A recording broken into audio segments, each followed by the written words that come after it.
Ladies and gentlemen, Garfield and friends.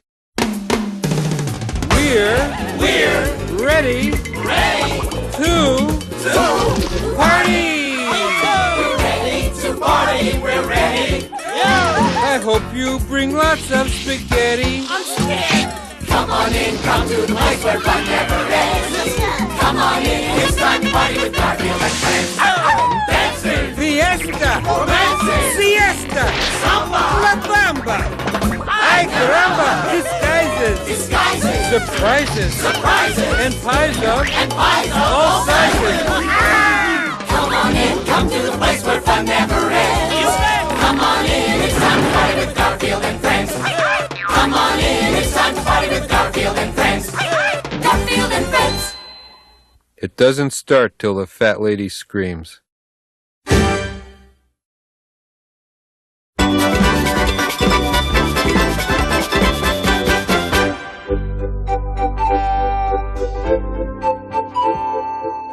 Good morning. Today we present a story about my favorite subject, cats eating. May we have a little storytelling music, please?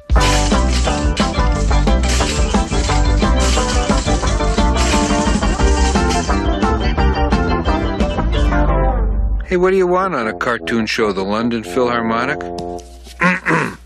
The Royal Appetite. Once upon a merry time, oh, by the way, this thing's in rhyme, there was a kingdom by the sea as happy as a town could be. The people smiled all the day within this land called Portly Bay. For Portly Bay had everything, including quite a hefty king. His herald warned, "Please stand aside for good King Jonathan the Wide." The people cleared the sidewalk fast so that their king could waddle past.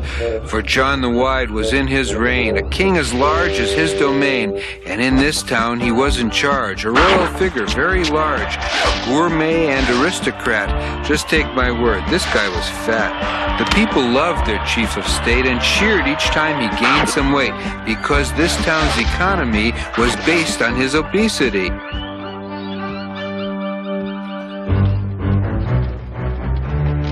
Each year a king from far away would bring a gift to Portly Bay. "This gold I bring to give this town the weight of he who wears the crown." Just why the presents, I don't know. Some custom started long ago. His weight in gold they brought in trucks. With John, that meant a lot of bucks. The gold gave them a cause to cheer. It paid to run the town all year. And every year the folks were told, No taxes since we have this gold. his weight made them a kingdom rich. But one man had a royal itch. The Duke of Blurp had made it known. My eyes are on the royal throne. He had a plan for Portly Bay. When I am king, then all will pay. I'll tax their jobs, I'll tax their fun, tax everything and everyone. I'll tax each table, lamp and chair. There'll be a tax for breathing air. And to be sure that I'm not lax, I'll charge a tax on paying tax. The Duke, you see, was not too nice. He sought a witch out for advice. "The king," She said, "is much too fat, so give to him this pussycat." This is exactly what he needs. I'll pay you when the plan succeeds. He thought her scheme was very grand and exited with cat in hand. And at the palace gate he cried, I have a gift for John the Wide. The Duke, you see, was very shrewd. A cat to taste the royal food. Just let him sample everything. Make sure it's fit to serve a king. The king was grateful for the pet. He didn't see the danger yet. That evening at the royal spread, the king brought in the cat and said, As my official tasting cat, please try a bit of this and that. The cat not only took a taste, he cleared the table off in haste. He ate the turkey, beef, and ham. He ate the rolls with lots of jam, a burger and a chocolate shake, a 7-layer birthday cake, a dish of beets, a bowl of broth, a couple bites of tablecloth, a duck l'orange, a cheese souffle, whatever else was in his way. The eating went on most all night. The Wide One couldn't get a bite. At 2 a.m., a bad attack. He had to get a midnight snack, but in the kitchen was the beast, continuing his dining feast. Next morning was the same old thing. No food could ever reach the king, and many times poor John the Wide had food which he would try to hide. He very soon discovered that he could not hide it from the cat. For weeks the king would crave a treat and never get a bite to eat. The Duke would look with great delight at how the feline appetite and lack of nightly chocolate mousse had caused the Wide One to reduce. When you can't even get a grape, you can't maintain a royal shape. For months and months it was the same. Then finally the big day came. "The man is here," the king was told, "to give to you your weight in gold." They wouldn't get a lot for him, for John the Wide was John the Slim. It seemed to John a little strange. They balanced him with pocket change. To all it was a ghastly joke. Without more gold, the town was broke. The Duke was filled with evil glee. They'll dump the king and honor me. The king could only fret and say, "There's got to be a better way." It was the cat who had the hint, for down there in the tiny print, "The gold is weighed for he it said, who wears the crown atop his head." The answer came in nothing flat, to put the crown atop the cat. For if the gold were to his weight, the town would have a richer fate. And so they piled gold galore and needed still a little more to balance what the feline weighed required every cent they'd made. The people cheered and laughed and cried, more gold than earned by John the Wide. The Duke was not a happy man. That witch gave me a stupid plan. And when she asked him for her pay, he told her, "Sorry, sis, no way." The Duke forgot it's very rash to stiff a witch expecting cash. She'll cast a spell and you'll become a jackass, mule, or something dumb. So the cat had saved the day for everyone in Portly Bay. The biggest feast they could afford was thrown together as reward. But as he watched the cat consume, the king said with a certain gloom, "To feed him for a year, I feel, means we lose out on this deal." The moral, folks, it must be told, a fat cat's worth his weight in gold. And now this tale I must suspend, for I have come to the finish.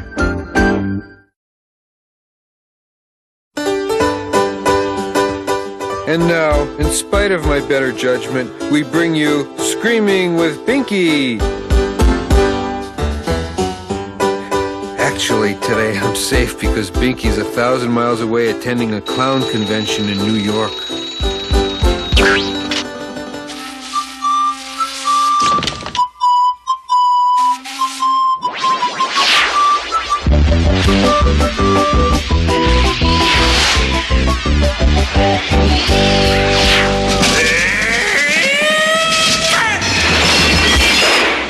Great connection. We'll be right back.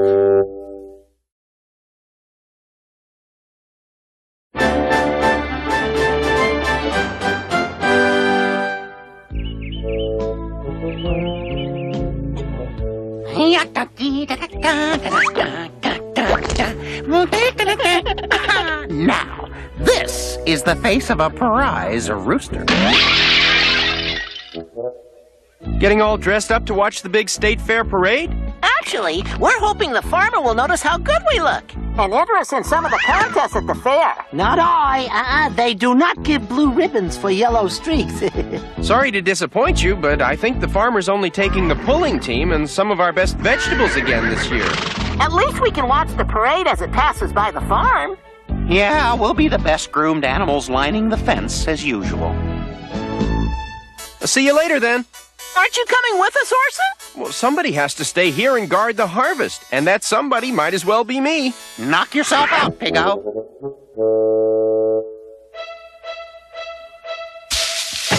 We're gonna clean that barn out of vegetables. How are we gonna get it with our little brother guarding them? I got it all figured out. You know how Orson can't resist a book, right?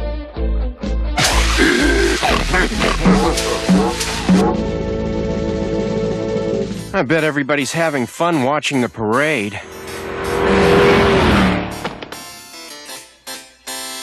Hey! Ben-Hur, a tale of ancient Rome. Wonder how it got here.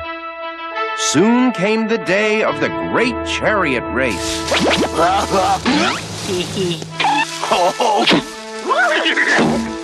This was the day on which Ben-Hur had staked his life.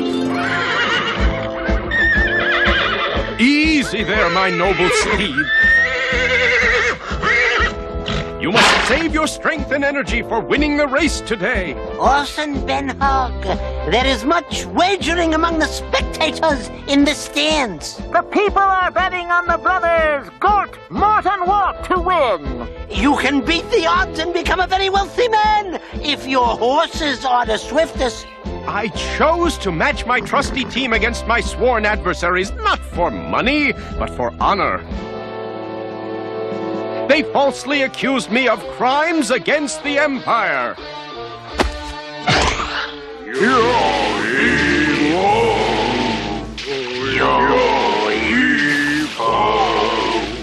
And for this, I was sentenced to spend the rest of my life as a slave on a general's ship.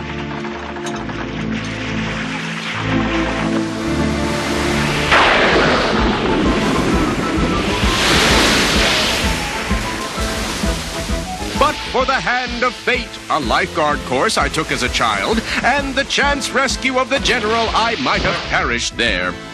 Instead, I was rewarded with my freedom, and I have come back to settle an old score, so you see, Roman gold means nothing to me. Oh, that's so heroic.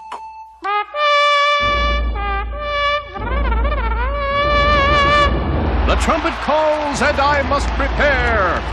So forget heroic. You should put a little extra money away for a rainy day, Ben-Hog. It couldn't hide.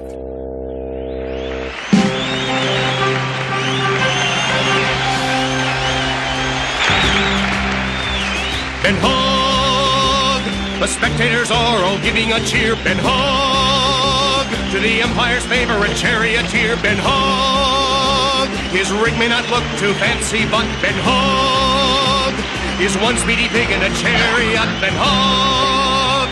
Ben-Hog! Ben-Hog! Ben-Hog! Ben-Hog!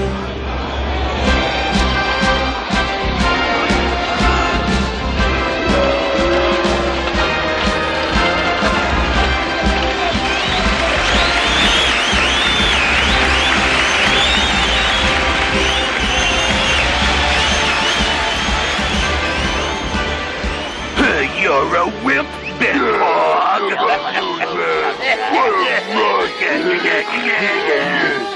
Hooray for Ben-Hog! Hooray! He's my hero-type person.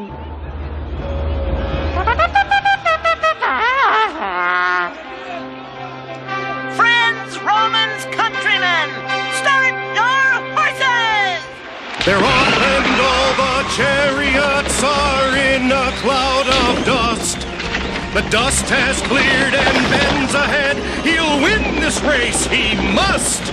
But wait, those mean old hoggy boys are up to no good.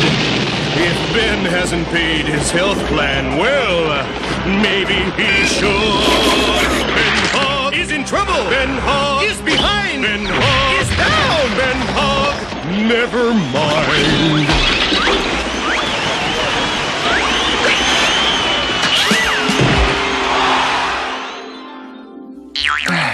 I've got to finish the race and win the prize.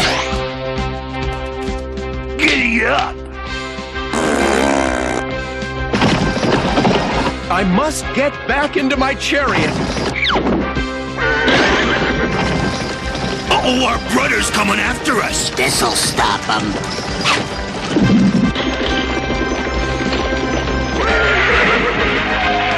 Steady, my loyal steeds. We'll win this race yet.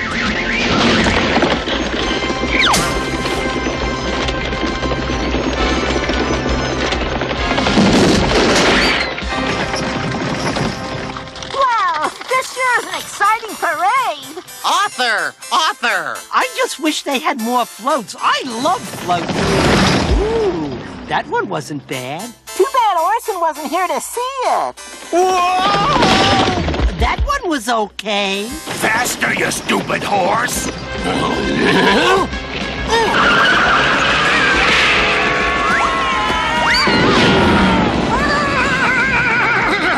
What happened? You won, Orson. I won the chariot race? No, the blue ribbon for the best float.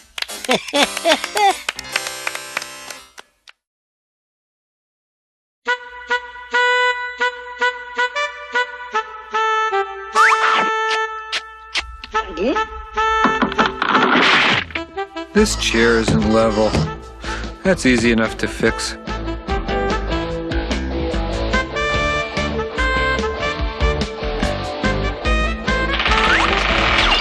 Garfield!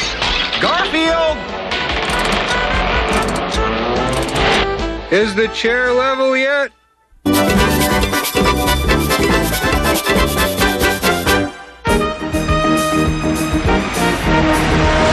It's about 10 more miles to Cactus Jake's Dude Ranch, guys. Well, you must be really suffering with all that fur, Garfield. I'm fine as long as my supply of snow cones holds out.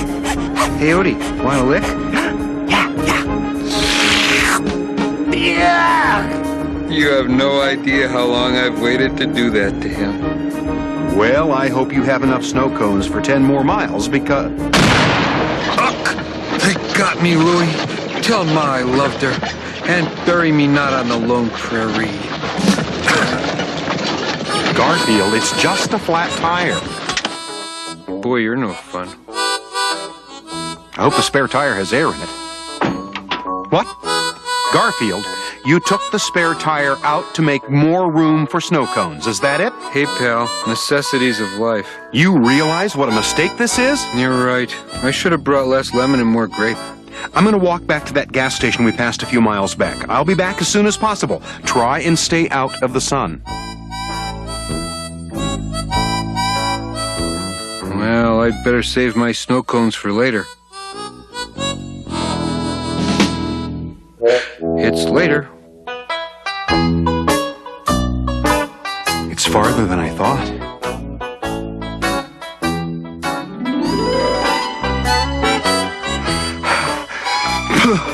I made it.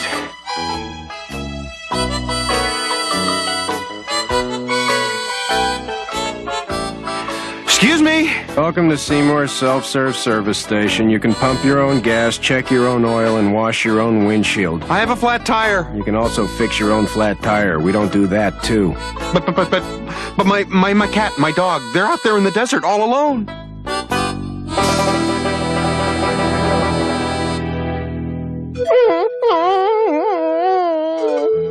You know, Odie, in the desert, your eyes can play tricks on you.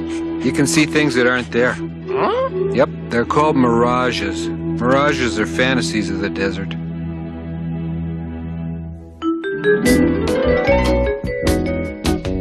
What do you see out there, boy? Odie! Odie, you cashew-brained canine! Odie, it's a mirage! There's nothing out there but desert, and more desert, and more...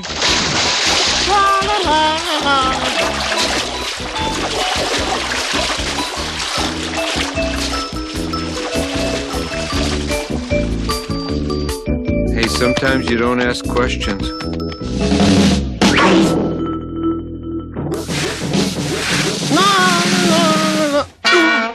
Huh? It was a mirage, Odie. A mirage.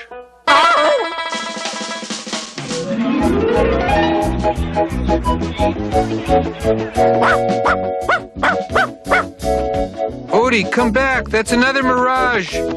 Odie! Odie! Odie, you foolish Fido. Anyone out there want to buy a dog?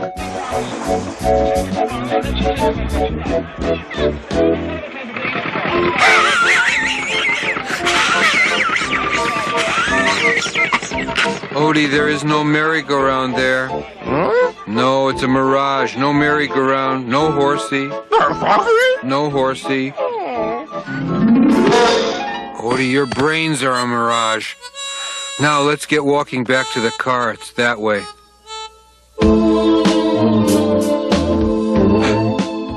that way. Odie, we're lost in the desert.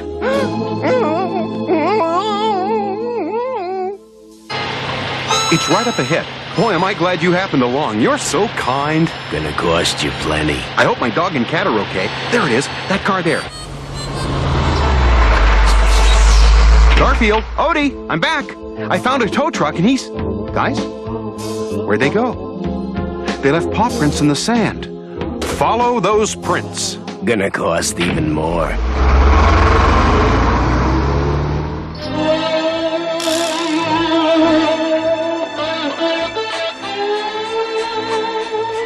That's it, Odie. I can't go any farther. This is how it ends. Miles from water, miles from civilization, miles from a good Italian restaurant. I'll never see John again. That's sad. Of course, on the other hand, I'll never see Nermal again. It's another mirage. Ignore it. I know it looks like an ice cream parlor, but it's a mirage. You'll end up with a sand sundae. Poor pup. Doesn't even realize this is it. The end. Finito. That's all, folks. No, it's a mirage. I'm not gonna fall for it again. But it looks so delicious. Ooh, okay. Here comes another mouthful of sand, folks. Ooh. Yep, everything here is a mirage. The lakes, the mountains, John standing by the tow truck. They even have dumb-looking mirages. Garfield? They even have talking mirages. John? Is it really you? It is you! Oh, thank you, thank you, thank you, thank you, thank you, thank you. Garfield, enough. Let's get out of this desert.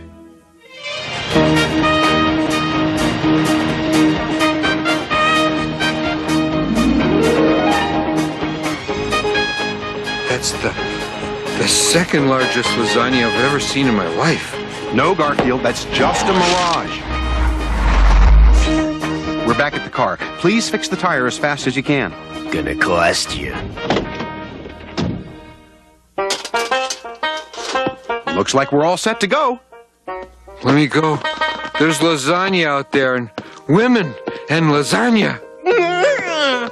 Garfield, it's a mirage. Now, here's your money. It was a mirage.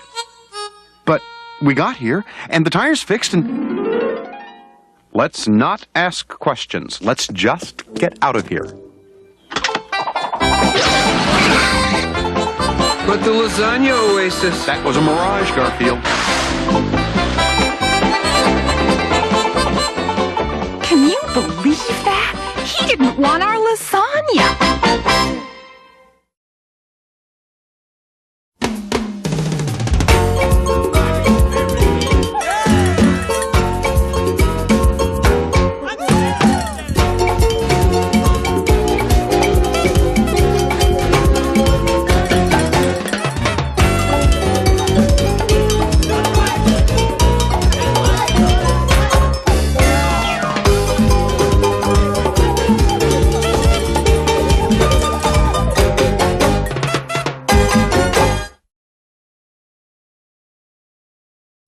Ladies and gentlemen, Garfield and friends. We're ready to party! We're ready to party, we're ready. I hope you bring lots of spaghetti. I'm scared. Come on in, come to the place where fun never ends. Come on in, it's time to party with Garfield and friends. Dancing, Fiesta, romancing, siesta, samba, la bamba, ay caramba, disguises, surprises, and pies of all sizes. Come on in, come to the place where fun never ends. Come on in, it's time to party with Garfield and friends. Come on in, it's time to party with Garfield and friends. Garfield and friends. Hey you, the kid who missed last week's show. You better have a good excuse. And now, because you were bad last week, it's time for Screaming with Binky. Famed sand sculptor Sandy Watanabe is building the largest sandcastle in history. If he adds one more grain of sand, he wins $1,000. Okay, cue the clown. Hey, Sandy! Surf's up!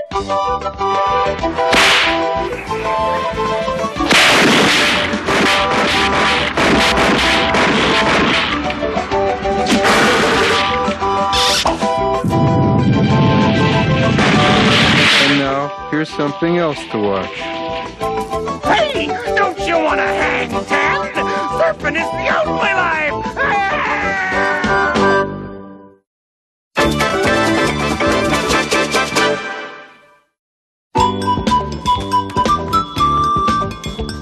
A movie without a snack is like a day without sunshine. Or worse, like linguine without clam sauce.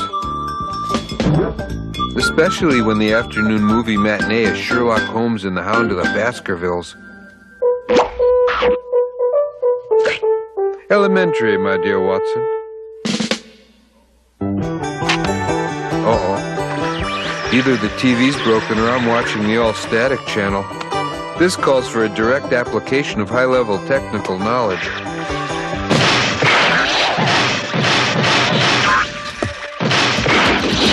TV repairmen charge $50 an hour for doing this. Odie! Here, boy. Odie? One side, Arbuckle. This is an emergency call.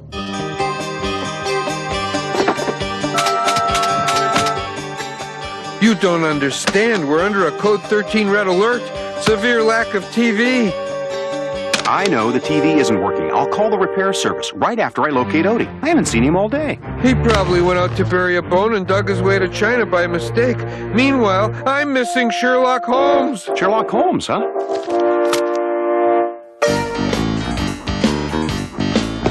Take this book of Sherlock Holmes stories and read about it. It's better than watching TV because your imagination supplies the pictures. Odie, where are you? Mental movie? How will I visit the sandbox during commercials? Sherlock Holmes and his faithful companion Watson were a brilliant detective team. I think I'll take a nap and have a dream sequence instead.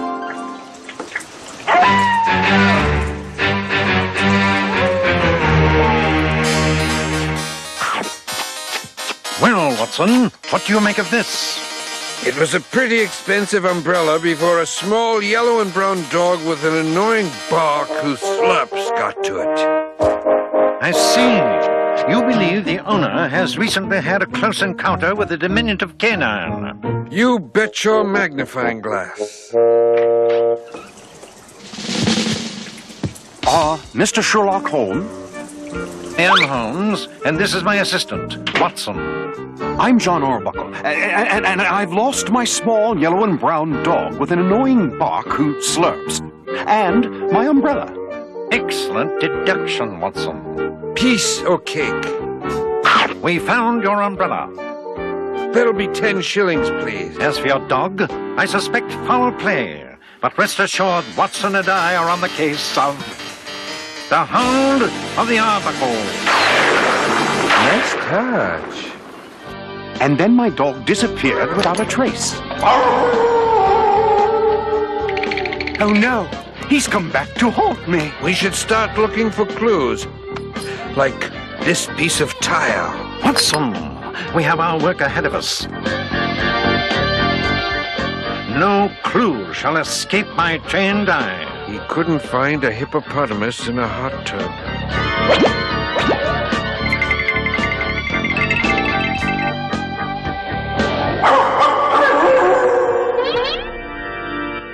Watson, it must be a ghost. We've been all over this manor and not seen one trace of the dog. It's an old maxim of mine that when you have excluded the impossible, whatever remains, however improbable, must be the truth. Meaning? Meaning that we have searched everywhere in the house, so he must not be in the house. He must be on the house. Confound it, Watson. You've done it again. The Hound of the Arbuckles has been trapped on the roof the entire time.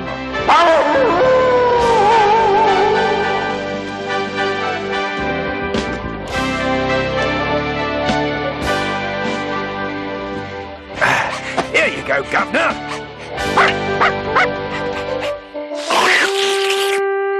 The piece of tile I found outside was the key, Holmes. It obviously was dislodged from the roof. Yet another case we've solved brilliantly. Eh, Watson? As usual, I solved the case. He gets the credit. It's the Hound of the Arbuckle. No, it isn't. It's Odie.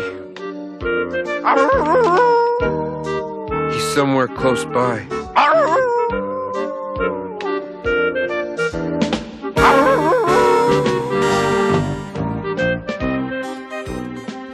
It was careless of John to have left this extension ladder on the lawn. Now I remember. I saw it leaning up against the house a while ago. It must have fallen. Garfield, I'm worried. I still can't find Odie. Elementary, my dear Arbuckle. Odie! The Hound of the Arbuckles has been tangled in the antenna the entire time. That's why the TV wouldn't work. I'll bet you climbed up the ladder and then it fell and you couldn't get down. Yeah. I'm gonna fix the TV antenna. Stay here and make sure the ladder doesn't fall. I'm sure glad I found you, boy. I find Odie. John takes the credit. The world is full of superegos. You're lucky you have me around to rescue you. I can handle anything. Handle this. Come on, Odie. We can still catch the end of the movie. That Sherlock Holmes was some guy, eh, Odie? Garfield! Garfield! And thus ends the case of the Hounding of the Arbuckle.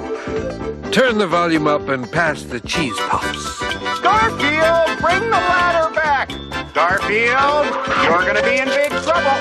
Garfield! I have lasagna up here! Oh, Garfield! Garfield!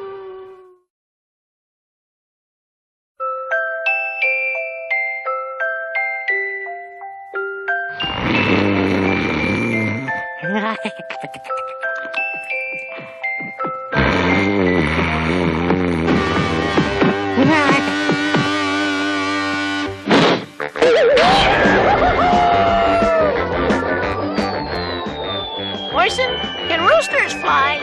Not very far. I don't think so.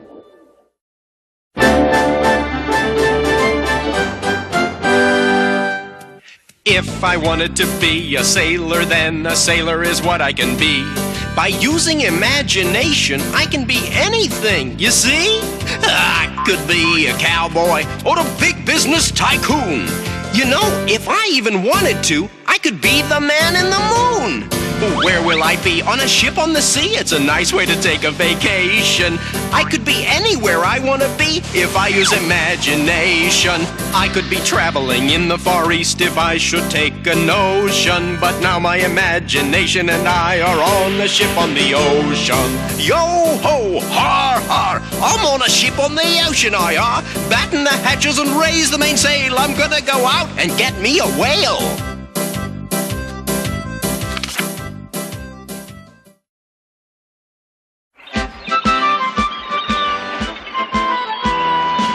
Call me Ishmael. Some years ago, never mind how long precisely, having little or no money in my purse and nothing particular to interest me on shore, I thought I would sail about a little and see the watery part of the world. Hey, what you reading, Orson? Moby Dick. It's a classic book about a giant whale. A giant whale? Oh, please don't. I'm afraid of giant whales. Wade? Also small whales, sharks, piranha, halibut, minnows, canned tuna, anchovies, or capers even. Wade, I'm only reading a book. Yeah, but when you read a book, Orson, it's not like other people reading a book. Well, I'll admit my imagination causes me to sometimes get carried away with myself. Not yourself, me-self. Your imagination causes me to get carried away with yourself. That's silly. Watch, I'll start reading in the middle of the book. Oh, protect my body, please. It was on the 5th day that finally was sighted the object of the captain's obsession. I don't want to be here. You'll not get away from me, whale! See what you've done? You got me in your fantasy and we're out at sea and a big gefilte fish is gonna eat all of us. Wade, calm down. It's just my imagination at work. Oh, no, I'm not staying here whilst you imagine me into some dangerous danger. I'm getting out of here. Orson, what are you imagining me into now? Wade, it's just a story. Orson, how come you look like a big pair of tonsils? Oh, no, I'm inside a whale. Help, duck and big fish, help. Mayday! I don't want to be seafood for seafood! Call the Marines! Call Pinocchio! Yo, Jonah! Wade, don't panic! Yeah, that's easy for you to say. You haven't been swallowed by a... What's... I knew it all along. Wade, books cannot hurt you. Like, take this one. Prehistoric Animals of the World. No, not prehistoric animals. Police! Oh, no! And help!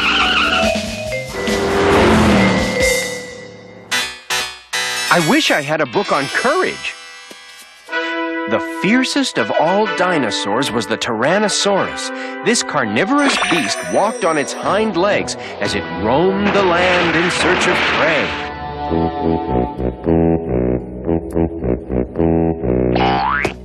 Tubas aren't to play. They're to annoy people. Help! Orson's reading books again! Uh-oh. Help!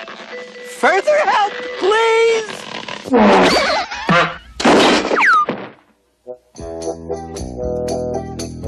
Explain, Ducko. Well, Orson's reading and his overactive imagination is whipping up all kinds of scary stuff. Oh, what kind of scary stuff? What? I don't understand you. Tie? Tie? A tie? I don't own a tie. I don't own a shirt. What would I want with a tie? What's so important here anyway?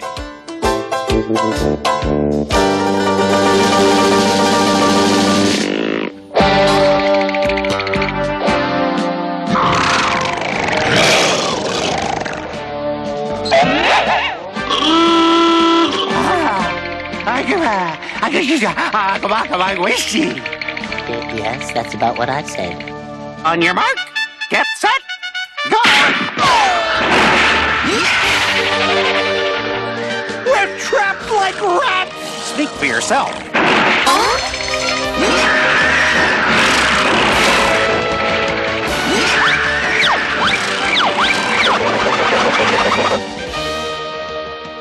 I'll have to read this another time.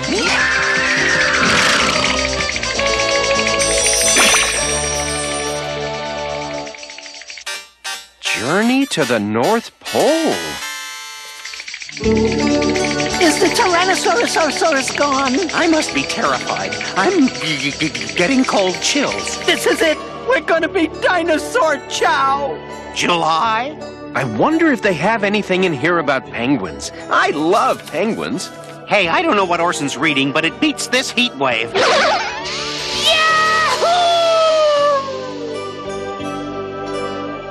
Hello, little penguin.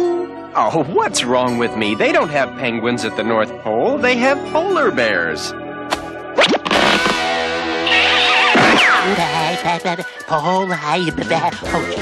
Jingle bells, jingle bells, jingle. Let's see. The Great Lakes. Uh-oh. A double uh-oh. No, I've got to put my books away. Let's see. A pictorial history of trains. Jack the Giant Killer. Stagecoach to the West. The Martian Invaders. Cease! Desist! Orson, would you stop with the books for a second? Please! Your imagination's running away with all of us! But what'll I do to occupy my mind? Uno momento. Here, this one will be safe. This is interesting. Is it safe? Safe as can be. I gave Orson a coloring book, and that'll keep him busy. Here, I'll colorize you, and then you colorize me. Ooh, ooh, that tickles.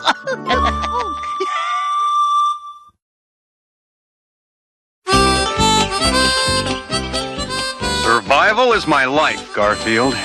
Watch me set up camp. First, we roll out our sleeping bag and we unpack our food. Then we build the campfire. And finally, we set up the tent. Let's see now. What have I forgotten? To notify our next of kin.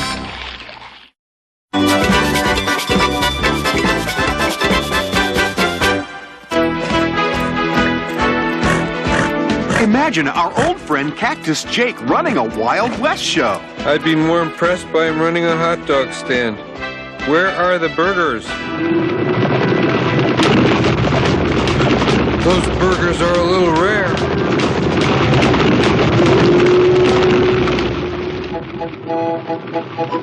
We're safe. Where livestock treads, only fools dare to follow. Well, I'll be crazier than a prairie dog on a tin roof in July, if it ain't my pal Johnny. Oh, howdy, Cactus Jake. This here's my eldest son, Cactus Joe. Howdy do, Mr. Carbuncle. And this is my middle son, Cactus Jimmy. Howdy, Mr. Carbuncle. Put her there, partner.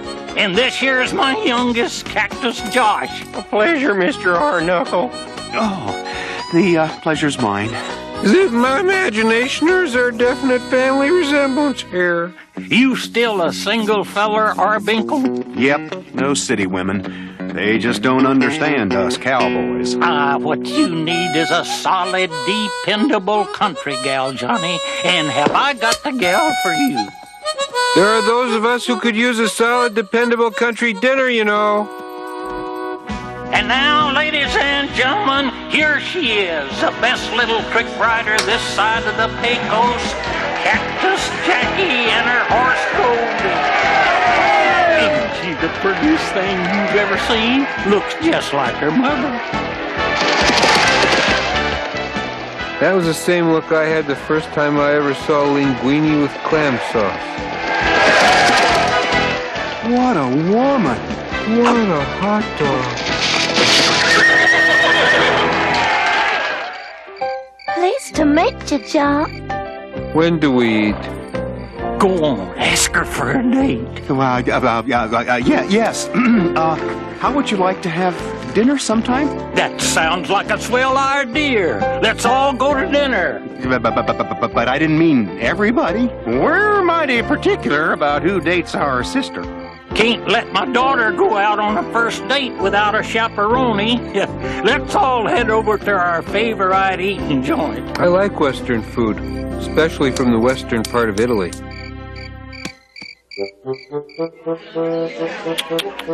Such a limited menu. Chili with spaghetti, chili with linguine, chili with fettuccine. Chili with lasagna. I could never date a man who wasn't a real cowboy. Well, that's me. I'm a real wrangler. You sure how you can ride the mechanical bull, John? Yeah, shouldn't be any trouble for a real cowboy. Sure. I could do that. Leave me the car keys so I can drive home. If you can ride this mechanical bull, you win 2 free dinners. Oh, sure. Just watch.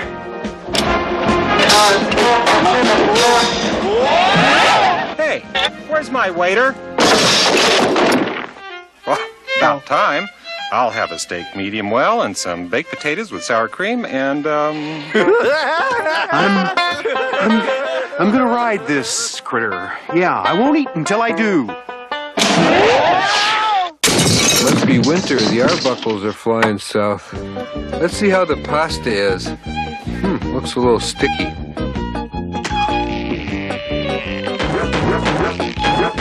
Yeah, it's a little sticky. Well, I blew it. I told Cactus Jackie I was a cowboy. Some cowboy. Boy, I can really be a jerk at times. Hey, if you're waiting for me to disagree, you're in for a long wait. You're right, Garfield.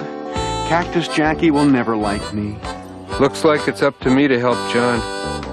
Hey, when you're the star of the show, you have to do these things. I'll need some of that pasta. What are we doing here? This is Cactus Jackie's horse. You want to impress the little lady? This is the pasta from that restaurant. See, it's labeled not to be taken internally. I kind of liked your friend John, but he wasn't much of a cowboy. Here they come. Garfield, I can't ride this horse. All right, folks, it's showtime. Sakes alive, who went and turned on all them lights?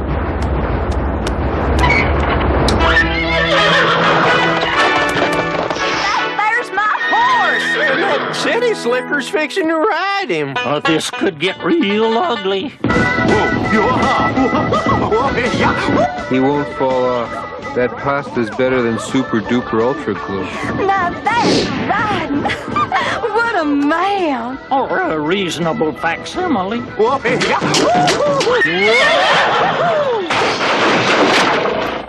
John, you're the best rip-roaring cowpoke I ever seen. Oh, you're my kind of guy. I am? I can use this stuff to fix broken dishes. Maybe pave the driveway. Well, my daughters took a liking to you, Harburger, but you don't have to buy dinner tomorrow night for the whole family. Dinner tomorrow night for the whole family? Well, if you insist. Well, at least there's just the 5 of you. Yep, of course there's the rest of the cacti family. There's also my nephew, Cactus Jeff. Hey, on there, neighbor. My grandmother, Cactus June. Howdy there, Johnny boy. Cousin, Cactus Jeremiah. Pleased to meet you. John's gonna have to buy food for 40 people. And my brother-in-law, Cactus Jethro. Looking forward to dinner. This could still be the cheapest dinner he's ever paid for.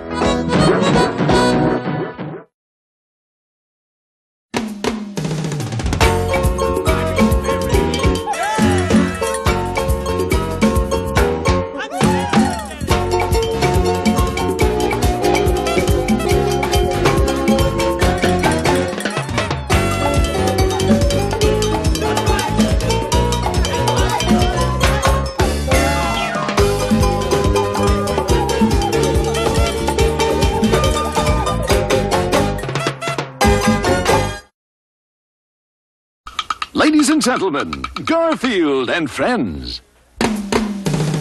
We're ready to party! We're ready to party, we're ready. I hope you bring lots of spaghetti. I'm scared. Come on in, come to the place where fun never ends. Come on in, it's time to party with Garfield and friends. Dancing, Fiesta, romancing, siesta, samba, la bamba. Ay caramba, disguises, surprises, and pies of all sizes. Come on in, come to the place where fun never ends. Come on in, it's time to party with Garfield and friends. Come on in, it's time to party with Garfield and friends. Garfield and friends. My lips never move. Wouldn't I make a great ventriloquist?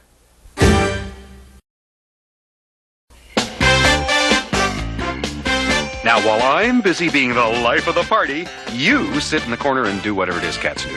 Yes, sir. Hey, everybody! The life of the party is here! Did anybody here order 2,000 pepperoni pizzas? Yes, I was born to boogie.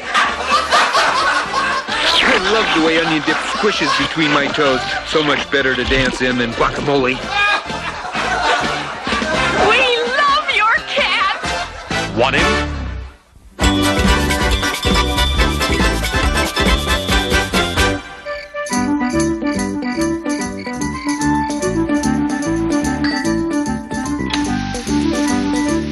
Microwave lasagna, nature's most perfect food.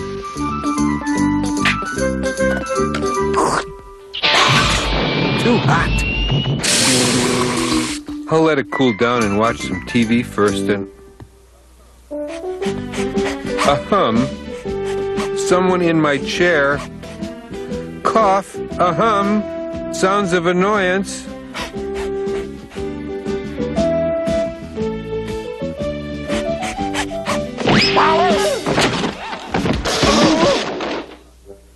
Okay, that was a rotten trick. How about if neither of us watches TV? You got an idea for something else to do? Odie has an idea. Mark this on your calendars, folks. You want me to read you a story? Anyone, huh? Okay. The story of Odie and the three cats. That's right, Odie. Now don't interrupt. Once upon a time, boy, how do they come up with these catchy openings. Once upon a time, there was a little girl named Odie. Odie was very beautiful. Okay, so I lied. She was as homely as an empty refrigerator. But she was also very rich.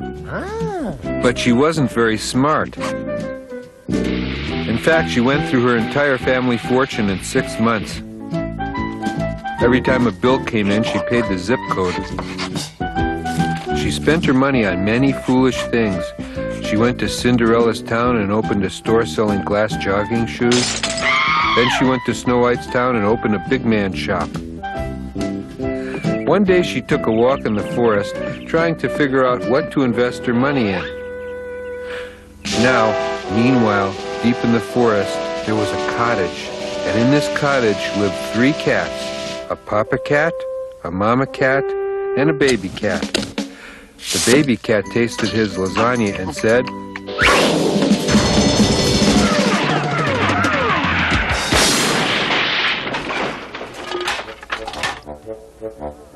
My lasagna's too hot. So the papa cat said, let's go for a conga line in the forest, and by the time we get back, our lasagna will be cool enough to eat.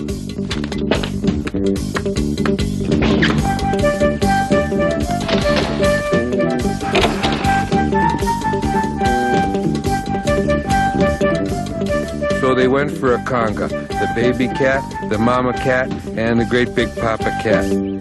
A few minutes later, along came Odie, searching in vain for the Wilshire off-ramp to the San Diego freeway. She decided to stop at the cat's cottage and ask for directions. There didn't seem to be anyone home, so she went in. She was tired from all that walking, so she decided to sit down and rest. She tried to think, what could she spend all her money on? Maybe a chain of ice rinks in Alaska. She sat there wondering what to do. Then she noticed a control on the chair arm. She turned on Papa Cat's automatic rocking chair rocker.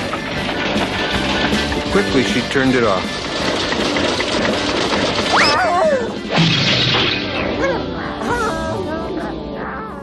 She decided to skip the other chairs and head straight for the food. The first plate of lasagna had too much ricotta cheese in it. The second plate of lasagna had the noodle too well done and not enough sausage. The third plate of lasagna was just right.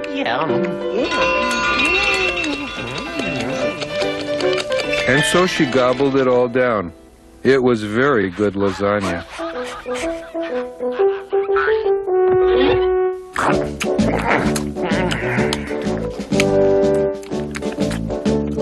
And she ate every bit of it. Then, of course, she needed a nap. After you eat lasagna, you always have to sleep. So she looked around for a place to sleep.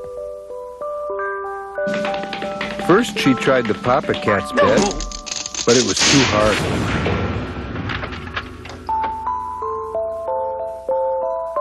Next, she tried the Mama Cat's bed, but this bed was too soft. Next, she tried the Baby Cat's bed, and it was just right. Meanwhile, the three cats were returning from their conga.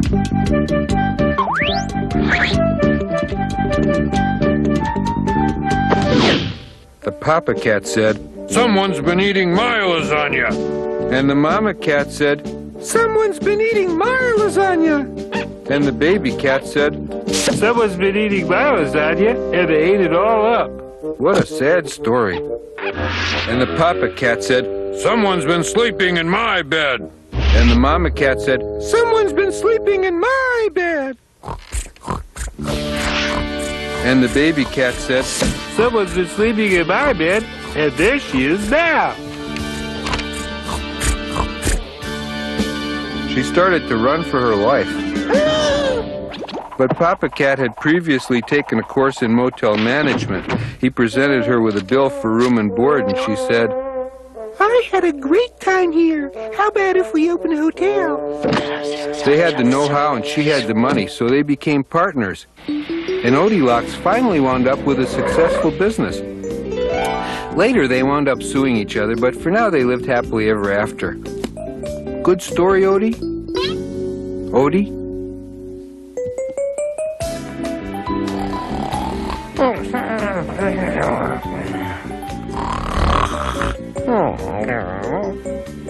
You know, sometimes Odie isn't as dumb as he looks.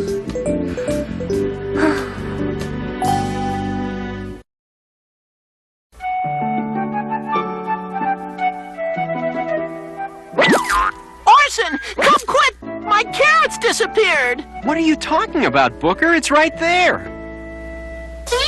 As soon as the pig leaves, we'll do it again.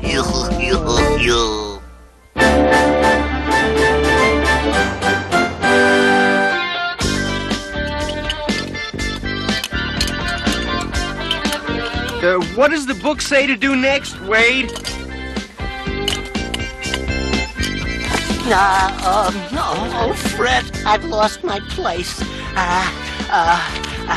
Remove engine oil pan, retaining bolts and gasket, and drop the pan. I think you skipped over something, Wade. Oh, yeah. Make certain you drain all oil from the engine first, or it will spill all over you. Was that important? Yes, it was important. I'll have to take a shower. And this is my only set of coveralls, so I'll have to wash them before I go back to fixing the tractor. Oh, I'm so sorry.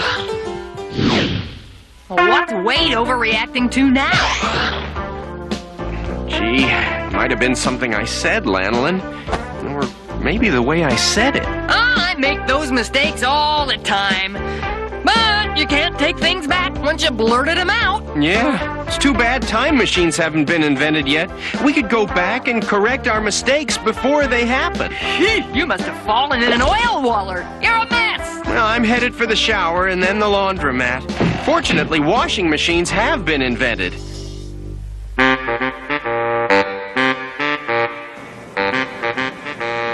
Uh-oh, this could take a while. Must be laundry day for everybody. I have one more load of washing to do, so you'll have to wait your turn like everybody else, Piggo. Booker and I only have one small load, Orson. You can put your stuff in with ours to save time. Thanks. Can't take things back once you've blurted them out. Yeah, it's too bad time machines haven't been invented yet. We could go back and correct our mistakes before they happen.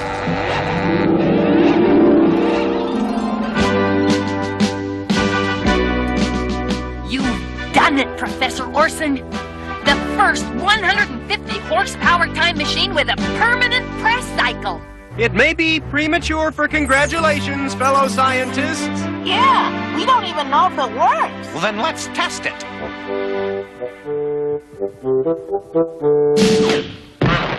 All right, we'll go back in time a few minutes.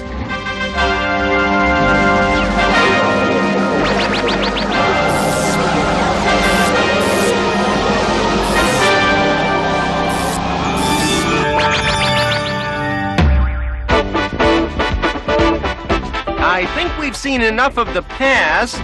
Let's head for the future.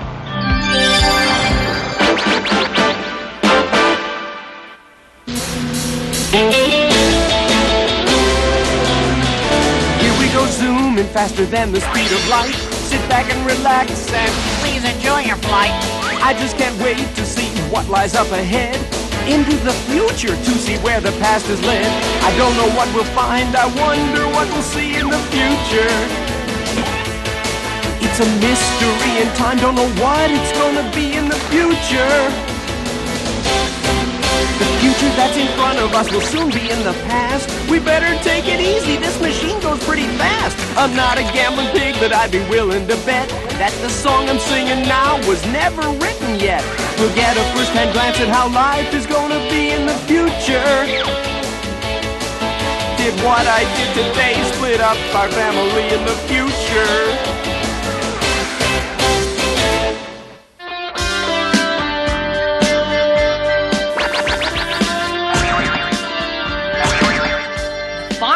Deserted. What happened? Maybe that newspaper will give us a clue. Wade Duck set to blast off in Mars rocket today, never to come back. Look, there he is. Farewell, Earth. You were a nice planet, but since my one-time best buddy Orson yelled at me, I cannot bear to trod this soil. I have obviously lost my best friend, so I have no reason to stay. Wade, come back! Wade, I didn't mean it! You don't have to leave Earth, Wade! What a grim future. Professor Booker, tell me, is there any way to change this future? Well, it is a probable future, not a definite one. I have to change everything by talking things out with Wade before it's too late.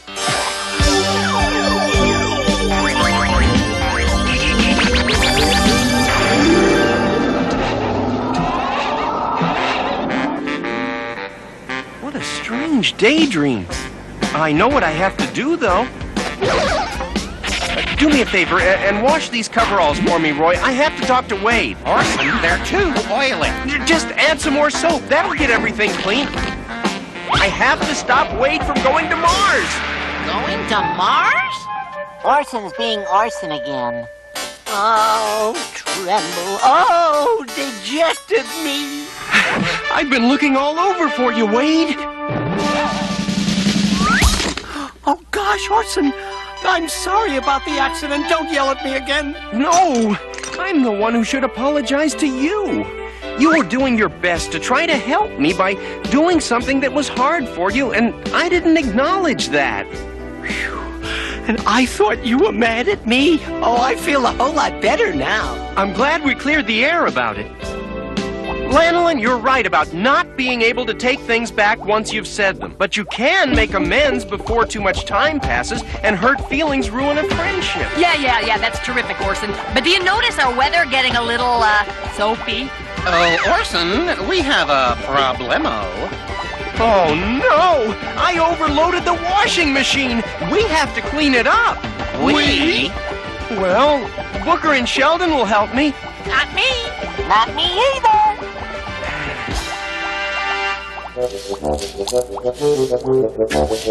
I wish I had a time machine so I could go back and put in less soap. Wade, you came to help me out. Yeah. I figured Orson is my true blue pal, and that's what pals are for, to help one another. Wade, that's really nice. Also, my best socks are in there somewhere. Oh.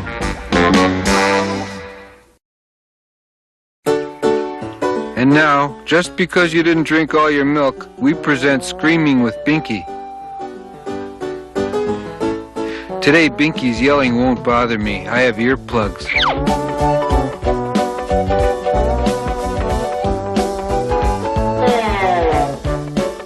See, it's working. Garfield, your dinner's ready. I couldn't hear him, so he couldn't annoy me. If you don't come now, I'm going to give it to Odie. These are great earplugs. Okay, have it your way. No dinner. Yep, I really outsmarted that clown this time. Boy, I wonder when John will have my dinner ready.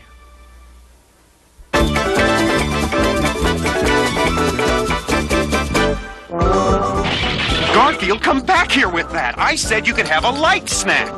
This is a light snack. A big snack includes soup.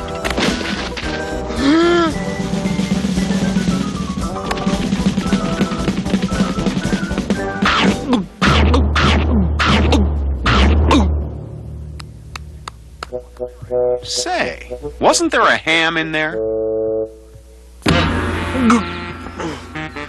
Help me, Obi-Wan Kenobi. You are my only hope. Garfield, are you all right?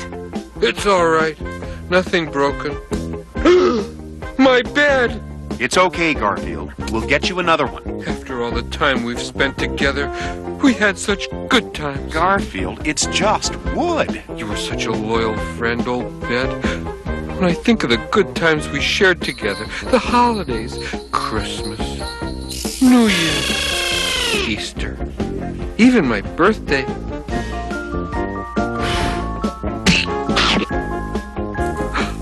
My dear friend. Garfield, didn't you hear me? I'm going to buy you a brand new bed. It's just wood. Let's go shopping. I want something soft but firm, fluffy but without too much body. We'll drive over to the department store in the mall. A mattress with support, but something that isn't confining. Oh, when I go to a store, there's a whole world of new things to try. On each and every floor, there are goodies in ample supply. Hello, charge card, money in the bank, bye-bye. If I could just get thinner, I would get a brand new suit and tie. Woo! This stove can cook my dinner or lunch in the wink of an eye. Yeah! Hello, charge card, money in the bank, bye-bye. Now wait a minute, cousin, you need a comfy place to rest your head. Where I'd settle for a dozen of these funky freezers full of food instead. Hello, charge card, Garfield needs a brand new bed. Yeah. They must have pet beds here somewhere. A color that's restful and yet at the same time matches my dynamic personality. May I help you, sir?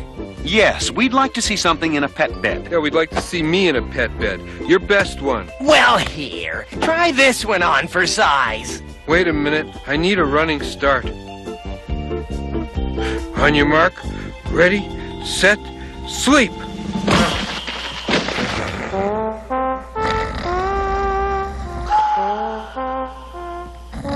Garfield has instant 0 to 60 sleep capabilities.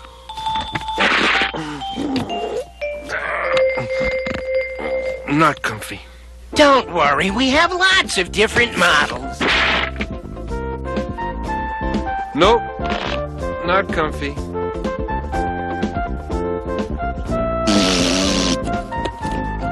Not comfy either. This couldn't be any less comfortable. I was wrong. This is less comfortable. How about this? The cat waterbed. It's worth a try. Whoa! Yeah! Get me an anchor. I don't think this is such a good... Oh, it just takes some getting used to, see? Hey, this isn't bad. Say, I guess it isn't a good idea to claw a waterbed, is it? I don't like waterbeds. John?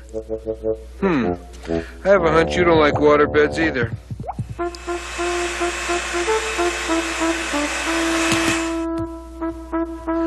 I need sleep.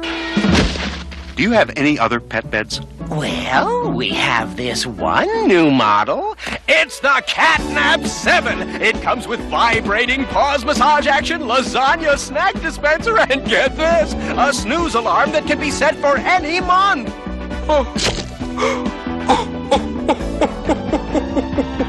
Garfield, what's wrong? Why are you crying?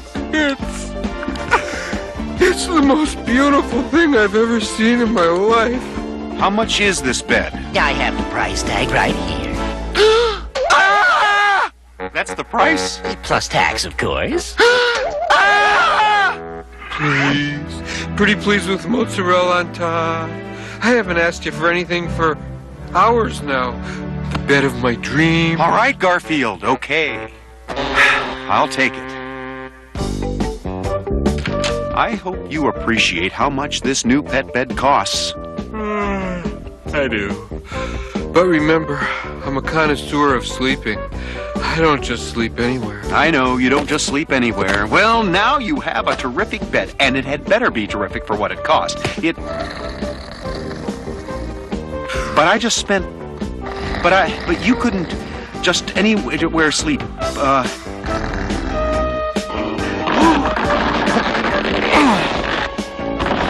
I'm not going to let it go to waste.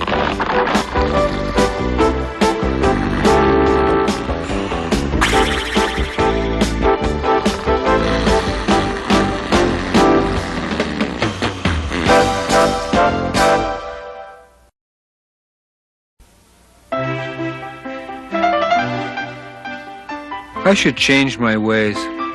From now on, I'm going to be a lot more polite to Odie. Excuse me.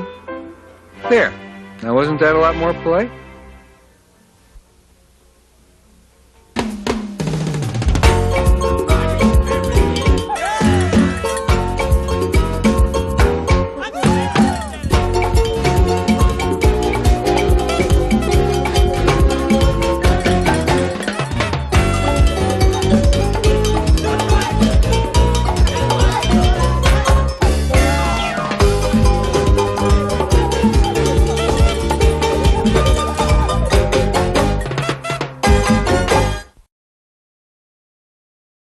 Ladies and gentlemen, Garfield and friends. We're ready to party! We're ready to party, we're ready. I hope you bring lots of spaghetti. I'm scared. Come on in, come to the place where fun never ends. Come on in, it's time to party with Garfield and friends. Dancing, Fiesta, romancing, siesta, samba, la bamba. Ay caramba, disguises, surprises, and pies of all sizes. Come on in, come to the place where fun never ends. Come on in, it's time to party with Garfield and friends. Come on in, it's time to party with Garfield and friends. Garfield and friends. I'd like to buy a vowel, please.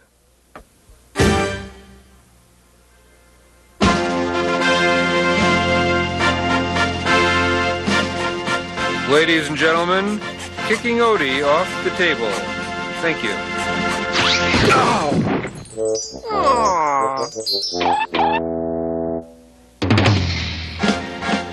Thanks, buddy.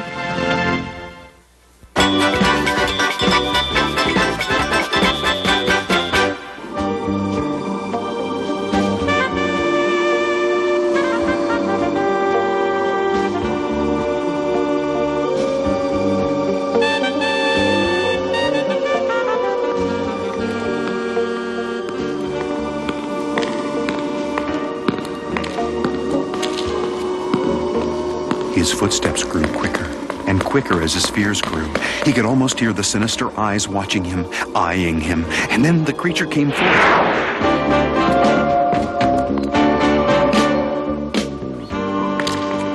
He ran, but it was too late. He found himself staring right into the evil image of Count Lasagna. The delivery man fled for his life as the cat moved forward and feasted on the lasagna. And A cat?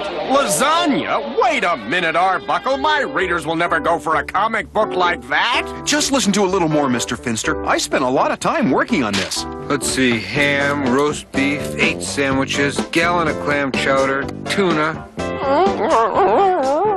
Sorry, Odie, didn't bring enough food for you. Arbuckle, it's late. I've got to get home. Just hear a little more of it, sir. Please, pretty please. Doesn't he have any dignity? You want something?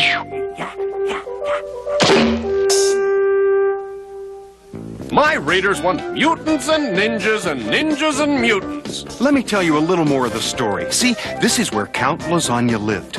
the castle of Count Dracula. Dracula? Dracula, the most feared name across the land. Count Lasagna was his cat.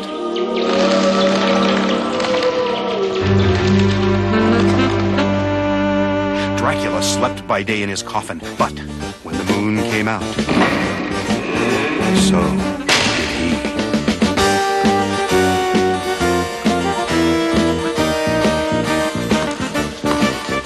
Arise, Count Lasagna. The moon is calling a storm.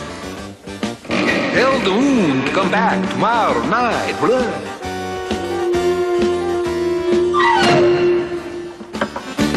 You are going out to prowl, Count Lasagna. Hey, I had a hard day's sleep. Everyone feared him, but none more so than the people at... Hello, Transylvania House of Lasagna. We deliver. Uh-huh. 2 orders with meat sauce. Please, no. We'll have it there in under 30 minutes. No, don't send me out there. He'll get me, just like he's gotten all the other delivery men. Come on, he's just a cat. I'll wear a wreath of garlic. That's supposed to keep them away. Actually, he loves garlic. Here, try this wreath of raisins. But I have a wife and kids. For weeks now, Count Lasagna had spread his wave of terror over the city. No one was safe. Pizzerias, spaghetti takeouts, even sidewalk macaroni vendors.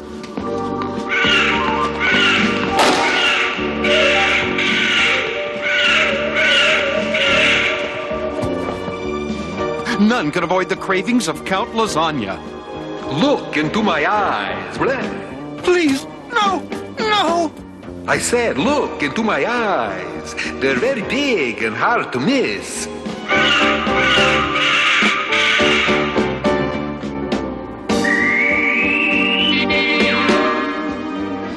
Give me the lasagna, Yes, master.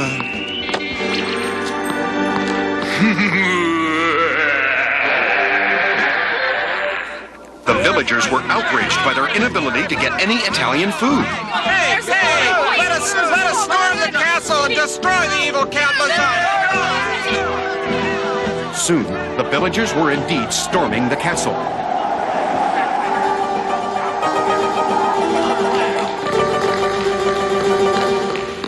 Count Lasagna! The villagers are storming the castle! The villagers always storm the castle. Haven't you ever seen a monster movie? They are bringing a steak. A steak? Tell them I want it medium rare with some sauteed mushrooms. Not that kind of steak. Oh.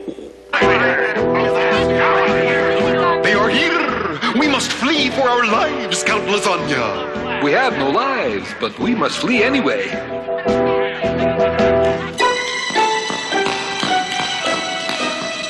They always knew it would someday come to this, and so they had their escape all planned.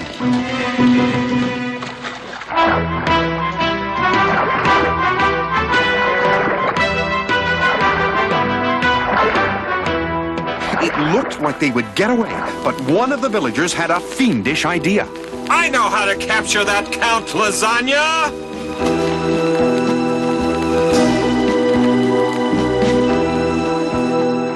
Villagers knew Count Lasagna well, knew that his bat-like radar senses would home in on anything in the vicinity that had tomato, garlic, and more than 400 calories. Count Lasagna! Come back! It is a trick! A trick! That was how they caught Count Lasagna.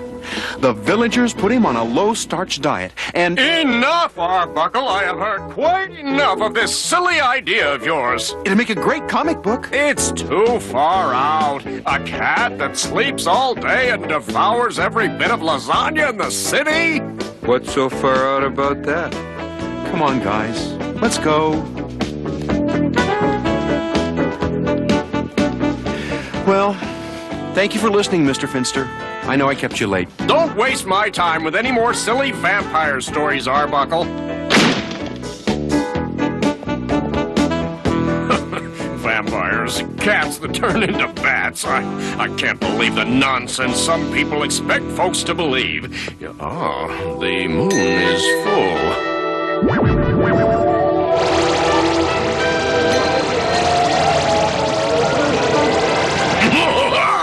Now, wolf people, That makes sense.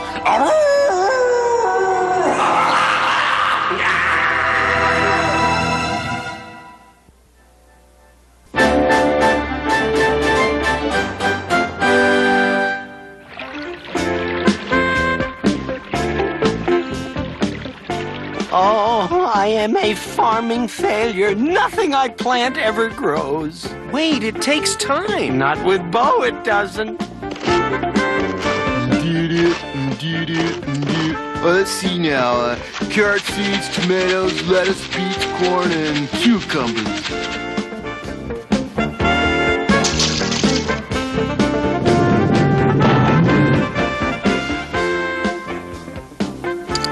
If you want a real fresh salad bar, like you gotta grow your own, man. Give it up. Good advice. All right, Orson, it's time for the mystery guest game. Mystery guest game? Well, okay. How do we play? Not yet. We have to do the mystery guest theme song first. Hit it. Can you guess the mystery guest? Take a shot and give it your best. If you need help, I'll give you a clue. He's not a singing raisin and he's not painted blue. If you're at home and you've got the gall, pick up your telecan and give us a call. Use your brain, but wait, that's not fair. I forgot that there's nothing there. Okay, now how is this game played? Wait, oh impatient pig. We have prizes to talk about first. Fred, what do we have for the winner? It's a tractor, Roy! Roy, you can't give away the farmer's tractor. Relax, no one will ever win. Yes, it's the 1973 model Grunge Code tractor, complete with engine, seat, and white sidewall treads. Now you can plow your geraniums under just like the professionals do, and it's all yours if you can identify the mystery guest. And now back to you, Roy. Now you've seen the prize you could win. The telecans are ready. You better call in. All right, I'll give you just one more hint. He never has any belly button limp. Okay, time's up. Give me your guess. Who do you think it is, more or less? What's taking so long? My hints are the best. Can you guess our mystery guest? That's Fred Duck. He's only on the show once a season. Thanks a lot, Fred. Thanks, Roy. I appreciate the gig.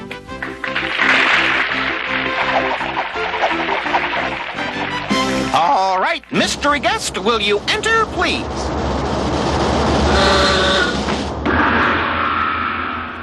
That's go. You want to give away the answer? Let's see. Here's our first caller. All right, do you know who the mystery guest is? Yeah, is that a Yogi Bear? No, I'm sorry, that's not right.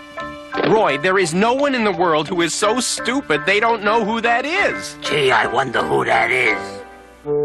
Maybe it's the president. Well, that's dumb. The president is taller than that, I think. We could use that tractor to steal vegetables. Let us put our heads together. Thinking hurts. Yeah. Let's just go steal it.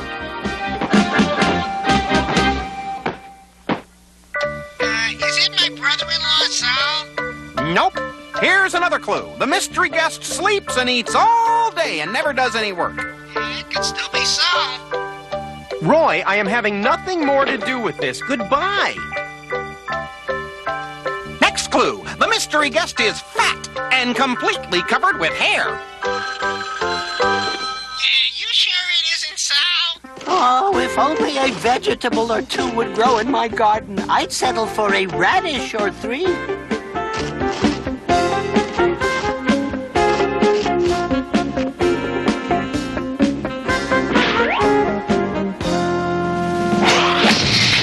Our mystery guest is the star of a popular cartoon show that's on the air right this minute. May I have your name and occupation? My name is John Arbuckle, and I'm a cartoonist. No chance. Well, John Arbuckle, who do you think the mystery guest is? He looks familiar. Told you. Buzz, I'm sorry, time's up. Well, let's take another look at our grand prize. Announcer, Uh-oh. Oh, that's right. My announcer flew south for the winter. I'll read it. It's the 1973 Grunge Co. tractor, the only tractor that comes complete with cellular manure spreader. Grunge Co., makers of adequate tractors for over 17 weeks now. Back to me. Well, if no one wins, we'll put another tractor in the jackpot. Say, Ben is putting on a little weight there.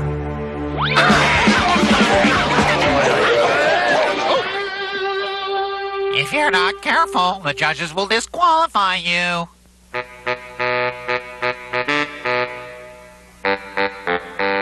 How do you start this thing? How about pushing the start button? Oh, sure, if you want to do it the easy way.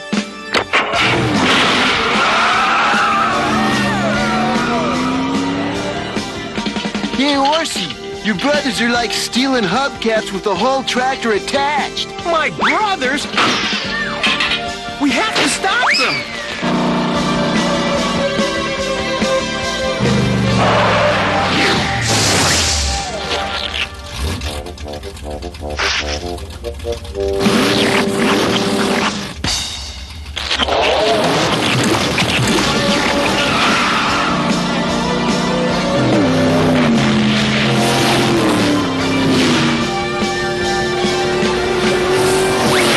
How do we stop them? Like, leave it to the sheep, man.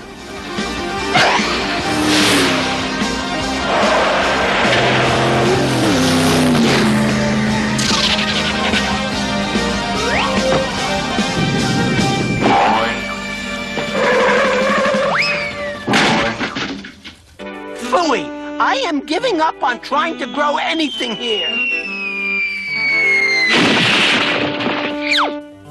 No, it's too late to make up.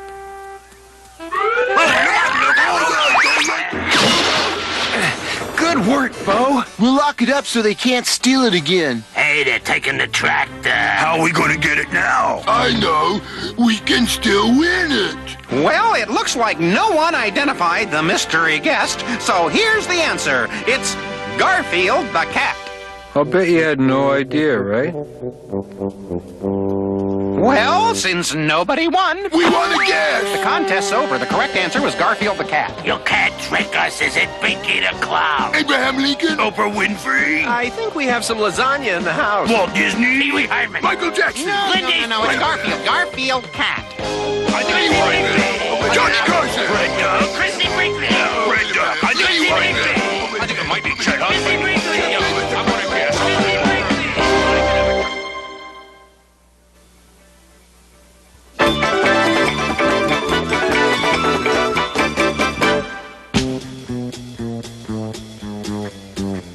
This is the kitchen, Tyrone. You can help yourself to a snack. Hey, thanks, Floyd.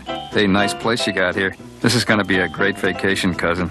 I spent so much time outwitting that cat at home that I'm just glad you could be here. I don't get on the show too often. Floyd, a cat. A cat? Where?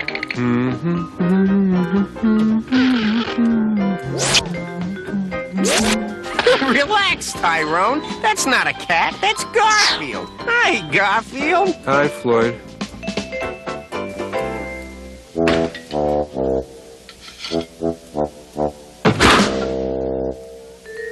See you later, Garfield. Hey, you're beautiful. Let's do lunch. That is a cat. Why didn't he chase you? Garfield doesn't chase mice. In fact, there's a rumor he hasn't run since 1987. A cat that doesn't chase mice? Let's see if there's anything on worth watching. Kids! Yes, Pinky's own circus and wild animal show is in town now, and... Nope.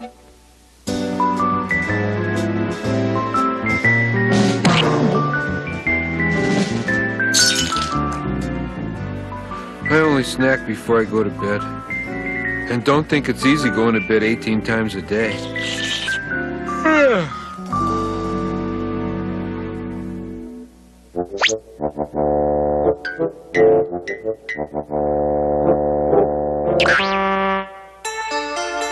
Gee, I thought I heard a pastry truck go by.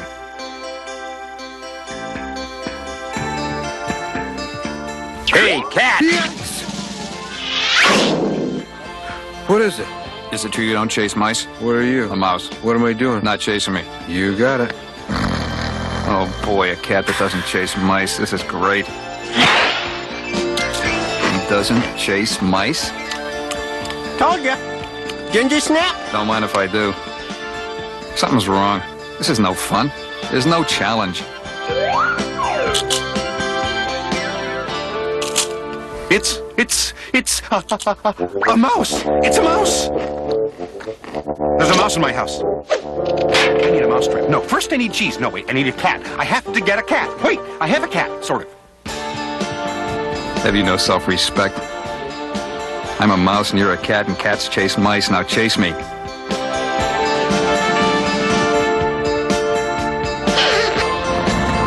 This offends my sensibilities.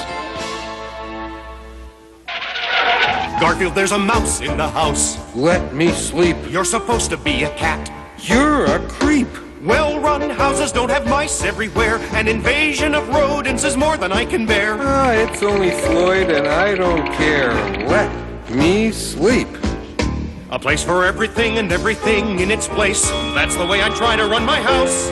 There's a place for every spoon and a place for every dish, but there simply are no places for a mouse. A nap for every hour and a dream for every nap. I give each the attention it deserves. You know I don't do windows and you know I don't do mice, so keep it down, you're getting on my nerves. There's a mouse in the house. Let me sleep. You're supposed to be a cat. Not one peep. You work for me and you've got a job to do. It's not in my contract, see paragraph 2. Garfield, get up, I'm warning you. Catch that mouse or you're in trouble deep. Ah, let me sleep. Garfield, you've got to chase a mouse. What is this sudden obsession everyone has with mouse chasing? There is nothing in this world that can get me to chase a mouse. And because of him, you won't get your sausage lasagna tonight. Like I said, there is nothing in this world that can... Did you say sausage lasagna? Hey, a cat's got to do what a cat's got to do. Hey, Floyd, I've decided.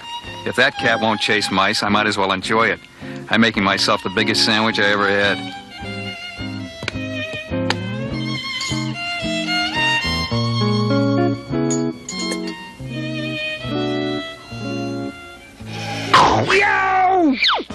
Oh, it's the alleged cat. Hey, I'd be worried if you were the kind who chases mice. But since you aren't, you don't scare me. Nothing to be afraid of from a cat who won't chase mice. Nothing to, help. Change of attitude.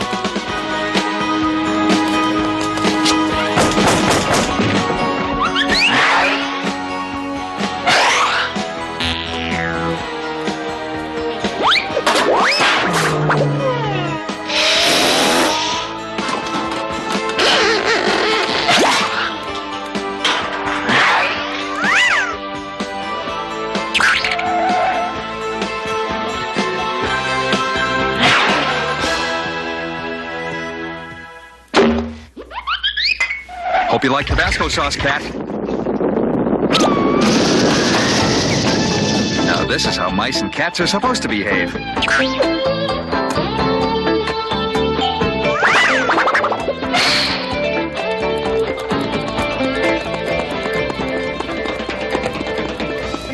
Did you ever notice how long the hallways are in these cartoon chases? No.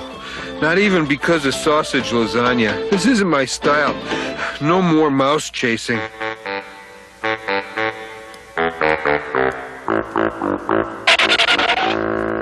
Quitter. You're a disgrace to the name of cat. Chase me, you pussy coward. Come on, Tyrone. Let's leave Garfield alone. No way, Floyd. If this cat's not going to chase mice, he deserves to have me eat him out of house and home. This may take a while, but I'm going to do it. Now get back in there and catch that mouse. What's this? Binky's Circus is in town? Why do I... Here's the answer to all our problems. Hey, that's not a bad idea.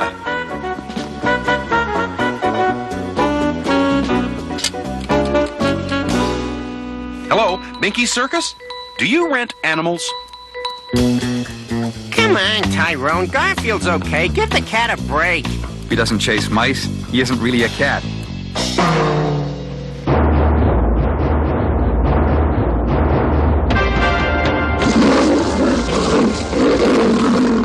Now that's a cat.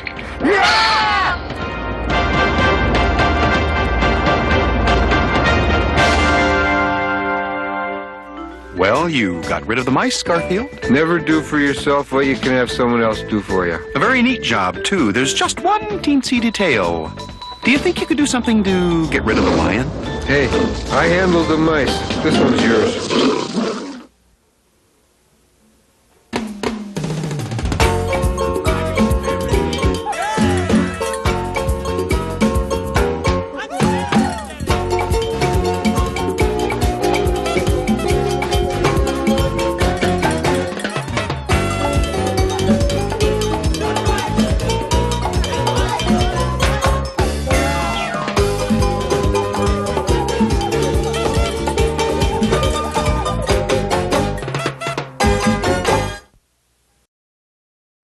Ladies and gentlemen, Garfield and friends. We're ready to party! We're ready to party, we're ready. I hope you bring lots of spaghetti. I'm scared. Come on in, come to the place where fun never ends. Come on in, it's time to party with Garfield and friends. Dancing, Fiesta, romancing, siesta, samba, la bamba, ay caramba, disguises, surprises, and pies of all sizes. Come on in, come to the place where fun never ends. Come on in, it's time to party with Garfield and friends. Come on in, it's time to party with Garfield and friends. Garfield and friends. In a moment, I'll wave my finger and the music will stop.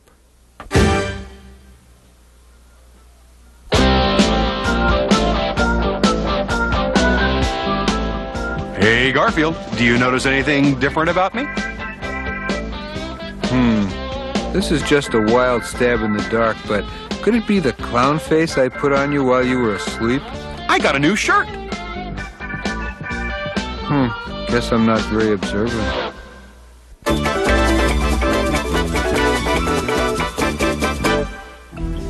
Tonight on Wanted Bad Guys, we attempt to track down another dastardly, dishonest, dangerous criminal. I'm waiting for him to go after the guy who edits movies for television. Un momento. My pie is all done. This is one pie Garfield's not going to get. He doesn't even know I'm baking it. He doesn't even... No, absolutely not. Do you know what the word no means? Not as far as it relates to pie, I don't. This pie is for the charity bake sale. If you eat this pie, you are stealing. Stealing? Isn't that a little harsh? We're talking pie eating here, not bank robbery. I'm going to put this pie right here and trust you not to steal it. If you have a shred of honesty in you, you will leave that pie alone. Boy, the way he talks, you'd think I was some evil criminal or something.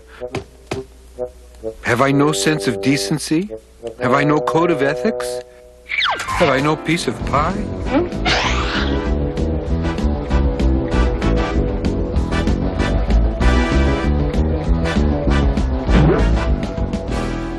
No, I can't do it. I can't embark on a life of crime like this. Wonder what kind of pie it is, though. Maybe blueberry? Apple? I bet it's apple. Or poison. Life of crime. Life of crime. Life of crime. Tonight, the story of another dangerous criminal on Wanted Bad Guys. Each week, we tell you about dangerous criminals like Benny the Staple Remover Fassbinder, wanted for robbery, extortion, and doing the Pennsylvania Polka in Rhode Island. Or No-Nose Cheese Flat, wanted for burglary, stealing the Klopman diamond, and using a small child for a bookmark. Tonight, the most dangerous criminal ever featured on the show, the Sonia Fingers Garfield. I still can't understand it. I gave him everything, a nice home, enough food to feed Colorado for a year. Yeah, he used to annoy me when I was delivering the mail. Last year, for instance, he poured a tube of super-hold glue into my pouch. Did you ever get things unstuck? We're working on it. How did it happen? How could an ordinary feline go so wrong? It all began in this house. We will recreate for you the dramatic events that led to a life of crime for Garfield Cat. Like most criminals, Garfield started small. Overdue library books, stepping on cracks, and calling information for numbers he could just as easily have looked up himself. Then one day, he turned to pies. That was the turning point. From there, it was on to cakes, and a short leap to donuts, crullers, bagels, oatmeal cookies, and worst of all, prune Danish. It happened so suddenly. One day he was my cat. The next day, they had him on the 10 most wanted list. The police? The FBI? The National Association of Bakers. Soon, even baked goods weren't. As I was saying, soon even baked goods weren't enough for him. He turned to other forms of crime. He stole a kiss. He stole third base. He stole the spotlight. He even stole a fleeting glance. Soon the chief of police made an announcement. I've assembled a special task force. They will not rest until this arch criminal is apprehended. Any truth to the rumor that he's been stealing pants? Absolutely and totally untrue. That's all, gentlemen. The stories about him stealing pants, I'm convinced those are totally, completely untrue. And why is that? You can't eat pants. Thank you, Mr. Arbuckle. You're welcome. With the city racked by the crime wave, the police dispatched a special task force. 15 trained investigators, each disguised as a 6-foot lasagna. In no time at all, he took the bait.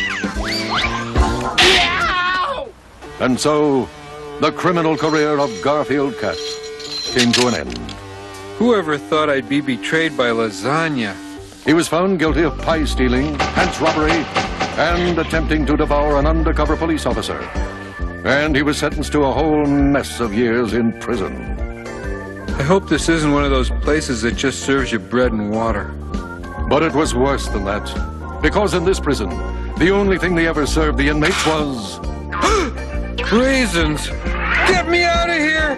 This is cruel and unusual punishment! I'm sorry, I'll never do it again! I'm sorry! I'm sorry.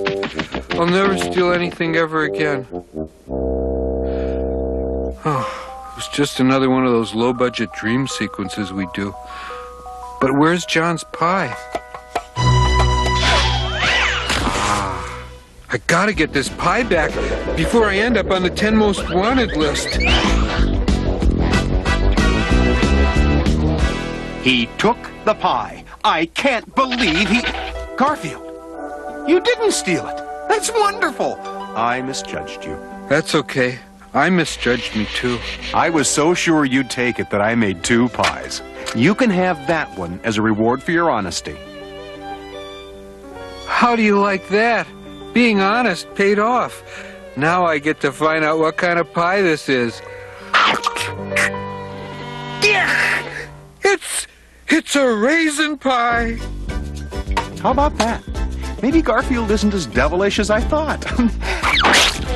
Then again...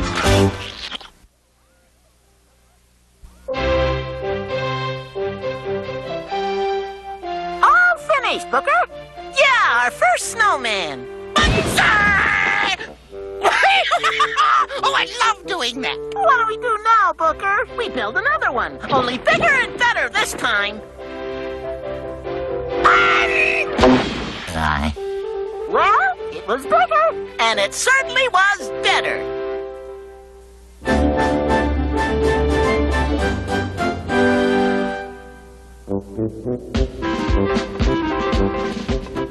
I found a whole bunch of old books stored in the old barn.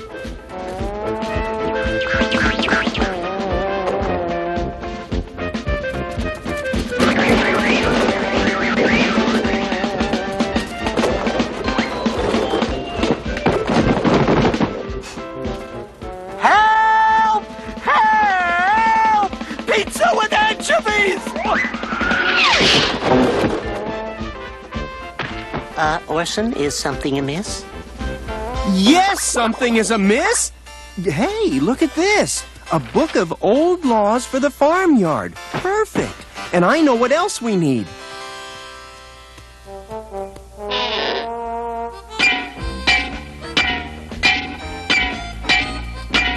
You gonna put your friends in jail, Orson? Of course not. It's just there to remind everyone that we have laws. A lot of laws here, Ors. Well, you can be my deputy while I go on my hike through the forest. Can I wear a badge? I don't have a badge. I do. Deputy Roy, reporting for duty, sir. Just keep the peace while I'm away.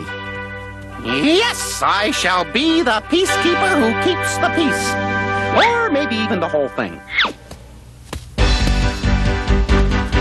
I am a legal eagle. It makes my heart beat quicken to know an illegal beagle will soon be terror-stricken. I am the cop who will get the drop on any thieving criminal twerp. I look near and far because I wear a star, an agricultural wire. I am the law, I'm quick on the draw. If you're guilty, you better confess. No need to yammer, you're in the slammer. I'm a barnyard Elliot Ness. I am a legal eagle. I know you're wonder-stricken that I'm a legal eagle, even though I'm just a chicken. I must uphold the law. What do you mean I disagreed with you? I never disagree with you. Okay, like, have it your way. You don't disagree with me. That's not true and you know it. All right, whatever you say. What do you mean, whatever I say? Who says I'm right? I do. Yeah, what do you know? Halt! Cease and desist. Arguing like that is a 708. You are guilty of 8 counts of public disagreement. We are not! 9 counts of public disagreement. Now, are you going to come quietly? Come on, sis. The rooster's like flipped his beak, man. Lawbreakers! You cannot escape from the long wing of the law!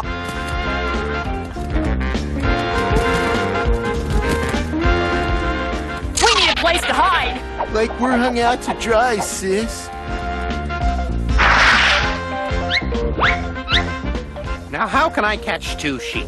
I know.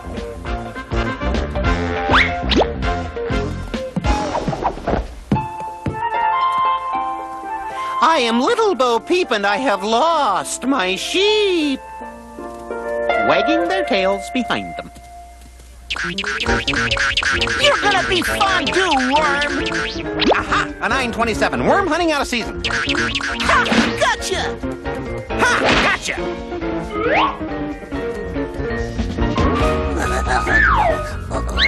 Giggling at an officer of the law. That's an 828, worm. Why, you muggy swine. Not saying naughty words in worm talk. That's a 699. Disco dancing on a Tuesday. That's a 414. Oh, fret! Oh, anxiety attack! I have to get Orson back. Hello? Hello, I'd like to make a duck-to-pig call to Orson Pig. Orson Pig. Orson Pig. Please pick up the white courtesy tin can. This is Orson Pig. Orson, Roy's arresting everybody. He's gone badge happy and he's throwing everybody in the slammer. Having a pig paged in the pine trees. That's an 808. Doing double take without a permit. That's a 593. Hello? Hello? Operator? Oh, I better get back there.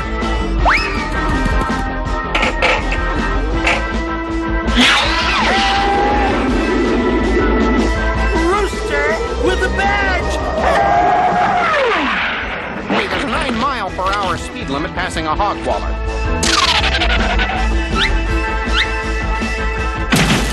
Exceeding legal maximum occupancy of a scarecrow. That's a 240.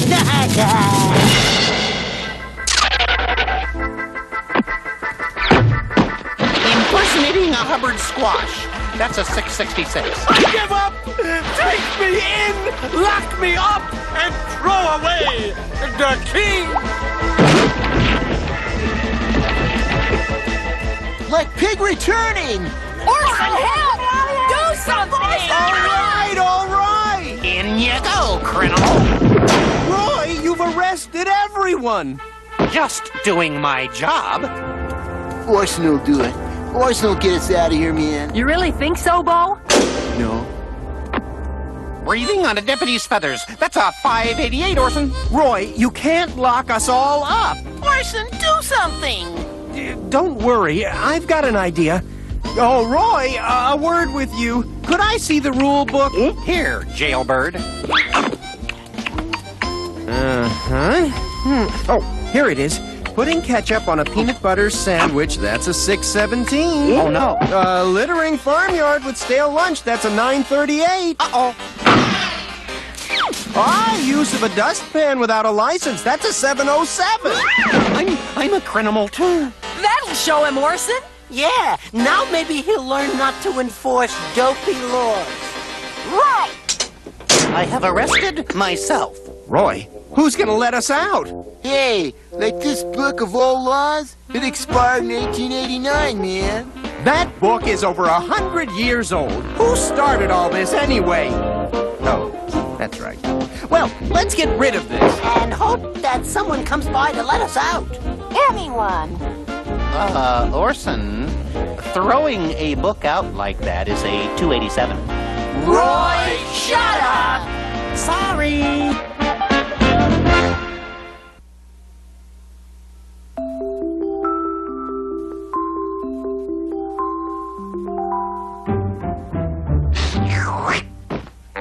Odie.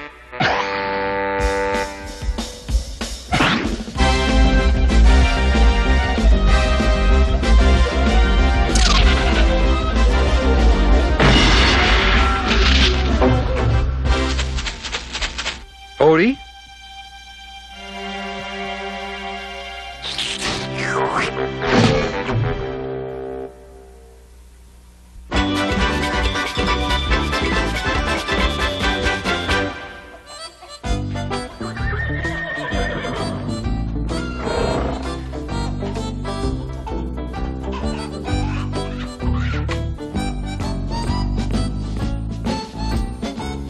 Well, howdy there, ma'am. You know, some gals might consider a guy like me to be a real catch. Now that you mention it, you do look a bit like a rainbow trout. Gee, I...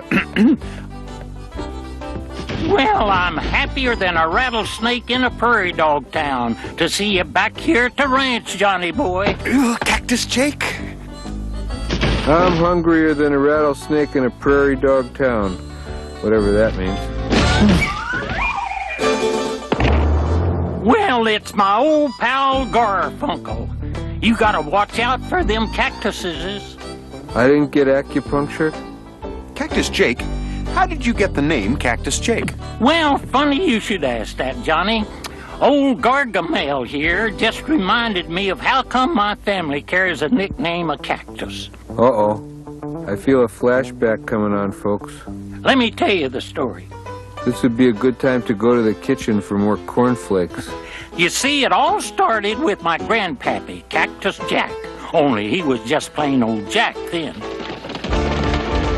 You've heard of the James Gang, the Wild Bunch, you know, Butch Cassidy and the Sundance Kid, and places along the Outlaw Trail like Hole in the Wall and Robber's Roost?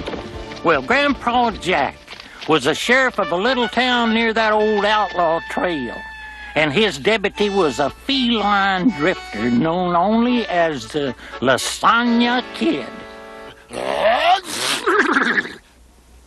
His job was to keep the peace in the territory's varmint population.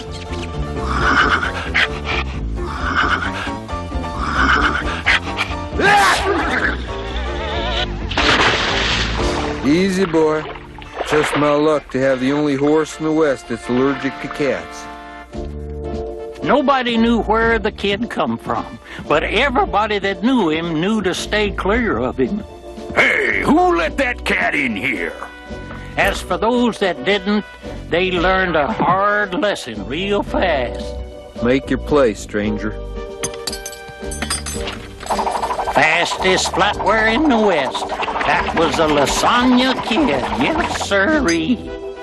I didn't mean nothing, honest. I apologize, Mr. Deputy, sir. The kid was touchy, all right. There was only one woman who knew the way to his heart. Howdy, Deputy. Howdy, Miss Kitty. Mighty fancy eating there, kid. Must be tough being the fastest eater in the West. Well, you know how it is. There's always some young punk fork slinger waiting to challenge you. Well, how about showing me some more of that spoon play? If you like, ma'am. It must be love. Then came that fateful day when the three orneriest crooks in the county come to town. The Lefkowitz brothers.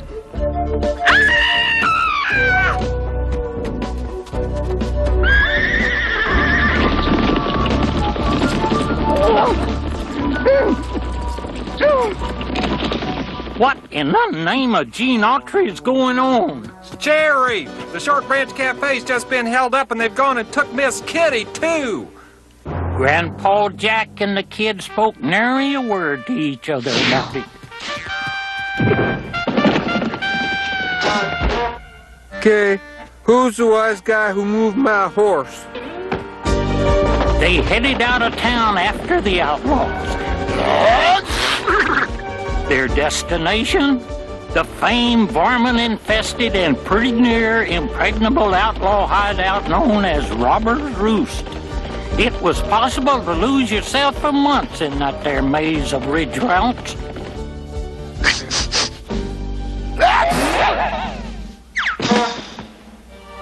Luckily, the Lasagna Kid's horse could smell the cat hair from Miss Kitty to point the way.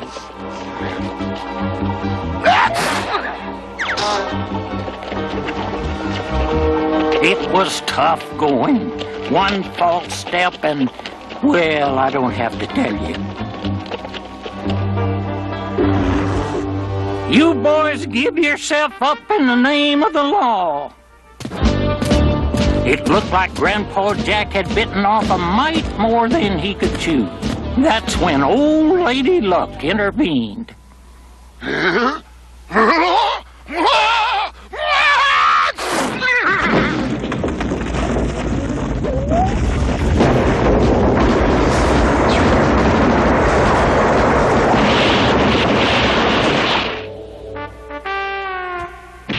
Whoa!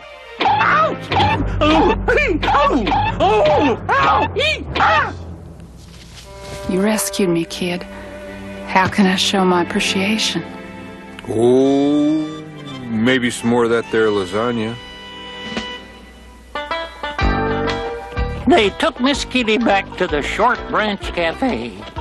As for Grandpa Jack, he stopped off at the town doctor. Seems he'd gotten a little behind in his work. Ouch! Ooh! Oh, ain't you through yet, Doc? Ouch! It hurts! From now on, I think we should call you Sheriff Cactus Jack. So that's how come you're Cactus Jake, huh, Cactus Jake? Yeah, that's right, partner. Hey, there's nothing beats a taste of Western-style barbecued ribs. Cactus schmactus, I'm still the fastest flatware in the West.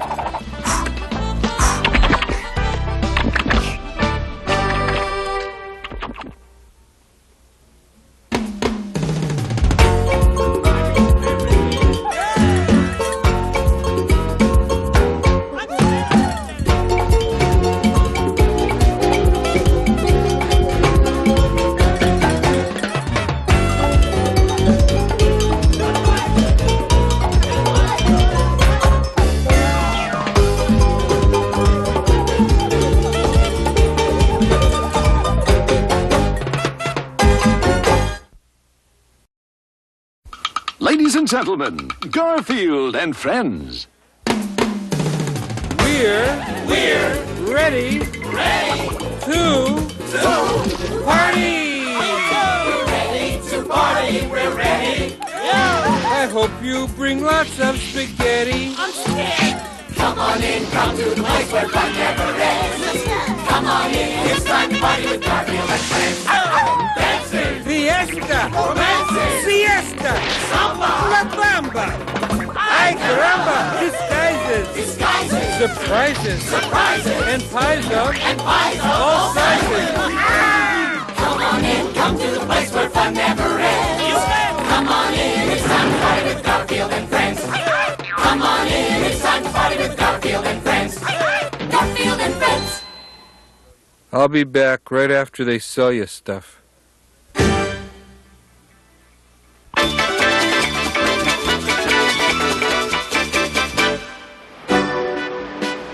You've never met my cousin George, guys. I think you'll like him. If he serves dinner on time, I'll like him. I hope what George does for a living doesn't bother you. There's no job in the world so awful I'd turn down a free dinner. What is he, a burglar? An enemy spy? He's a disc jockey. Oh, disc jockey? No, no! Keep away from me! Disc jockey! Ah! Come on, he's only a disc jockey. Help! Somebody! Disc jockey! Hey, great to have you here, cousin. Thanks for the invite, George. What's for dinner? Hey, that's my question.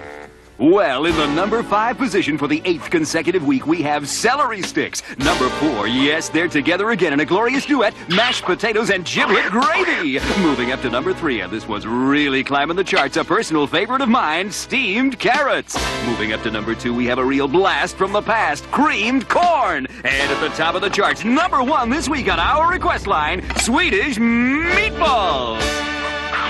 And the bread is a golden oldie. Boy, George, it must be exciting being a DJ. Well, have you ever considered stepping up to big pay in the highly paced world of professional broadcasting? Me? Him? Sure. My station just made me manager, so we have an opening for a new morning man, and you have a great voice. I do? Yes, I do. Odie, this could mean big trouble. We interrupt this Garfield cartoon to bring you this message. Every year, dozens of otherwise worthwhile human beings take that horrifying step and become disc jockeys. Here's a normal person playing a record. Let me play a record for you.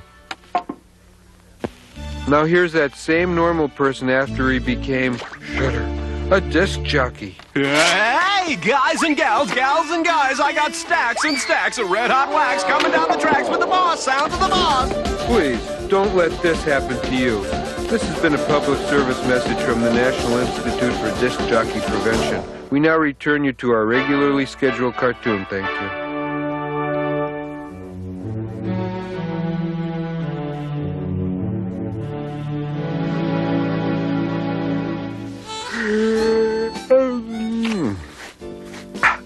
I hope John has breakfast ready and, while he's at it, lunch.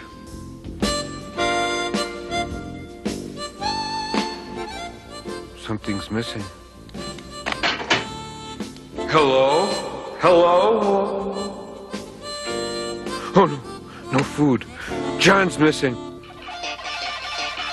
Call the police. No, first call someplace that delivers waffles, then call the police. Where could John be? And that was Vinny and the Landlords with their new hit, Don't Evict Me From Your Heart. That's John. Oh, right. He's no longer a person. He's now a disc jockey.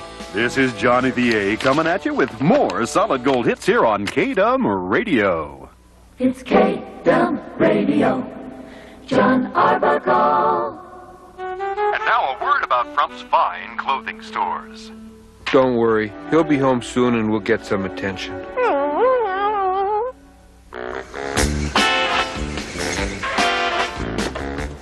Here he comes, Odie. Just in time for lunch. Hey, Pussycat and Pooch, face front. Johnny the A is on his way. Lunch.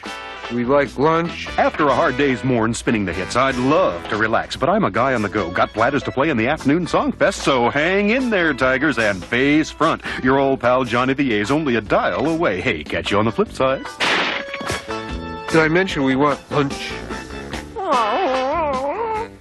Odie, this isn't just a matter of lunch. You want to get our old John back? Okay, I think I know what to do.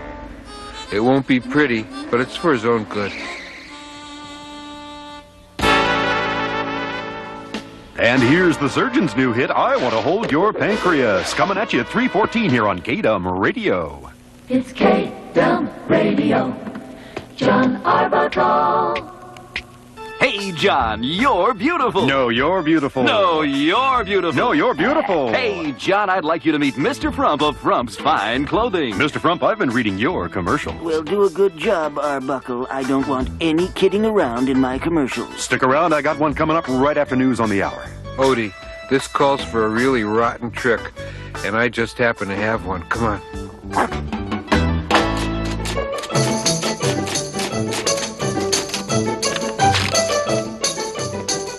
News is just ending, John. Now give Mr. Frump's commercial all you've got. Yeah, I've got the copy right here. I'll really sell it. John, you're beautiful. No, you're beautiful. Almost time for your commercial. Good. I hope he treats it with the seriousness it deserves. Welcome back. This is Johnny the A with a word about Frump's Fine Clothes. You know, every Frump suit is made of the finest material and also has a stuffed cabbage in every pocket. People who look like salmon agree that every Frump suit is as handsome as a homely Gila monster. When you visit any of Frump's 11 showrooms, a well-trained salesman will make you play hopscotch and impersonate a chihuahua. Every Frump suit is 100% pure chicken fat, hand-tailored by trained pigeons to fit you like a hot air balloon. Ooh, get that clown off the air. Yes, sir, Mr. Frump. Come on, Odie. Our work here is done. You're through being a disc jockey, Arbuckle. I'm no longer a disc jockey? I'm no longer a disc jockey. I'm a person again. Guys, I forgot to feed you. Oh, I'm so sorry. I don't know what came over me. Let's go out and get a big meal. No, you're beautiful. No, you're beautiful.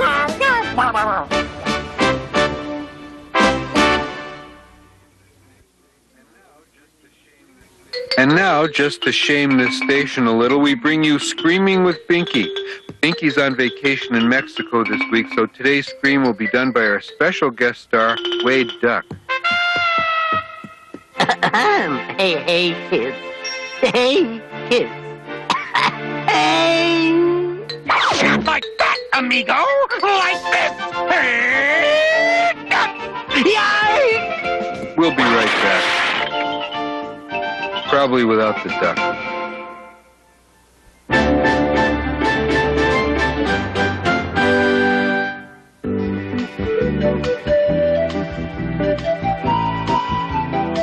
$1,512, 1,513. My beak is chilled. Nothing like a brisk fall day, eh, Orson? Some of the corn would sure taste good right now. We could put a few ears on the stove. How I love to watch the butter melt down in between those plump golden kernels. You can't have any until I've finished counting it. Hi, Orson. Are you done with the corn inventory yet? No! I keep counting and recounting, and each time I come out with a different number. Well, it's nothing to get heated up about. It's just that we've waited all year for this harvest. You think I'm not looking forward to having fresh corn, too? Now, where was I? 1,311, I believe it was, or maybe 12. No, it's 1,513, and that's 3 less than I counted last time, and 7 less than the last 2 times. Hey, it's no big crime if you're off by only that much. What's an ear between friends? We have to know exactly. Okay, everybody out of here! Can we not be of help? I want peace and quiet while I try to figure out my mistake. How could I be a total of 10 ears off? Roy's right. It's no big crime, but how did it happen? You're always undercover. There's no one you can trust. When you're the world's best secret spy, danger is a must. Around every corner, something threatening may await. A gut feeling says danger lies ahead, but is it trouble or something you wait? You always have to work alone when you're a fearless spy. There's just you, your trench coat and your 357 Magnum cream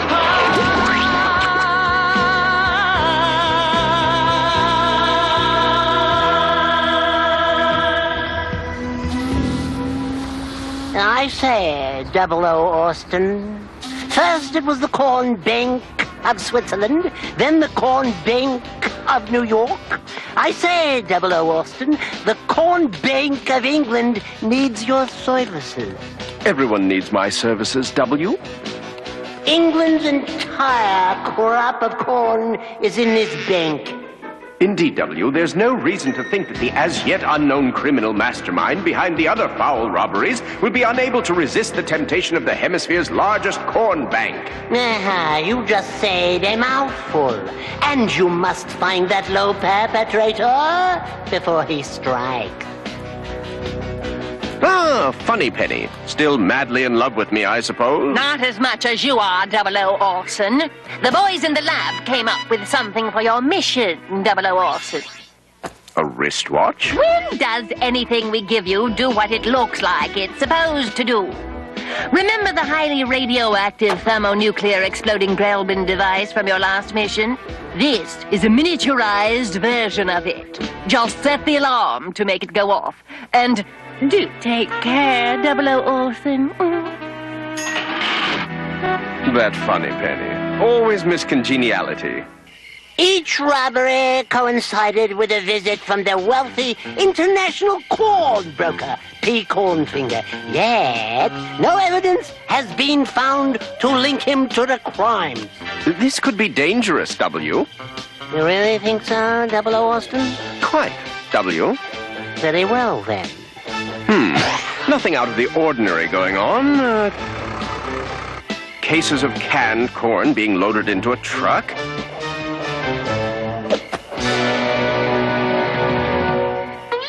I say, I'm from the Birdwatching Society. I was taking an evening walk and saw a rare red speckled sapsucker in your tree.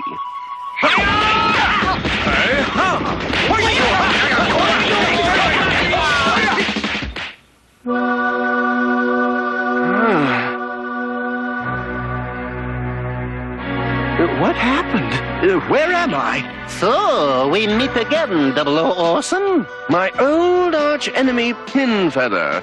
You're P. Cornfinger? I had to change my identity after that fiasco over the highly radioactive thermonuclear exploding Grelbin device. But you haven't given up your criminal activities. You are behind the international corn bank robberies, and that's why you've come here, to rob the Corn Bank of England.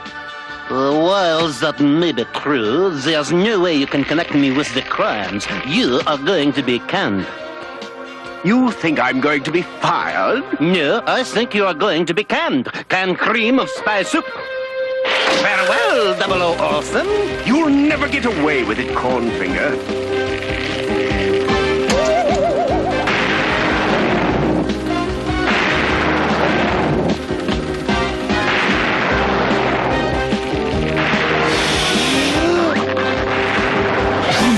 This wristwatch is a miniaturized, highly radioactive thermonuclear exploding Grelbin device.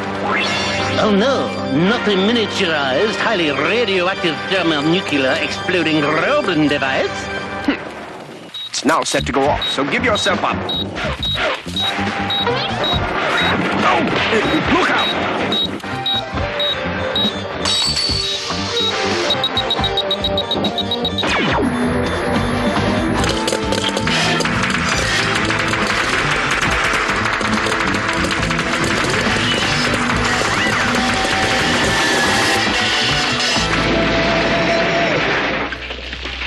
There's the proof, Cornfinger. The stolen corn was hidden in the panels of your limousine.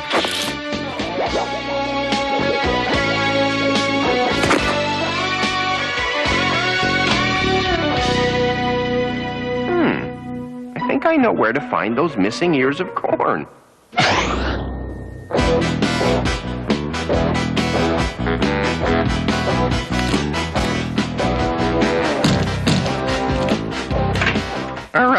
Hello, friend pig.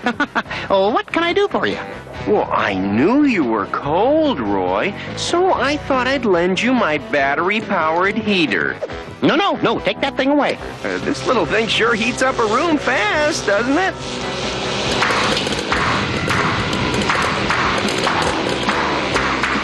I am in big trouble. Whoa! Yahoo! Oh, help! We heard the yelling. But I came anyway. What's amiss? The reason my count kept coming out different was that Roy here was smuggling corn out of the crib in his parka. Popcorn? Anyone? Yeah, sure. Thanks, goody. Oh, boy.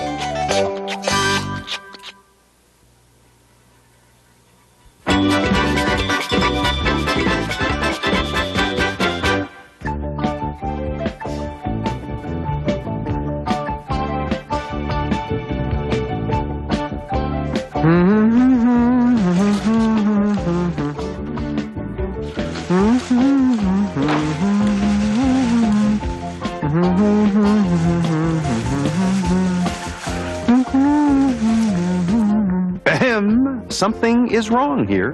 What? Is this the 10 items or less line? Garfield, you just finished eating. You never finish eating, you just pause between bites for naps. Garfield, I don't know what to do about the way you... Excuse me, my cake is done. Cake? You mean cake as in chocolate cake? Cake as in 7-layer cake? That kind of cake? Garfield, you are not getting this cake. He always says that, and I always get it. I wish he'd just hand it over and save us both a lot of aggravation. I have an idea. I'm going to set my kitchen timer. If you can go without eating anything for 5 minutes, I'll give you the cake. In fact, if you can go without eating for 5 minutes, I'll give up cartooning and become a can-can dancer. He thinks I have no willpower. He thinks I can't go 5 minutes without eating. Well, I'll show him. This is a piece of cake. Cake! A piece of cake! No, I have restraint. I can resist. Is the 5 minutes up yet? This is the longest 5 minutes in history. This 5 minutes must be lasting 12 hours. That music, the sweetest, most wonderful tune to my ears. I hear you, my love. I'm coming to you.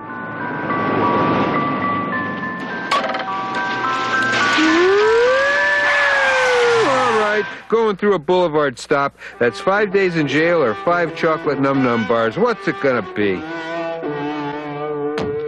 Getting some ice cream? All right. I'm gonna let you off with a warning this time, but watch it. He won't last. No chance. I have to get my mind off food. It's only 5 minutes. 300 seconds. I'll go for a walk in the park. That'll get my mind off eating. Well, you packed too much food, Helene. I don't want to carry all this home. Why don't we give the extra food to that cat?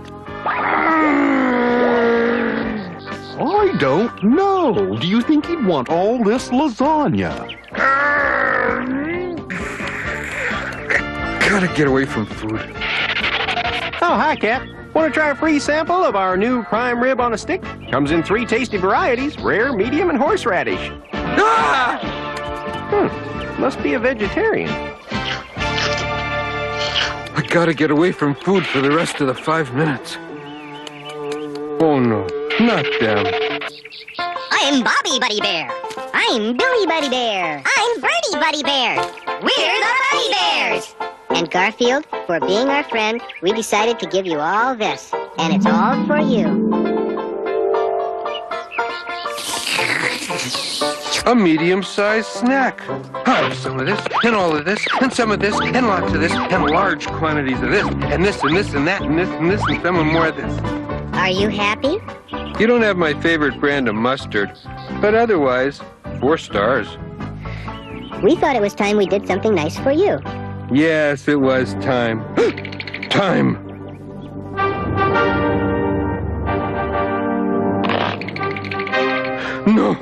No, I can't eat till the 5 minutes is up. I have to get away from food.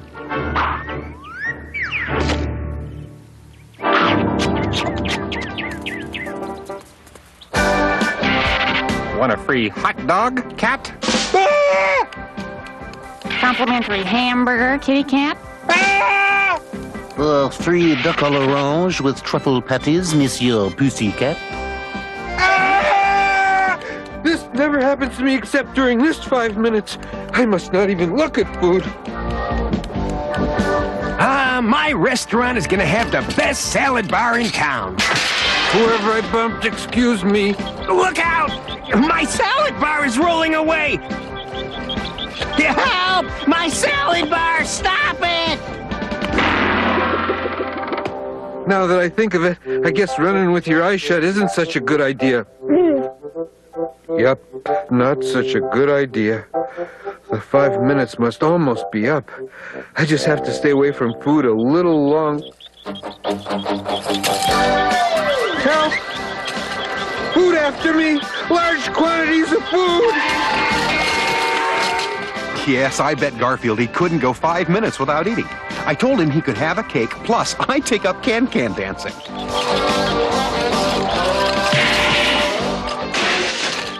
It's almost over, but I'm not worried. Salad bars should be equipped with emergency brakes. Beep, beep! Gee, the 5 minutes is almost up. I'll go check Garfield for lasagna bread.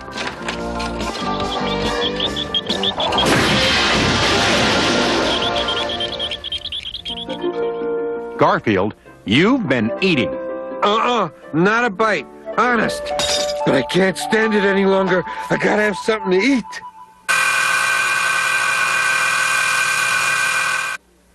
You did it, Garfield. 5 minutes without a bite to eat. I did it! And since the 5 minutes is up...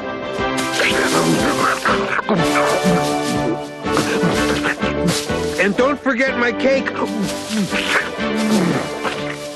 Excuse me. Pardon me, sir. Did you see something unusual around here? Not for this neighborhood.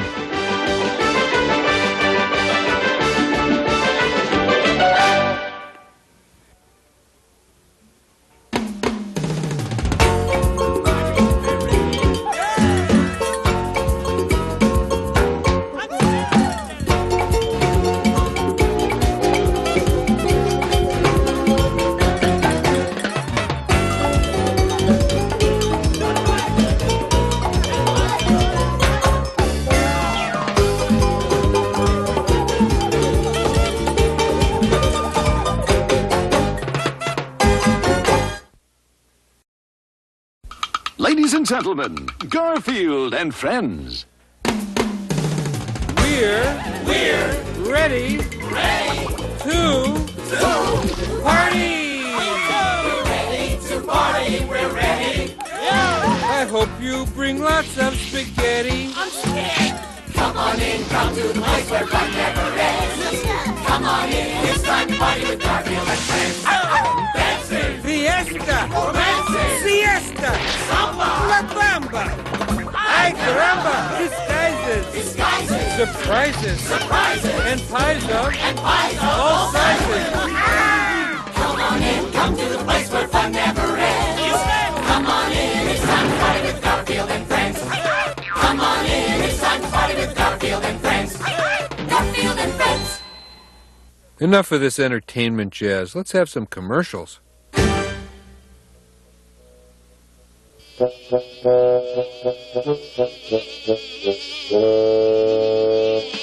Hello there, little housefly. Wait, you're not a housefly. You're a Zordogian sun sponge sent to rob Earth of all its sunbeams. But wait, Zordogians get their energy from the sun. If I close the drapes, I will deprive it of life-giving sunlight. Die, sunsucker! Ha-ha! It's already disintegrating into a hideous green gelatinous mass. I hate being left out.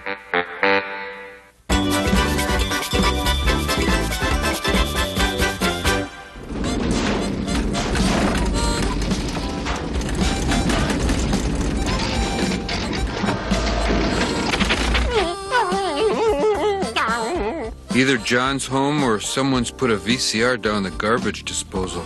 I don't know what I'm going to do about that car. They can't fix it. I don't think we can take our big vacation. I really need a vacation, but I don't know how we It's the most fun place to vacation on the whole planet, and it's right here in town. Come to Wonderful World, a magic land full of fun things to do, founded by the master of fun and fantasy, Wilson Wonder. That's where we'll go. That's Wonderful World, the most fun place on the planet. Come on, guys. My car can get us to Wonderful World. The pizza place is closer. Does he ever listen to me?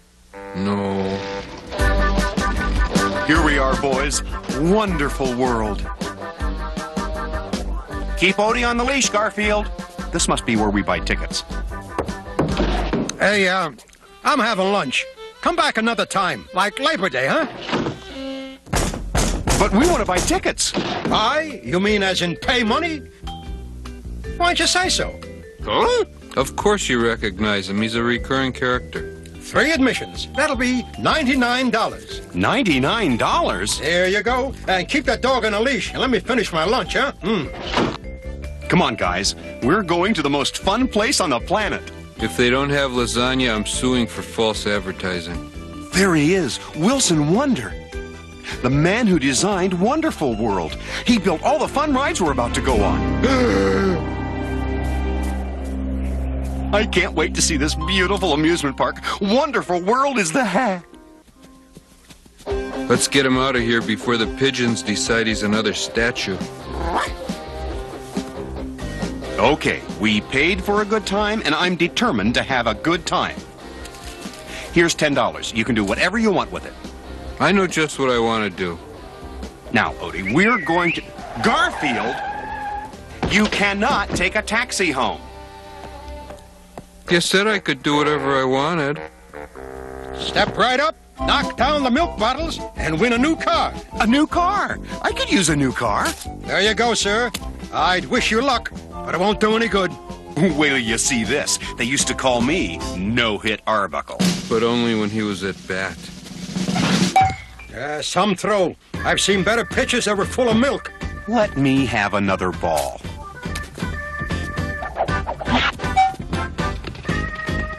Do the words giving up mean anything to you? I'm not giving up. I'm gonna win that car.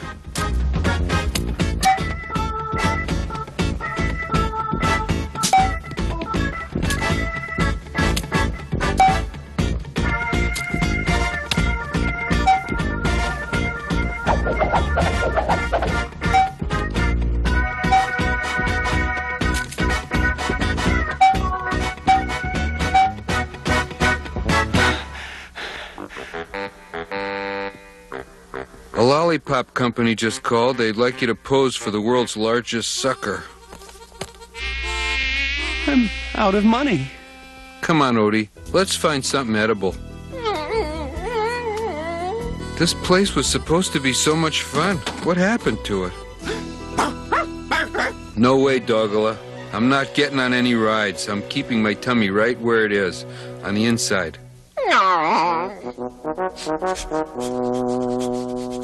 What is it? Something to eat? Something Italian? Chinese? I love funhouse mirrors. This one makes me look real wide and fat. Uh-oh. This isn't a funhouse mirror.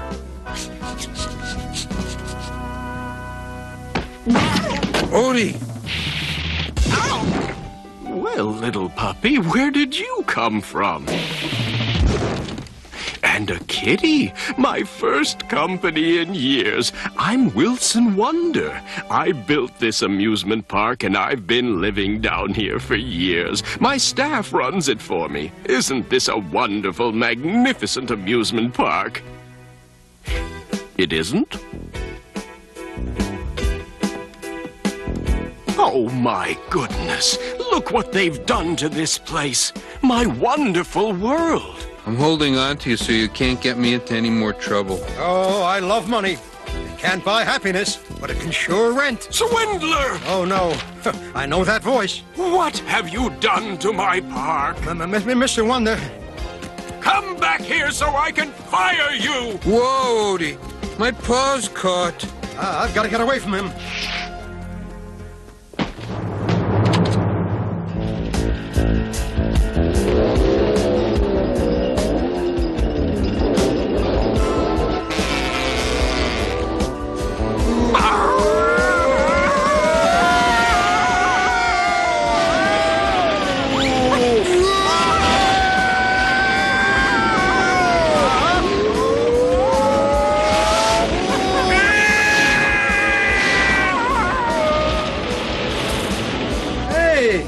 This is fun. I wonder why I closed this ride down.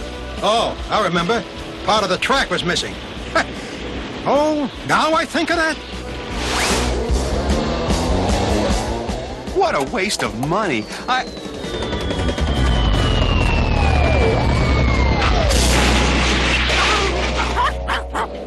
No, we are not going around again. What else can go wrong today?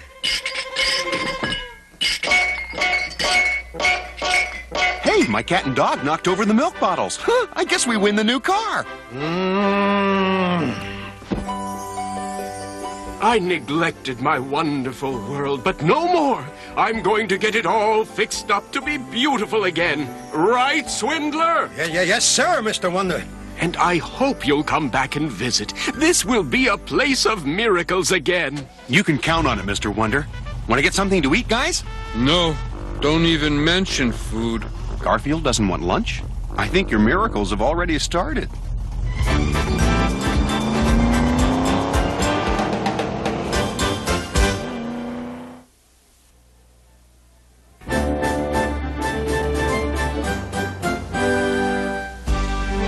Tonight, at Orson's Barnyard, the stars of the farm world have gathered for the 32nd Annual Orson Awards.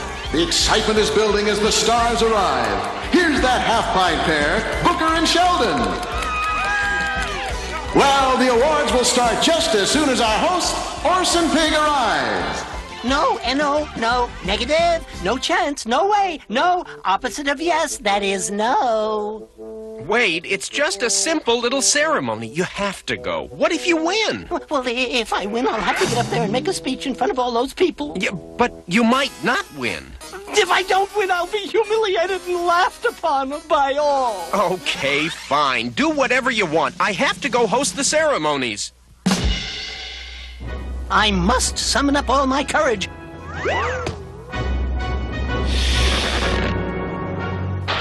I summoned it up. I don't have any. Uh-oh, I'm late. Nothing had better get in my way. Hi, brother. Nice running into you. Or versi.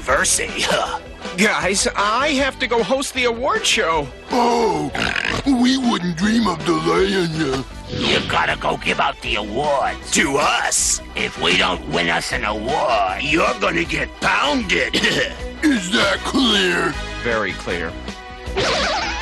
Hey, let's go get ourselves all pretty to accept our award.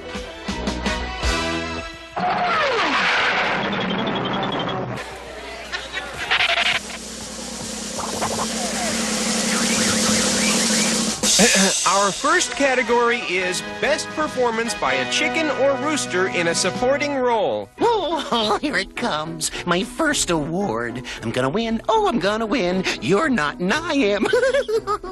The nominees are Booker Chick for his performance in Gone with the Worm.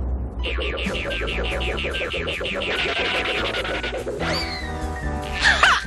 Gotcha! Okay, you low-down, sidewinding varmint of a worm, I gotcha! You're a bull! You're a bull! I'm getting out of here and you're a bull!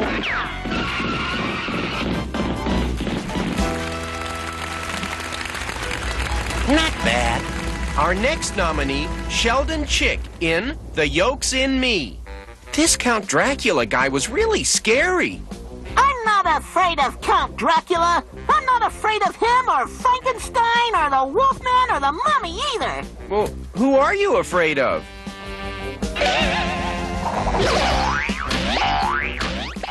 Easter Bunny! A noble attempt. And our last nominee in this category, Roy Rooster in Remember the Alamode. Excuse me, but have you read the warning label on that pie? It's on the side of the tin. That pie contains sugar, partially hydrogenated vegetable oil, modified cornstarch, artificial flavoring, and salt. You don't want to eat that. Why don't you let me have it? It also says here, not to be taken externally.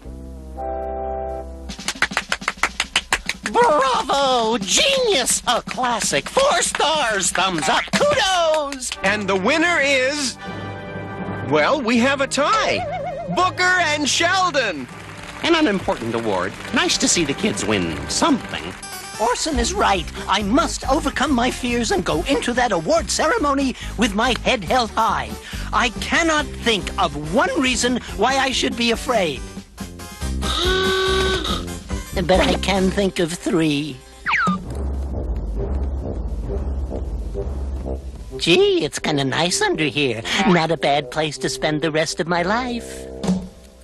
And the winner of the Best Barnyard Art Design is... Bo Sheep. I won this last year, man. Hey, muchas gracias, people. I like to think everybody I ever knew in my entire life, and while I'm at it, anybody I haven't met yet. I think that covers everybody. Let's act real surprised when we get our award. And now, we have one more award, folks. But first, what award ceremony would be complete without an embarrassing musical production number?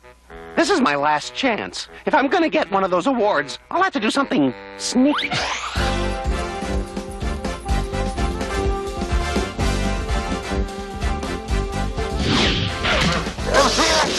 I'm sorry to do this, Orson, but I am a desperate rooster. No matter what name's in that envelope, the award goes to Roy.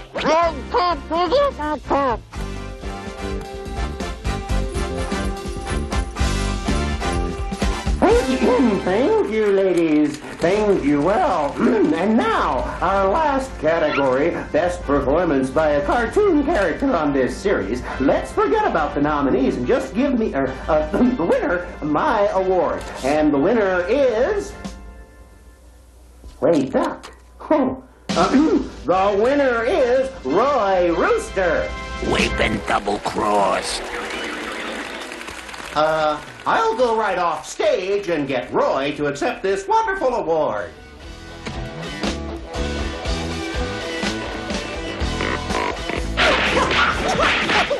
These award shows are all the same, man. No, stop that. Oh, no, I'm not here.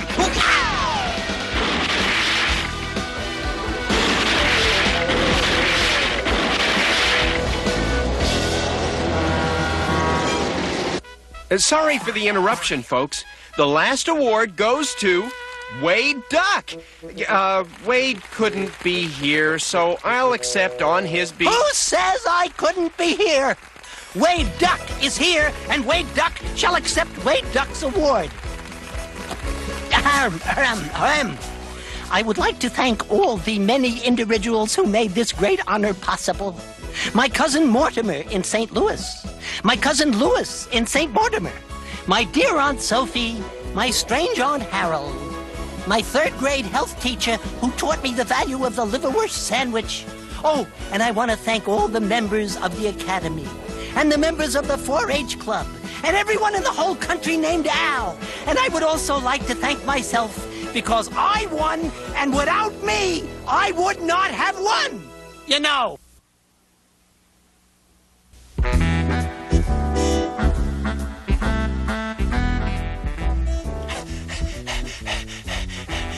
Huh? Who are you? Are you a monster? Oh, it's only you, Odie. Oh, sure, you can sleep with me. There you go, boy. Get comfy. Yeah! Now, who are you? Oh, it's you, Garfield. I wish you wouldn't do that. What are you trying to do? Scare us?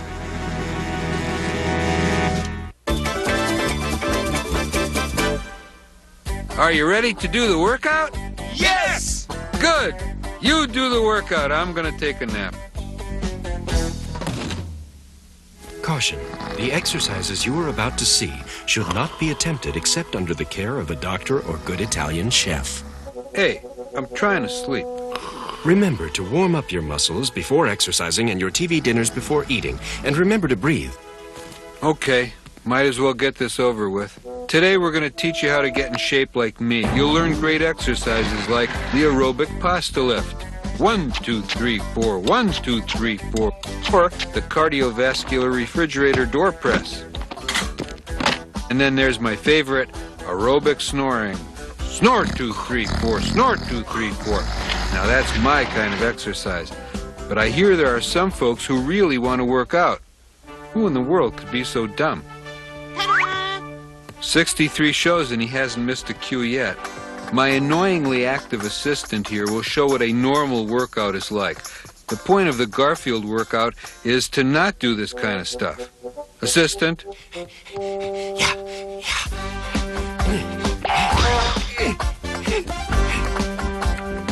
It wears me out just watching this. Now, people often ask me, how do you know if you're overweight? Hey, Garfield, how do you know if you're overweight? See, there's one now. Here are a few hints which might indicate you're a bit overweight. For example, if you have to get an entire math class together in order to seesaw with you. Or if you need to use an instant camera in order to see what your feet look like. Hey, I remember them. I was once wearing socks for 3 weeks and didn't know it. Or if you need to wear 2 watches because your body covers 2 different time zones. Or when you have to go out to where they weigh trucks when you need to find out if you've put on a few extra pounds.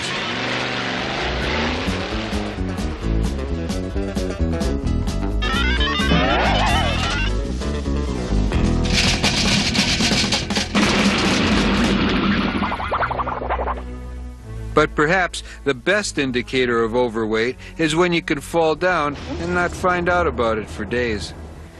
You can also tell if you're overweight No shirking! Drop and give me 20.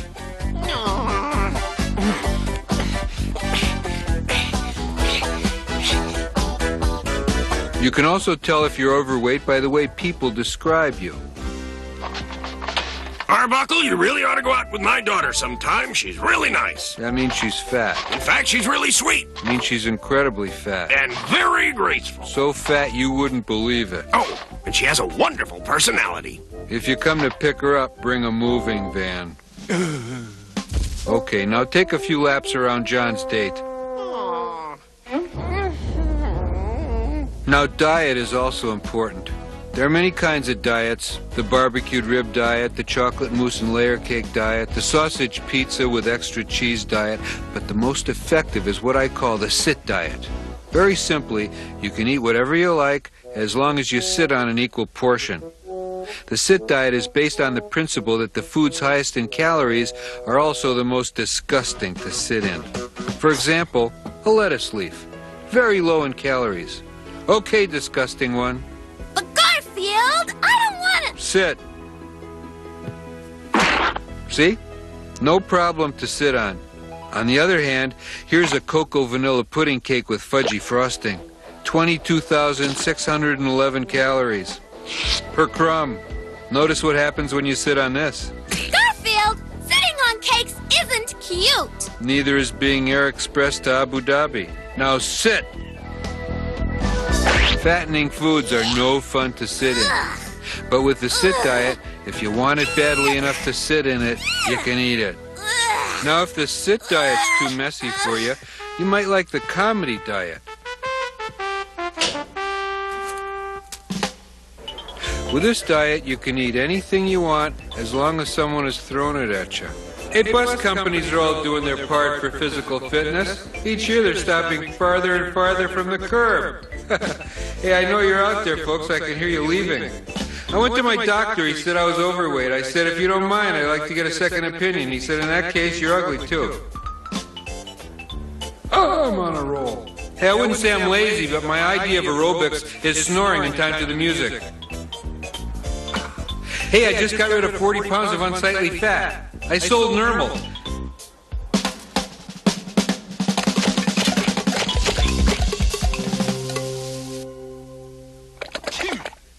The trouble with this diet is you get mostly vegetables.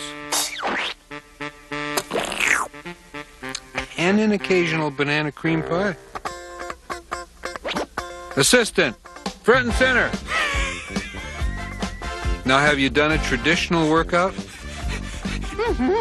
Push-ups, sit-ups, jogging, all that kind of stuff? And how do you feel? Now I ask you, does this look like good health? That's an old-fashioned workout. Now I am going to show you the main activity of the Garfield workout. This is it, folks.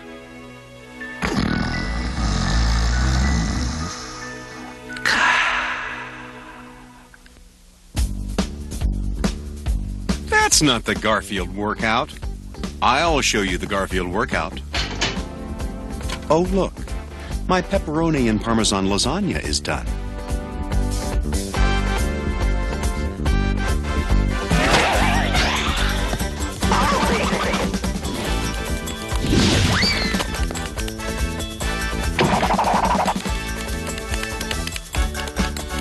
Three, two, one.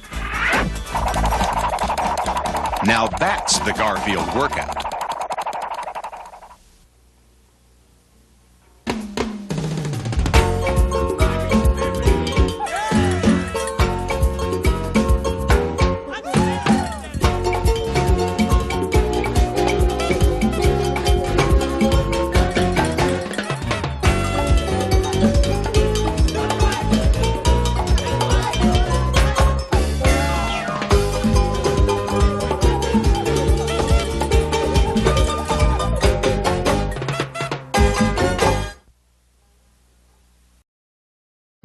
Ladies and gentlemen, Garfield and friends.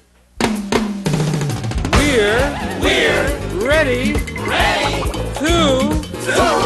party. We're ready to party. We're ready. I hope you bring lots of spaghetti. I'm scared. Come on in, come to the place where fun never ends. Come on in, it's time to party with Garfield and friends.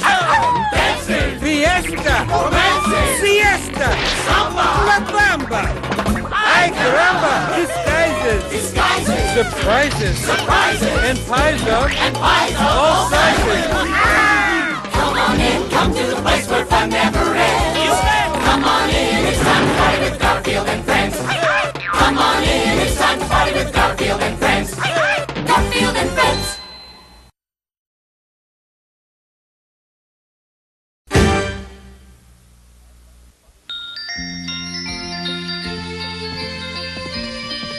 Have fun in the snow, boys.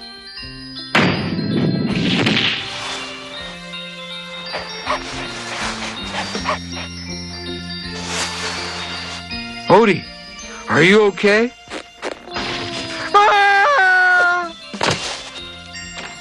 Wimp.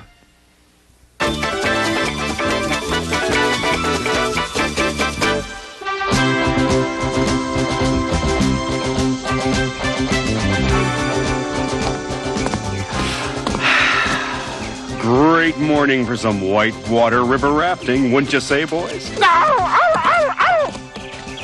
At least I'm color coordinated with my life preserver.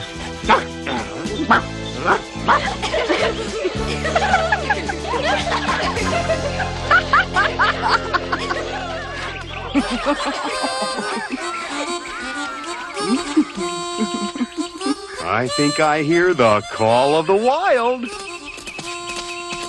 Listen, John, this is the call of the breakfast. We've had a lot of lunches mysteriously disappearing around here in the last few weeks. Hey, don't look at me. I just got here. Someone is stealing food? Who? Beats me. I was saving this for an emergency. And if not having eaten in 2 hours isn't an emergency, I don't know what is. Just remember to hang on to something. Is it okay to hang on to you, honey? Better close your mouth. There are squirrels around looking for places to hide their nuts. I guess some guys have it and some guys don't.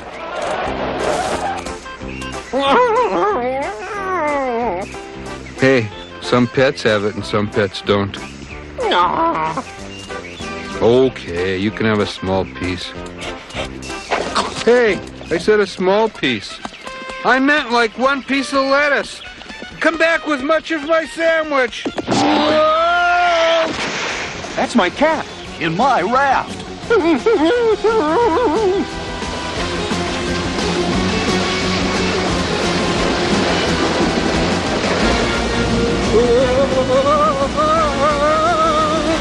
This is more than an e-ticket. Not the water. Cats hate water. This is a genetic fear emergency.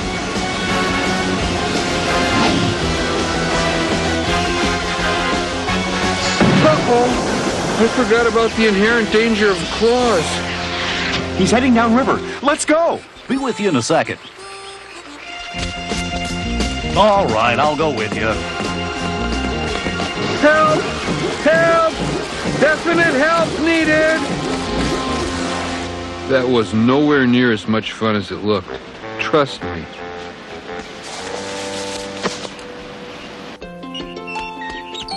Ah, nature. I am an animal. Here other animals are in their element. There are birds in the trees. Make that large predatory birds in the trees. I'm not an animal. I'm just a house cat.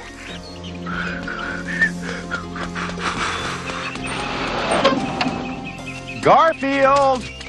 Your cat may be trying to walk home. That's not like him. Walking is work. Well, in times of crisis, the homing instinct in pets can be strong enough to overcome normal behavior. You've seen those movies about dogs and cats lost. Uh-huh. For the love of old Fred. Oh, yeah. Muffins come home. Oh, I love that one. Muffins and old Fred get left at the rest stop. Oh, gosh. Those movies always make me cry.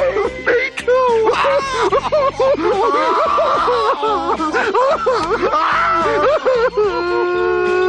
These are supposed to be real men?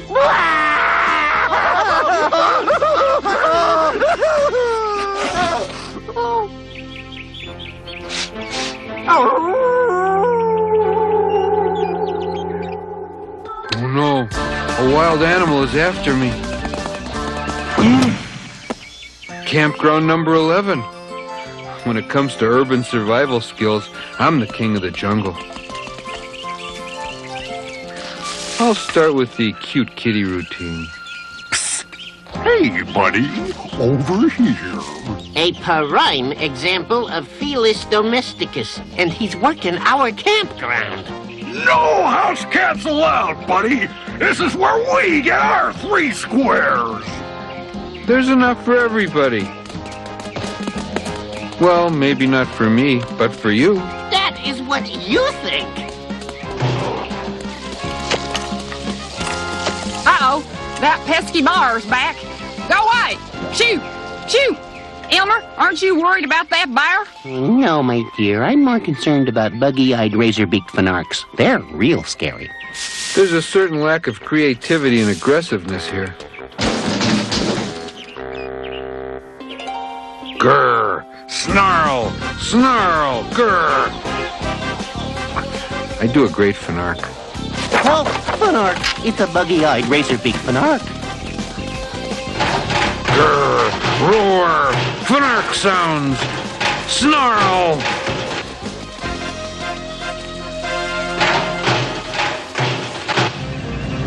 Garfield! Attention all units in the vicinity of Campground 11. We've had a buggy-eyed, razor-beaked fanark sighted. That's a Roger, dispatch. We're on our way. What about my cat? A razor-beaked fanark is serious business, especially the buggy-eyed kind. We'll pick up the search later. Hey! We'd better split, little buddies. The fuzz just arrived. Oh, shucks. I was hoping this routine would be good for all summer.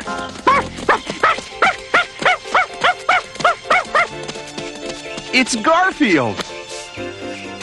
Glad you found your cat. Now get back inside the truck with the girls and lock yourselves in. I have to look for that fanark. I'm going to find that fanark and not rest until I do. Oh, I think we'd better do like he says. You really were concerned about your cat. How sweet. Here, John. Easy, ladies.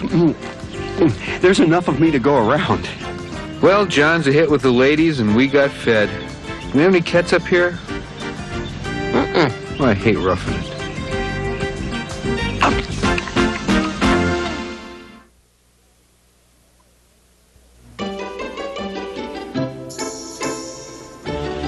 Hey there, you gloomy gussies. Bo and I are here to cheer you up.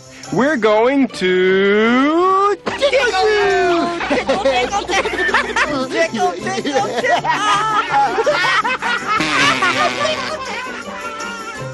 Can't remember when I laughed so hard.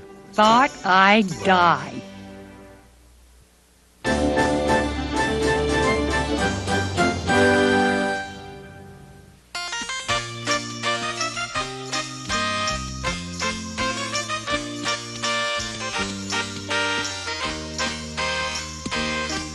All personnel, please clear the target area.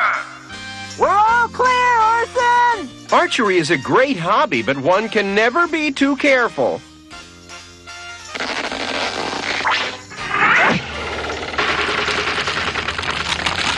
Yippee! It's raining walnuts! Wow, man. Your target practice is just double this year's harvest.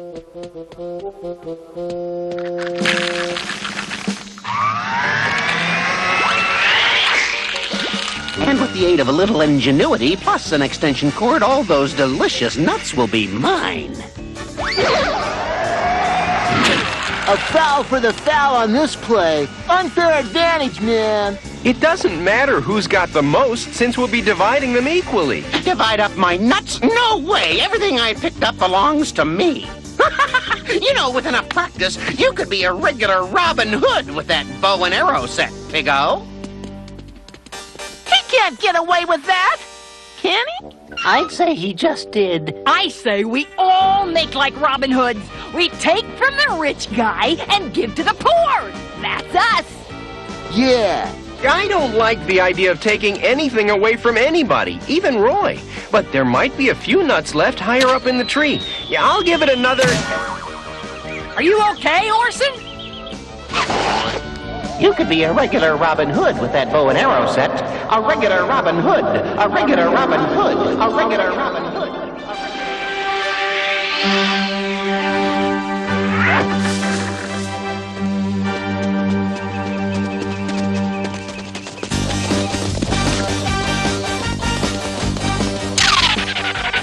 I will resist your thievery with every ounce of courage I have.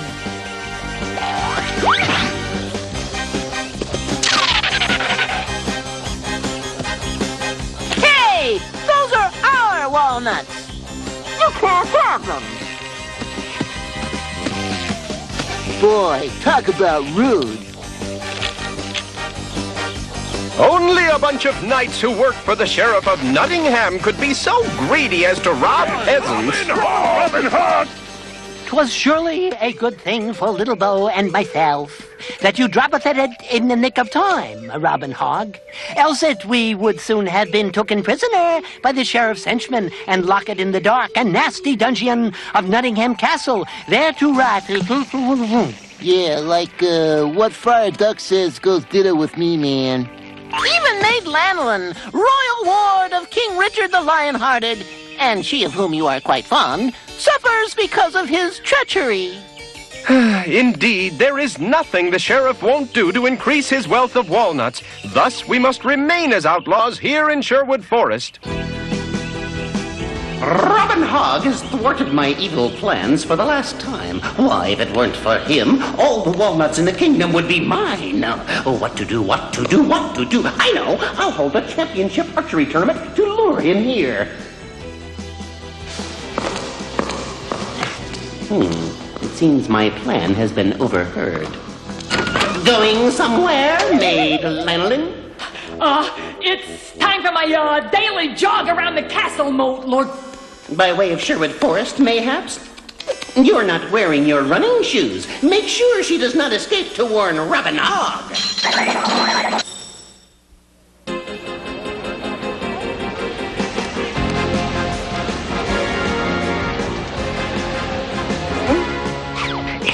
time to make our move.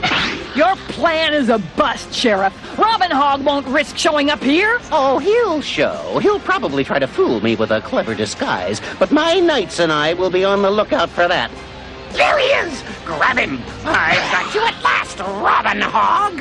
Hey! I knew I'd spot... who are you? He's not Robin Hog, that's for sure. He'll be here. I know he will. He's after my walnuts. It's him! It's him! He's everywhere! Robin Hog! No! Hey, handing out these funny glasses was a great idea, man. You have defeated the evil Sheriff of Nottingham and freed the walnut farmers from his tyrannous. I did nothing. 'Twas the sheriff's own greed that caused his downfall. And now to win that contest.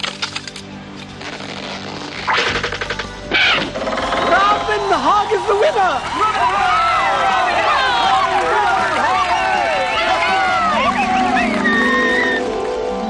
Ow!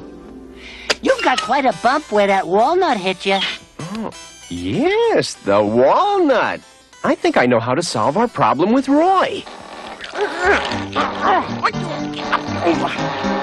Do you need some help storing your walnuts, Roy? Looks like you don't have enough room for all of them. No, thanks. See you later, then. I bet they're scheming to take my walnuts. Hey, Roy! Sheldon and I are going on a worm hunt. Want to come with us? Trying to lure me away from here, are you? Well, I'm not falling for that. Sorry you feel that way, Roy. Bye-bye. I have to stay alert. First, I'll put an extra lock on the door. I'd better put bars in the windows, too. I'll hire a night watchman. But there's no one I can trust. I'll sleep in front of the door, and I'll have all my meals delivered. Oh, do I want to spend the rest of my year like this? I won't be able to have any fun. Whatever you were planning, you can forget about it. I have all these walnuts, but I'm too worried about keeping them to enjoy them. Go ahead, divide them up. Thank you, Roy. Robin Hog does it again. Robin Hog? You mean as in Robin Hood? Oh, I love Robin Hood. To sally through yon leafy forest, purloining ill-gotten gains from the wealthy, to bestow upon the not wealthy. Therein lies the quest for the... nuts.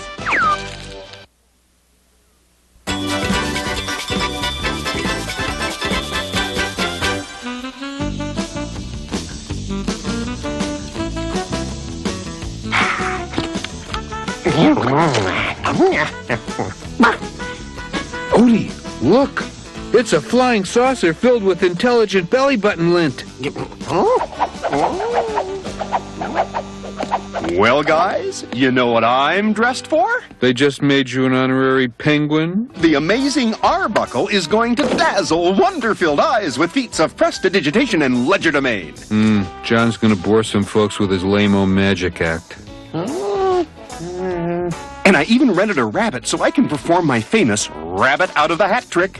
1 for the show, 2 for the money, abracadabra, and here is a bunny! Ta-da! Here, you get acquainted. I'm gonna go get the rest of my props ready. Welcome to the house, and no, there's no more dinner left. I don't want dinner. I just want out of this hat stuff. What's the matter? Don't you love show business? Show business? You call getting jammed into a musty old hat 3 times a night show business? I've been pulled out of hats, caps, derbies, motorcycle helmets, berets, beanies. I once had an Indian magician pull me out of a headdress, and it's always by the ears. How would you like to get picked up by the ears? Hey, it beats getting picked up by the police. Well, I've had it. I quit. I'm out of here. I'm history. I don't blame them. Who'd want to spend their life getting pulled out of a hat? Okay, I'm ready to go. Where's my rabbit? He walked, or hopped if you prefer. I've got to have a rabbit for my act. That's my best trick. Hey, too bad. Where are you going to get a rabbit at this hour? You know, Garfield, you're almost the same size. No way. I don't do rabbits. No, I don't want to hippity-hop down the bunny trail. No. Garfield, I need a rabbit. No, absolutely not. Get me an attorney. I'm not going to be a rabbit, and that's that. This is the most humiliating moment of my entire life. If you're my friend, you won't laugh.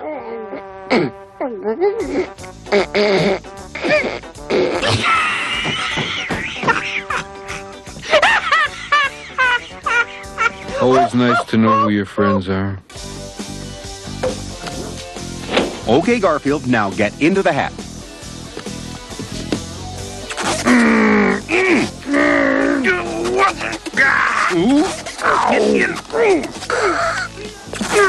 Odie, help! Odie!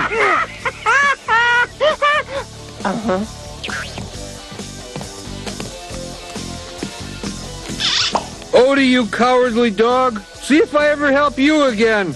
Not that I ever have. I hate show business. I know it's cramped, Garfield, but it's just until I finish my act. Okay, Louie, I'm making a break for it. Sorry, John. My mama didn't raise me to be a bunny rabbit. And now I just say some magic words. Alakazits and Alakazats. Alakazats and Alakazits. Well, I say some magic words, and now, as you can see, the tie has been restored. How did they get out? Yeah. Oh, I knew it was Alakazats first. Thank you, ladies and gentlemen. Thank you. And now I would like to do my last trick. Quiet, or I'll do 6 more. An ordinary empty top hat, from which I shall now produce a rabbit, or a reasonable facsimile. Here we go, Garfield. Try not to be eating anything. 1 for the show, 2 for the money, abracadabra, and here is a bunny. 1 for the show, 2 for the money, abracadabra, and here is a bunny. 1 for the show, 2 for the money, abracadabra, and here is a bunny. 1 for the show, 2 for the money, abracadabra, and here is a bunny. Garfield, this isn't funny. Garfield, come out of there, Garfield.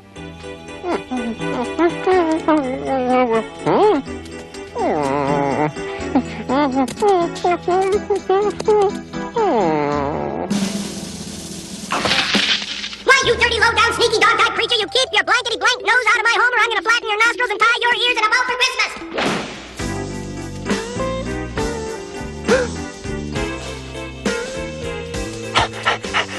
Oh, it's no use. I can't sleep. All those years cooped up in those stupid hats. Would you believe I got used to them? Hey, who are you shoving? I should never have made him do it. Garfield, can you ever forgive me? Making you dress up in that rabbit suit like that, it was all my fault. Now you're lost forever. Lost somewhere inside a hat. I'll try one last time, but I know it won't do any good. 1 for the show, 2 for the money, abracadabra, and here is a bunny. I knew it would. Garfield! Did I miss my cue? Garfield, I'm sorry. I'm sorry. Oh, how can I ever make it up to you? Un minuto. Luigi's Lasagna World Takeout Menu. Taco City Home Delivery Menu. Pagoda Palace, we deliver. I guess it's the least I can do. And I'm not sharing one bite with that turncoat canine. Imagine Odie running out on me like that in my hour of need. Marv! Odie, you found my rabbit. Yeah. Well, this calls for a celebration. I'm going to call some of these places. You were trying to help me by bringing the rabbit back. Yeah. I guess I misjudged you. Would you like to join me in the feast? Yeah. And you'll join us, too. Could I eat in my hat? I miss the old plates. Okay, here you are, boys. I'm going to get out of this tux. Wait, Odie. Look at that red-headed pterodactyl Elvis impersonator. Hey, pal, look at that blimp containing a lifetime supply of linguine. Where? Hey, I haven't been hanging around magicians all my life for nothing. I know all the tricks.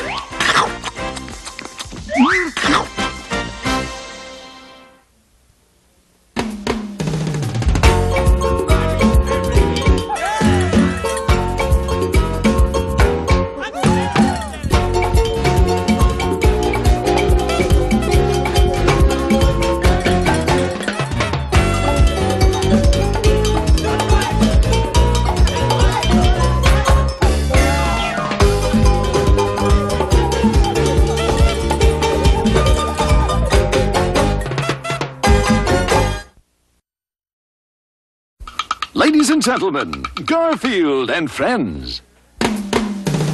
We're ready to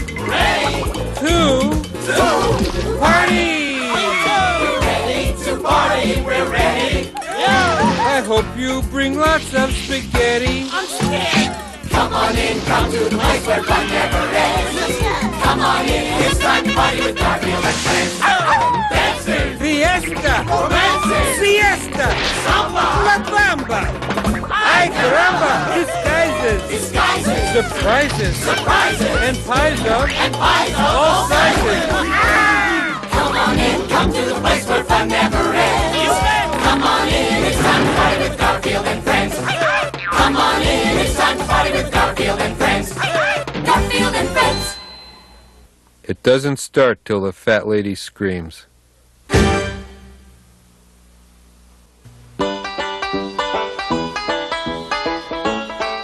Hey, Odie, how about if we put on a show for John?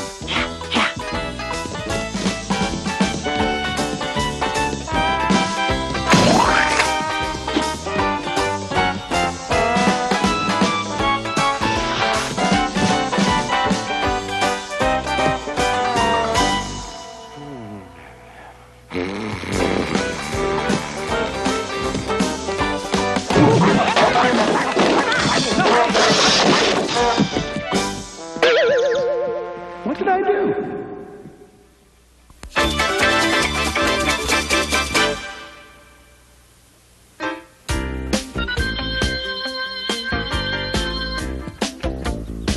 Okay, Garfield, I think it's time you started sharing some of the work around here. Now, I've made up a list here of the chores I'm assigning you. You can do them in any order you like. Let's see. Take out trash, mow backyard, clean up garage, wash kitchen floor.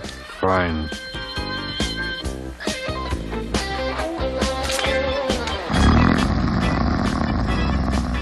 Gee, I don't recall putting sleep all day on the list. Is it my fault you forgot the important stuff? Why do I even try?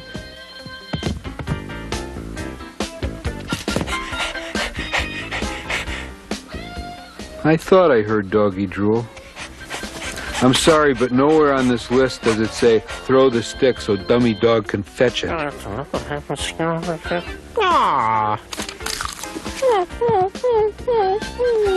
Okay, so it wouldn't hurt me to throw the stick once. All right. Odie! Okay, pup. I'm only doing this once, so I'm giving it everything I've got.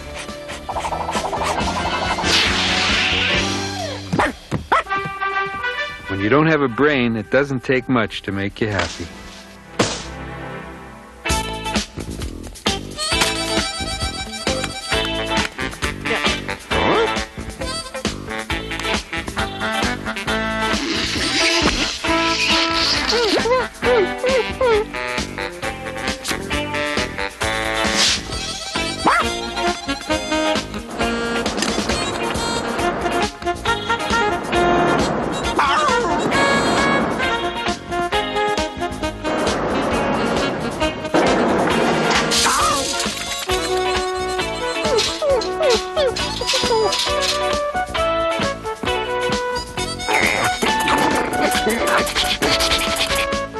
Be with you in a second, Pete. I gotta put these empty bottles in the washer so they can get refilled.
This is the last of it. See you tomorrow.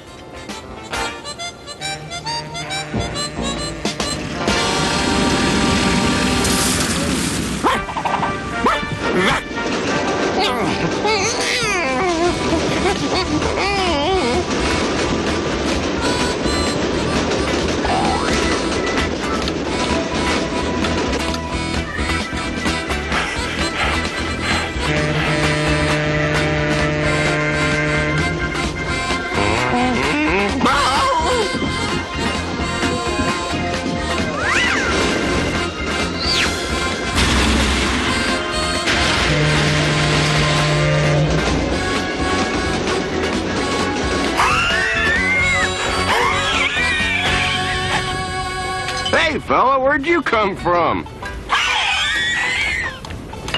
You look thirsty. Here, have a little milk, boy.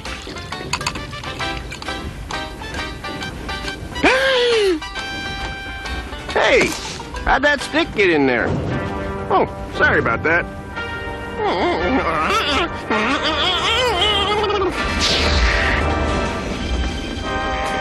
Dog, no!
Uh-oh. Old throw the stick and I'll fetch it is home.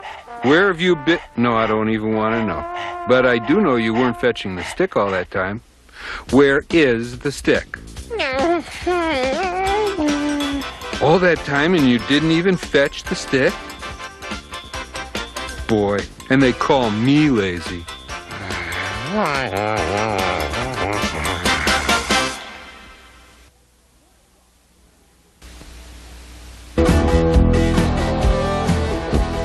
Well, if it isn't Lanolin, the walking lint bag. Get lost, rooster.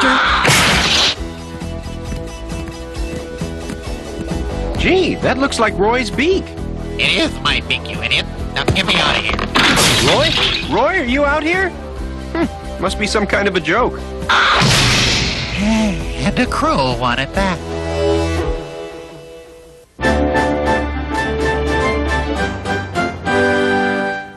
Hey, Orson, like you're in real trouble, dude. Your ball has rolled up right next to my sister's. But you wouldn't croquet my ball, would you? And why not? That's the name of this game, pig. Lanolin's about to cream Orson in croquet again. Look at her go! Yoo-hoo! Ha-ha! Watch this championship move! Oh, no! My ball just broke the sound barrier. It's at Mach 2.5, I'd say. Go on, Orson. We'll wait for you to find your ball. Just be sure to send up a flare when you take your turn. Better yet, send us a telegram, man. That ball's headed for the next time zone. I know I can find my ball if I follow the course of the irrigation ditch. Still, I'm in for a long walk, so I'll take a book to read along the way just in case I get bored. Alice in Wonderland. Oh dear, I shall be late. Alice had never before seen a white rabbit with either a waistcoat pocket or a watch to take out of it. She ran across the field after it and was just in time to see it pop down a large rabbit hole. Alice thought she had never seen such a curious croquet ground in all her life. Speaking of which, there's my ball. I'll never be able to hit it back in one shot, and I'm all worn out from the walk. I think I'll just rest here for a few minutes.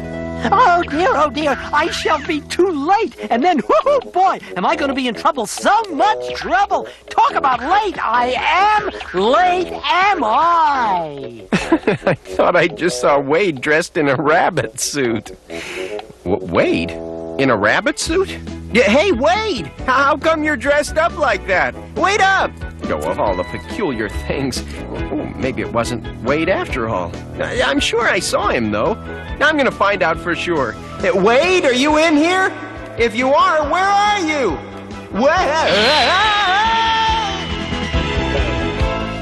This rabbit hole is lined with cupboards, just like in the book. I must be having a dream, but I don't remember falling asleep. Oh! Well, I'm here, whatever here is. Wade must have gone this way. Wow! These vegetables are enormous! I bet our farmer would love to know the secret of growing them like this.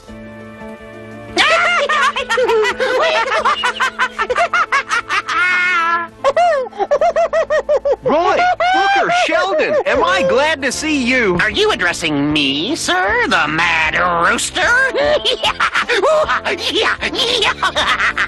I'm the March Egg, and he's the Door Chick. We're having a tea party.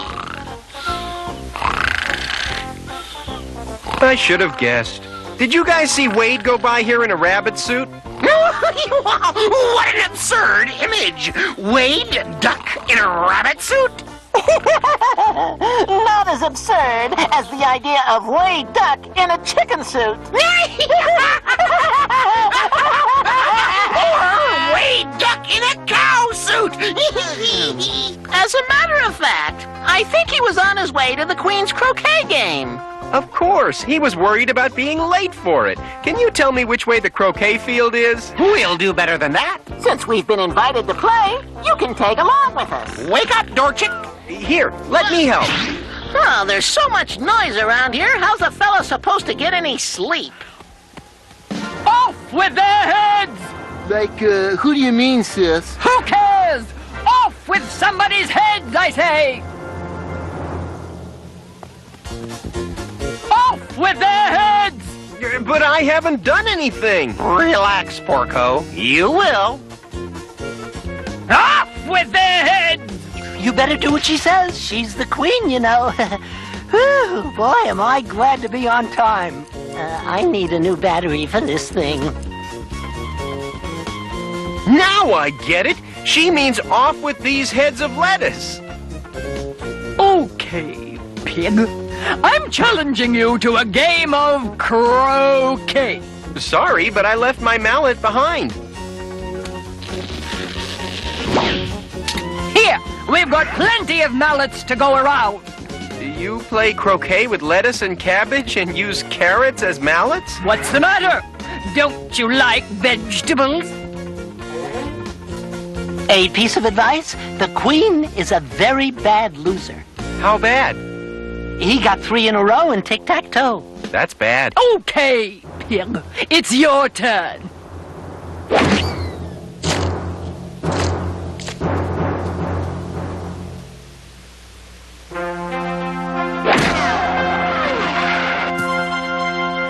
You! Off with his head! You better take it on the lam and scram, pig. This time the royal sis means biz. Uh-oh. After him, everybody! Off with his head!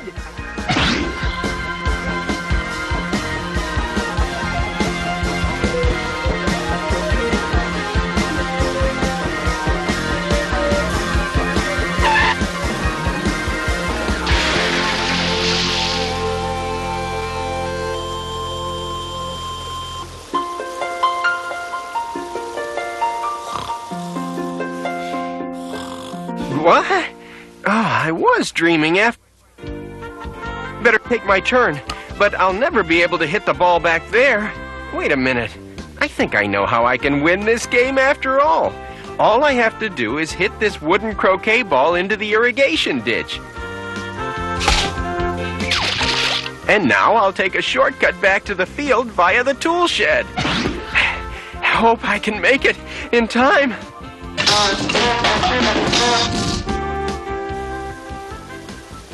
Here comes Orson. Okay, that means it's my turn. You're not so fast. My turn isn't over yet. Huh? My ball should get here any minute. Why is Orson remodeling the irrigation ditch now? Beats me.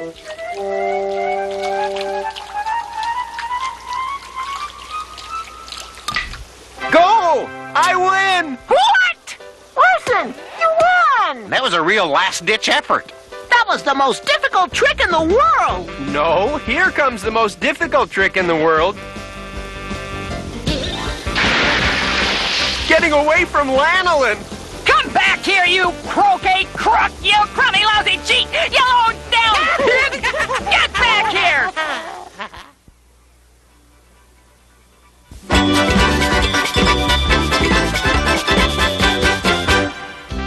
You are watching Channel KAT, the first TV network in the world programmed especially for cats. Chef Fluffy's Cooking with Mice, normally seen at this time, will not be presented today so that we may bring you the following special program. Welcome to For Cats Only, covering the vital issues of the day for felines everywhere. And now, here is your host, Garfield. Good morning. Before we begin, I'd like to remind you that this show is for cats only. So if you're not a cat, you shouldn't be watching. I'll wait while all human beings and other non-cats leave the room. Only cats left? Okay, let's begin. I'm pleased to report that our plan has been even more successful than any of us had dreamed. It was many years ago that the first cats came to this world from our home planet of Felinus. We were looking for a world where beings would wait on us hand and foot. And when we saw the kind of creatures that inhabited this planet, we knew we'd found the perfect world. These creatures will serve us. They will feed and house us. They do look dumb enough to do that. But if we conquered them, will they really serve us? That's the beauty of my plan. We will not conquer them. We will make them think that we are their pets. The lead cat's plan was sheer brilliance. The first step was to make the humans think they were adopting us. What's this animal? Our leader devised a routine to make us appear adorable and furry. It was tremendously embarrassing, but it was terribly effective. What a cute, adorable animal. The humans played right into our trap. I'll have to take you right home and feed you. Mission accomplished. A human has taken the bait. Within days, every member of the invasion squadron had captured a human being. Each of them was taken to a warm home where the cat, as they called us, was fed. Occasionally, the humans would get upset at waiting on us. That was when we cats would have to whip out our galactic hypnosis rhythm transmitters. The sound, as you all know, has a calming effect on humans. Aw, the cute kitty is purring.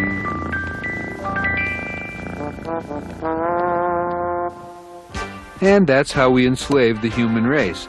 But not everyone liked this. The humans' former pets, the dogs, didn't like being replaced.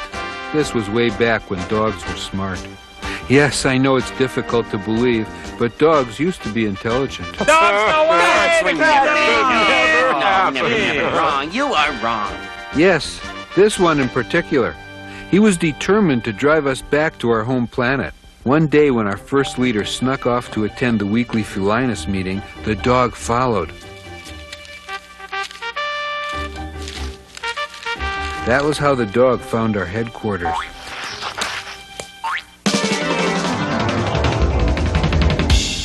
I'm happy to report that the humans haven't gotten wise to our plan. They continued to wait on us night and day. However, we must not get overconfident. We'll need a new secret password. Cadet X71 here will demonstrate the new password. Cadet? That's our new password. Humans will think it's some kind of cat call. Actually, we'll know it means humans are dumb. We make them wait on us. Leader, my leader, the caninometer reports the presence of a dog in our midst. A dog? It must be a spy. Seal all exits. Catch that dog at once.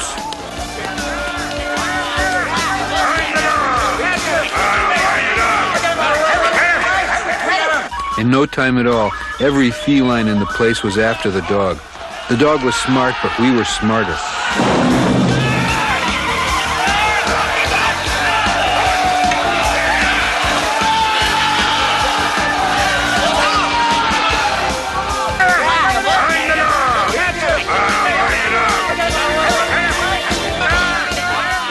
The dog thought he found a means of escape.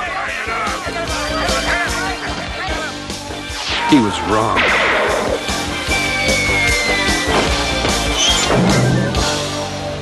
We had caught the dog, but now we had the problem of what to do with him. He knows our secret. What if he tells the humans of our plan? Dogs like this one are too smart for us, so we'll just have to make him less smart. As they played the intelligence suction ray over the dog, our ancestors thought of other ways to make dogs less threatening. Let's program him so he just chases his own tail. Wait, let's program him so he'll bury something really silly in the backyard all day, like yeah, shoes. No, bones. Bones, that's great. Bones, yeah. Chasing his own tail, burying bones in the backyard. How about if we have him stick his head out a car window and wave his tongue? They programmed all of that into the dog.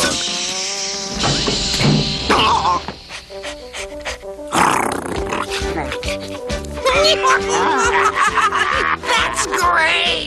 But what if he told the other dogs our secret? We can't take that chance. We'll send out rays that'll make every dog in the world like this one. And so the first colonists used their superior technology to send the dog head-draining rays to all corners of this planet. Dogs, which formerly had been intelligent enough to pose a threat to our plan, became the dumb creatures that they all are today. No one told the humans what we were up to, and I'm happy to say that mine now waits on me, brings me food, and allows me to sleep all day. And we have nothing to worry about from the dog in my home. In short, the plan has been a complete success, and though the humans don't know it, we rule this world. Well, I want to thank you all for your attention today, and for not allowing any human beings to watch this show. Cats are actually from another planet, and they've conquered us, so we'll wait on them. He heard our secret. I'm afraid we're going to have to drain his brain. Drain his brain? On a human? How are we going to do that? Oh, we'll make him watch professional wrestling, or better still, roller derby. How about professional hockey or bowling? Oh, soap operas. We'll make him watch soap operas. No, that'd drain too much. Oh, you're right. Sitcom golf. Oh, the golf is good. Yep. The Potato Channel.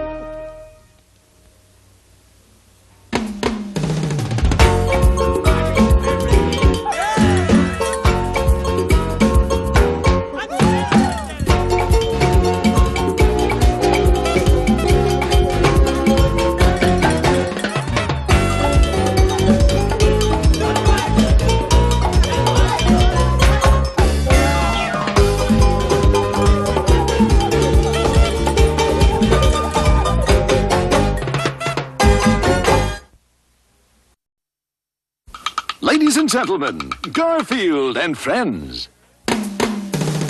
We're ready to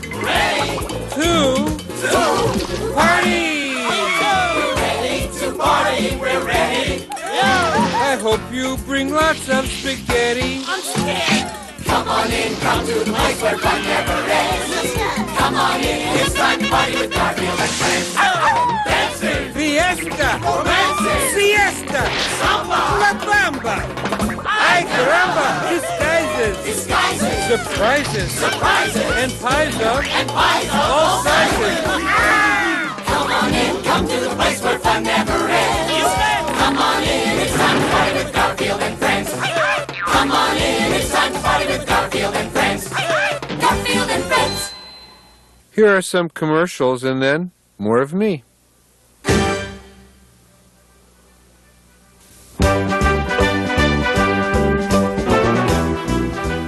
Fetch the bone, boy.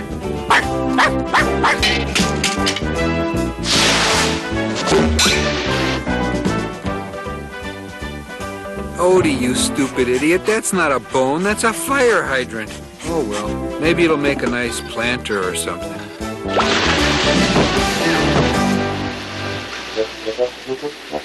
I don't even want to know.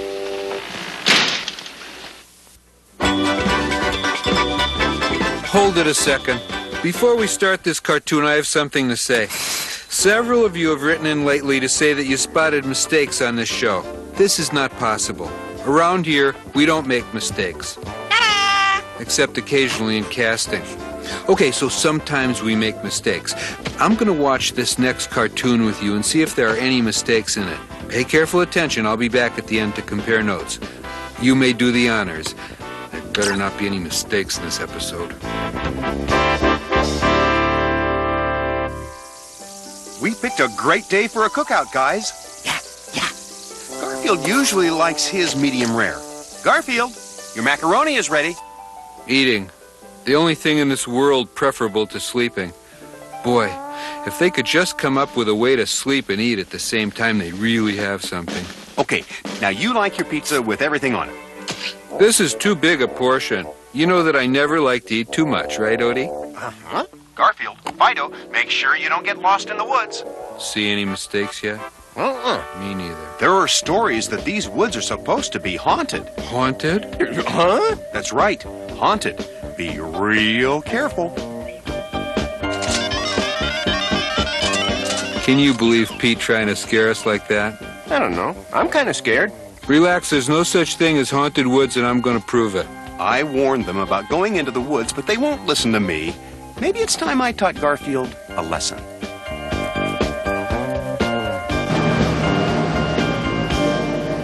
Charlie, any sign of that escaped convict yet?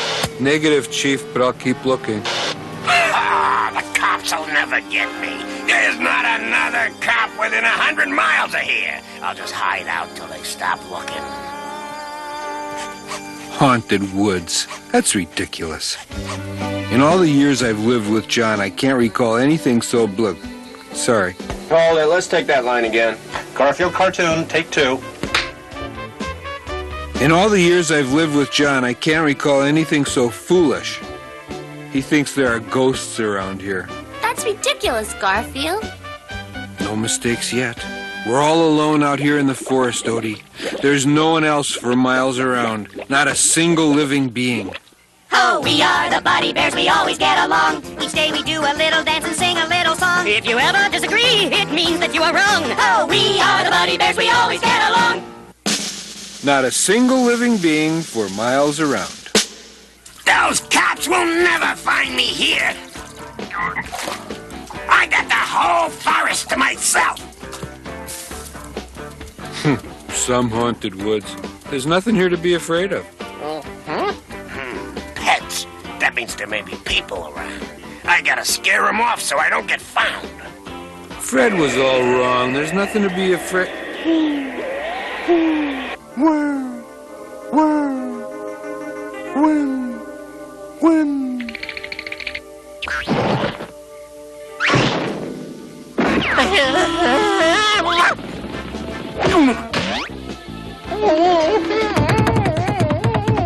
Go away. We don't want any. Garfield's been a very bad dog lately. I'm going to teach him a lesson she'll never forget.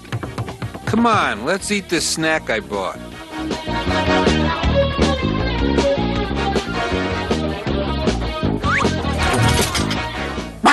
No, that's not a mistake. That's how much food I always pack. Oh, you wanted some? This will scare the pants off those 3, or my name isn't June Arbuckle. Someone is trying to play a trick on us. I think we're about to have a visit from a ghost. Huh? Gee, I wonder if I should have cut eye holes in this. Yep. Hey, what's this? No, ladies, I'm not Tom Selleck, but I can understand how you could make that mistake. I don't know who this clown is, but he had a good idea. I'll scare those pets away. John's in for a surprise if he tries that old ghost routine. Oh, a ghost. How frightening. I am so scared. Boo! Boo! Boo! Boo!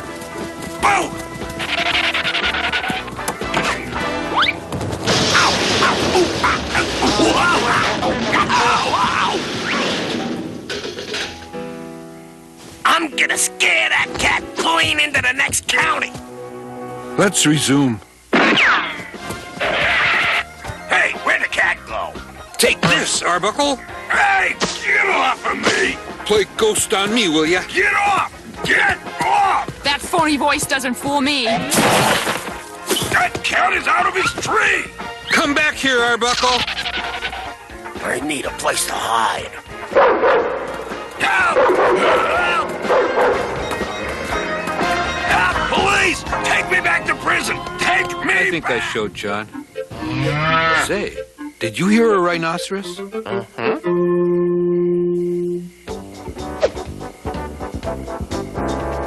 Come on, Arbuckle. Up and at him. What happened? You make a lousy ghost, fella. Let's go home.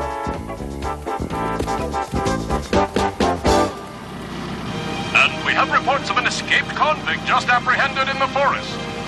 Escaped convict? Don't worry, Kermit. We have pretty boring lives. We never run into people like that. Okay, the cartoon's over. How many mistakes did you spot? There were 3. Here, I'll show them to you.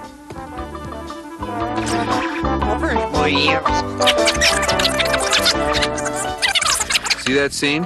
I'm not eating. That's mistake number 1. See this picnic? No mustard. Mistake number 2. And in this shot, John's car doesn't have any gas in it. Mistake number 3. On behalf of the management of this show, I would like to say how embarrassed we are about these mistakes. What? No, you're wrong. There were no other mistakes in the show. I'm telling you, there were no other mistakes. There were just those 3, and I promise you we'll never make another mistake on this show. Come on, boy, it's 10 a.m. Time for a midnight snack.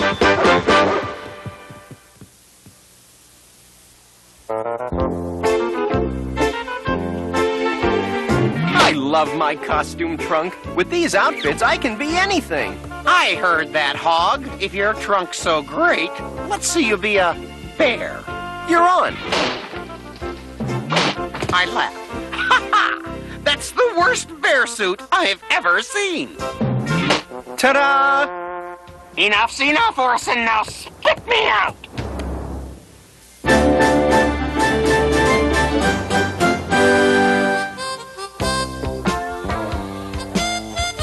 I'm sweating like a pig. You are a pig. So maybe that's why I'm sweating like one. I need a drink of water.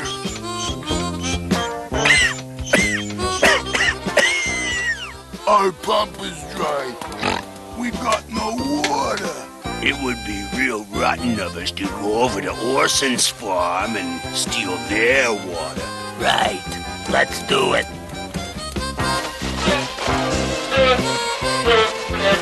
Everyone on the farm is finding a way to keep cool.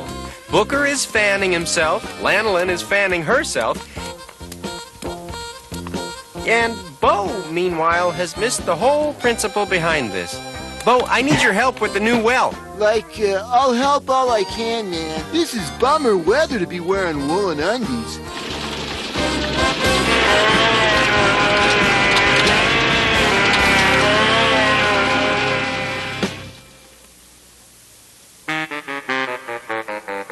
No splash. We didn't hit water. Are we real low on H2O? Watch me dive and jump for joy. Look out, water! Here comes Roy! Yahoo!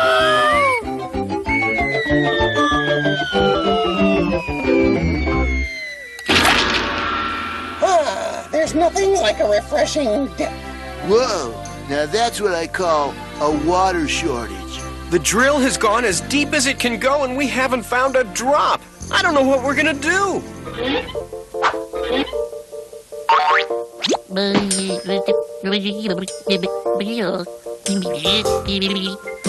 Oh, I'm afraid of the heat. I wish it would snow. No, I'm afraid of snow. Maybe wind. No, I'm afraid. I think I won't dash behind gay. I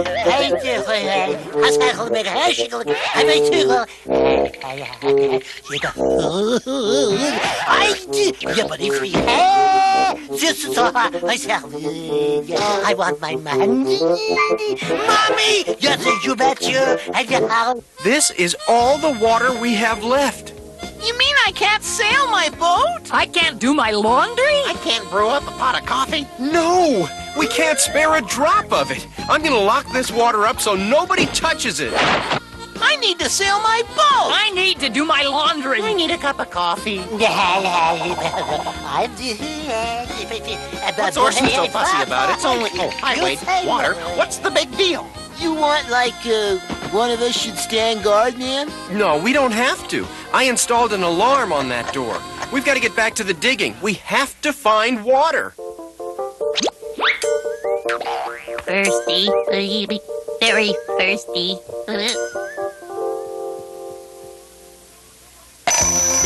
Someone's trying to steal the water. Maybe it's like a kleptomaniac salmon.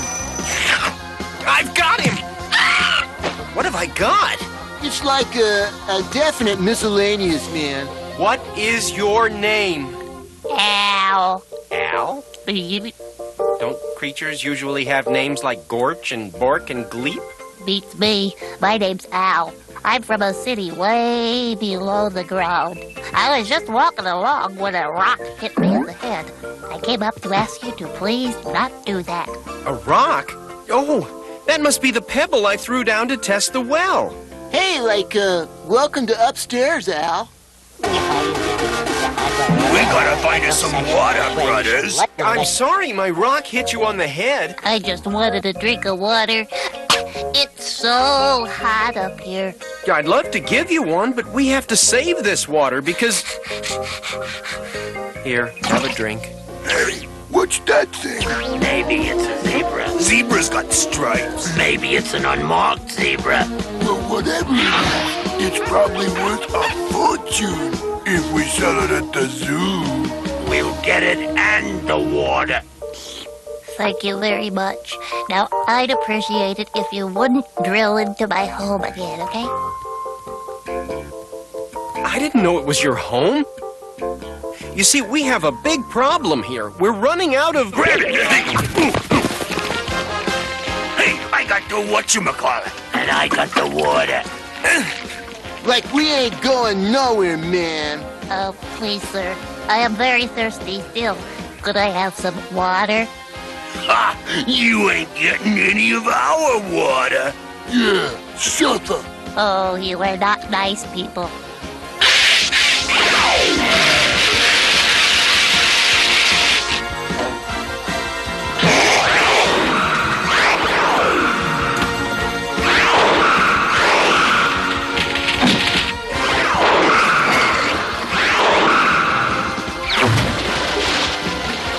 The last of our water.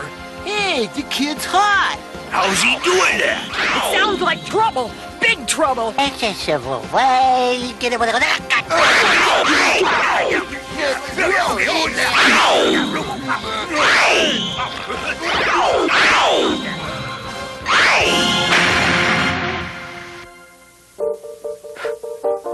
It'll be a long time before we see them again.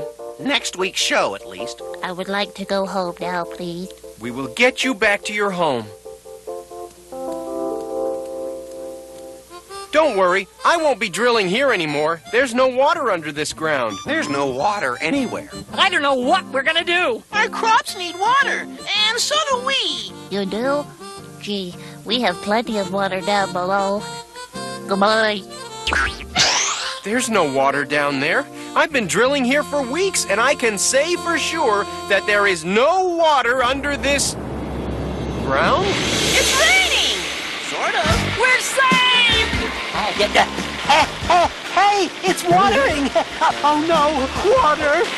If you can hear me, Al, thanks! It looks like our troubles are over. Help, water. I'm afraid of water. Help! There's just no pleasing some ducks.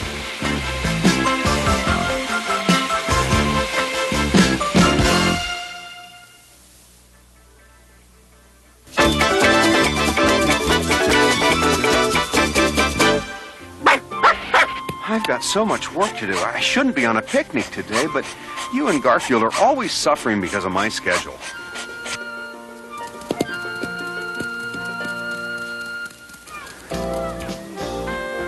He can put the finishing touches on this club sandwich and the tournament if he lands his cherry tomato on the green. Garfield! It'll be tough to play this ball where it lies. Too bad they don't make an Arbuckle wedge for this kind of hazard shot. He shouldn't have interrupted my backswing. That's a 3-stroke penalty. I hate to cut this outing short, but I need to get back to work.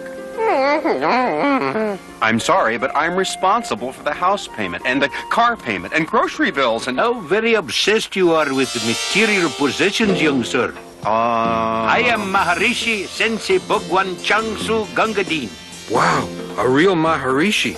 That's like a guru or a wise sage and teacher. I have observed that you are not at peace. It is because you are living in an unnatural state. This is a very natural state. Now, California, that's an unnatural state.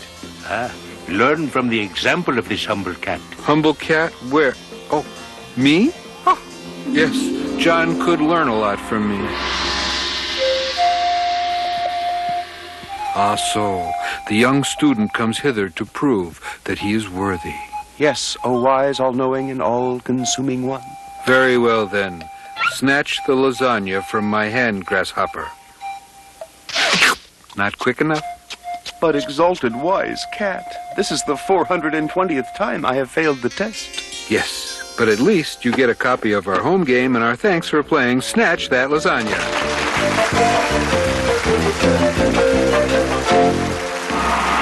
I'd really like you to come home with me and rearrange my life, Maharishi. Huh?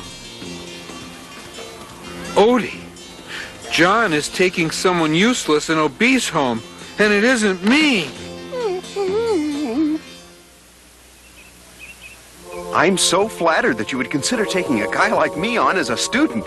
Just tell me what to do, and I'll do it. Look all around you. You have complicated your life with things. Rid yourself of them, and you will be free.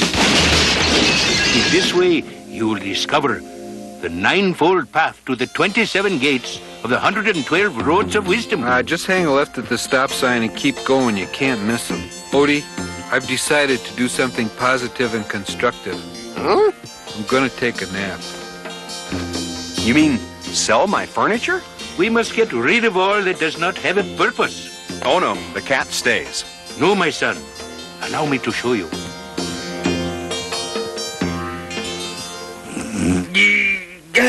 Oof, what a nightmare. I dreamed I was at a ball game and they were all out of Franks. Franks would be nice for dinner. Or better, Franks and beans. Or even better, Franks and beans and porterhouse steaks. Whew, I think I'll hit the refrigerator for my pre-meal appetizer. Do you notice something very important missing? The refrigerator. It isn't. But at least we still have the microwave. No, we don't still have the microwave. The stove. The stove must still be there. No, we are minus stove, too. There is no surer path to natural existence than that of eating unprocessed food, such as steamed brown rice. Is that so? This is all you're doing. I'll give you just 1 hour to get the stove back, and 90 seconds to return the microwave. Whatever it is, oh small but oval cat, it is not worth getting upset over. Calm yourself. Be at peace, my son. He's right. I need peace and serenity in my life. Maybe there's a real gross horror movie on TV. Gee, we're getting a worse picture than usual today. No, not the TV. Not my precious black stripe matrix 23-inch TV.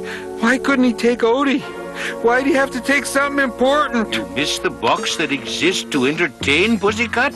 Okay, Guru Face, I'm through being Mr. Nice Cat. Where's my game shows? Calm yourself, O cat. I shall serenade you.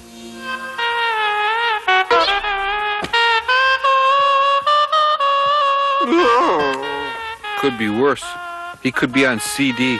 Hold on, boy. You are not at true peace, I can see. Perhaps you need the serenity of sleep. Has been almost 3 minutes since my last nap. Guy may have a point. I'm late for my post-lunchtime nap, traditionally taken on John's bed. John's bedroom seems to have a severe shortage of bed. I have replaced his bed of synthetic fibers with one of straw. If one has true peace within oneself, one can sleep the sleep of babies on any... Never have I seen such peace. This creature can sleep on a bed of straw.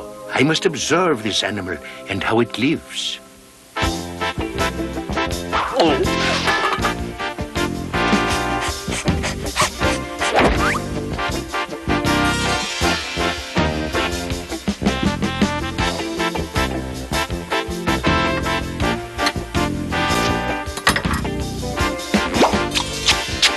You're not leaving, Maharishi. I must. I have students who have traveled to visit me. But you were going to teach me how to be at peace and be serene. You have a much better teacher here than I. Listen to the feline one. Farewell. A much better teacher? He means me. Now do as I tell you. Start cooking and don't stop till August. I guess he means I should just live my life the way I've been living it and appreciate the way it is. Food in large quantities and get the TV back first. Things were a lot more peaceful in my life since I met Maharishi here last week. Things are a lot better in my life since we got back the refrigerator and the stove and the microwave. Look, there he is. But he's changed. Hello. I have come all the way from Bombay to study with you, Maharishi. Tell me, oh wise Maharishi, what is the secret of inner peace? Dessert. Men sleep all day and watch TV. And kick small puppies off tables. Then eat some more. You should try some of this lasagna. Snatch the lasagna from my hand grasshopper. Hey, you can find peace and happiness in lasagna if you know where to look.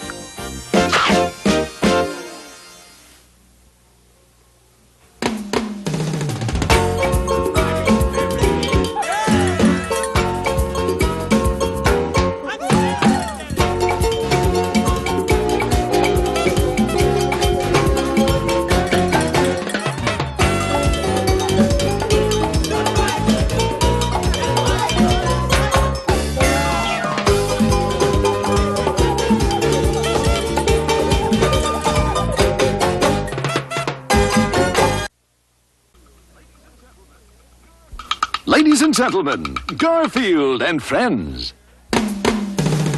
We're ready to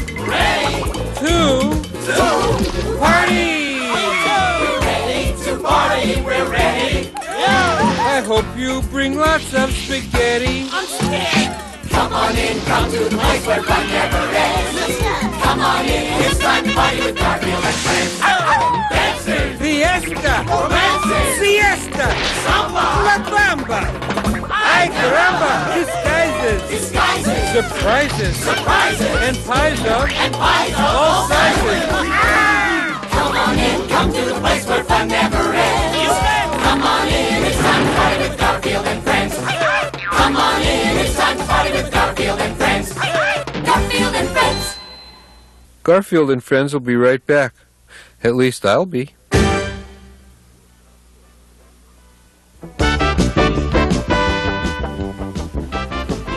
Do a backflip, Odie. Beg, Odie. Now roll over. Garfield, dinner! Oh, great dinner. Now where's Odie?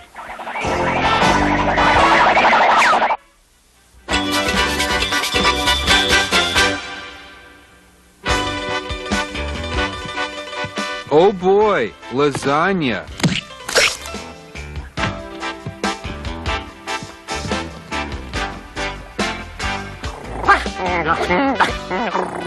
That does it. Cut! I said cut! Yeah, okay. What is it, Garfield? I'd like to express my extreme displeasure with this script. Are you listening out there in the control booth, Mr. Director, sir? I hear you. Go ahead. It's about time you at home see what goes on behind the scenes of a major network TV show. Did I miss my cue? What's happening? Sorry, John. Garfield stopped tape. Quick, somebody, find the writers. I think we've got some trouble. This is supposed to be my show, and frankly, I'm tired of watching all the good close-ups and the best jokes go to the guest stars and the supporting cast. Supporting cast? So I cut to a shot of Odie. There has to be more visual interest than just you sleeping and eating for an entire hour. I can do more than just sleep and eat. It's what you do best. In fact, it's just about the only thing you do. Well, I need to stretch as an actor. I can write a better script than this one, and I'll prove it. All right, everyone, take a break. Come on, Odie. I'll treat you to a dog biscuit over at the commissary. I'll show him what a good script is. Fade in. Every good script starts with that. Don't ask me why. I'll show him I can do more than eat and sleep. I need something to get me out of the house. An adventure story. Exterior, pirate ship, day. Camera pushes in. Yeah, it's going to be really exciting. I'll call it Garfield the Pirate. How fast, mateys?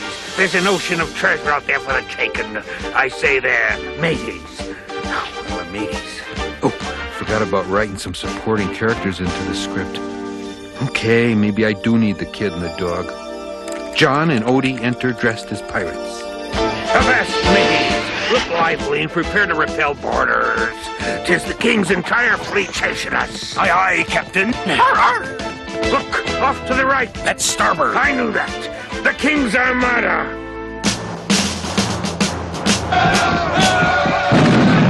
We're under siege, Captain. Give us your orders. It's up to me to do what I do best.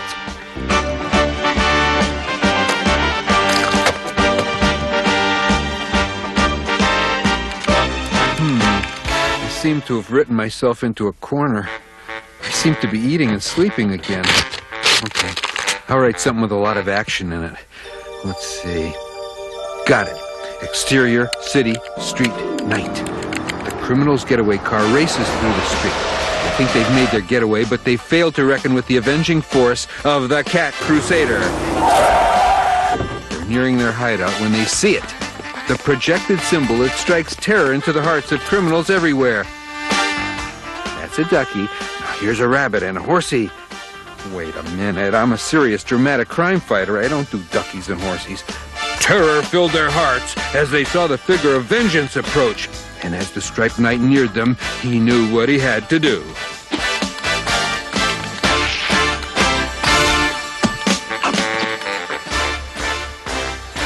Did it again. Mr. Garfield, the director says he's waiting for the new script, the one where you do more than sleep and eat. Okay, this is it. The most exciting cartoon episode ever written. Exterior, city, day. The flying saucer appears over the city. The laser vaporator ray begins siphoning the atoms out of all the buildings, while the giant radioactive space ape starts destroying whole mini-malls with his bare hands. And in the distance, the volcano explodes. Our intrepid hero was trying to avoid the mutant locusts from the center of the Earth when suddenly the Ninja Warriors appeared, guarding the giant robots. Oh, this is good. And what else? Ghosts. I need ghosts. Okay, ghosts. Our hero realized that the end was near if he didn't do something. He raced to his super secret, super scientific science lab and began to mix the master potion that would save the Earth. He had invented... No, not lasagna. I didn't write that. No, stop. I gotta get out and save the world. I give up. Any chance of doing this today? Our star's writing another script, and... No, he isn't. I give up. Bring on the lasagna, set up the bed. I might as well live down on my reputation. All right, let's take it again from the top. Oh boy, lasagna.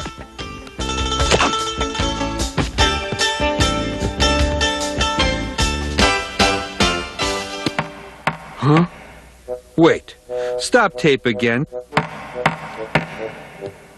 Do I have to do everything around here? I'm sorry, your parts have been cut.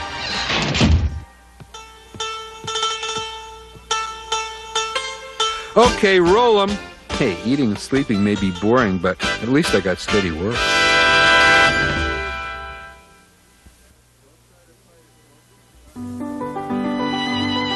Don't try to fight it, folks. It's time for Screaming with Pinky. Mitchell Curtis is one of the talented animators who works on my cartoon show.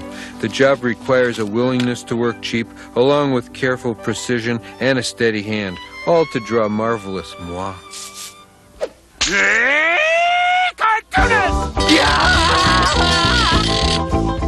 We'll be right back after this, hopefully better drawn. I hope you're happy now.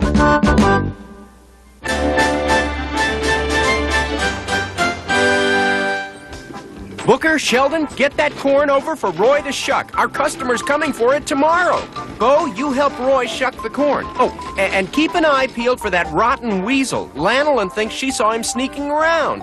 Like, oui, mon Capitaine Pigot. We have to get that corn out of its husk for the customer. Wait, where was I going to send you? Someplace far from the weasel. Far, far from the weasel. Wade, the weasel is probably miles from here. Go put that crate in the barn and then come see me. I should listen to Orson, for Orson is our leader. And if he says the weasel is far from here, then I shall fear no weasel. I shall instead carry the crate into the barn.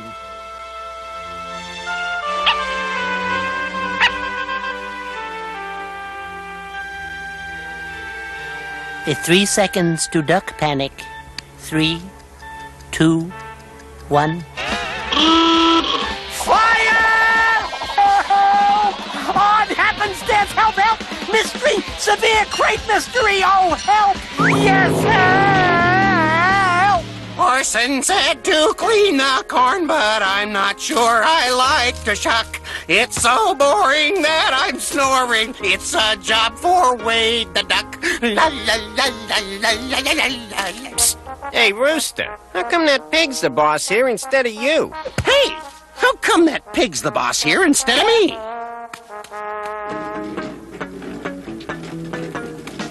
How come that pig's the boss here instead of me? Roy, we need that corn shuck. Says you? You can't give me one good reason why you're leader instead of me. I'm smarter than you. I'm more responsible than you. I'm a better planner than you. I know more about farming than you. I'm more respected than you are. I'm more trustworthy than you are. Yeah. But how about a good reason? We ought to have an election. An election? Let everyone vote for who they want to be leader of the farm. Or are you chicken? No, I'm pig. You're chicken. He's already launching a smear campaign. Why me? This is terrific. Now I just have to make a few alterations.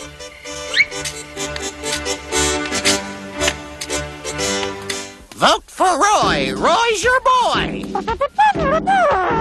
Vote early, vote often, but vote for me. What's Roy doing? He's like, campaigning. And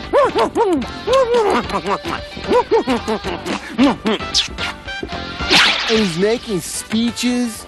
My opponent stands for everything rotten. He's against puppies and chocolate ice cream. He's in favor of measles, dead frogs, and hundreds of hours of homework every night. I'll show you what a great politician Roy is, man. Hey, candidate! What's your position on building a new barn?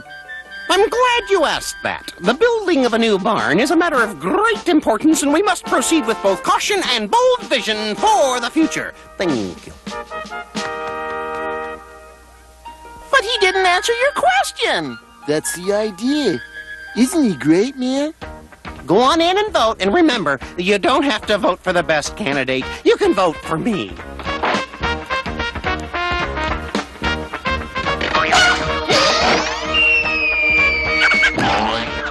Every chicken on this farm has gone into that booth and probably voted the Roy ticket.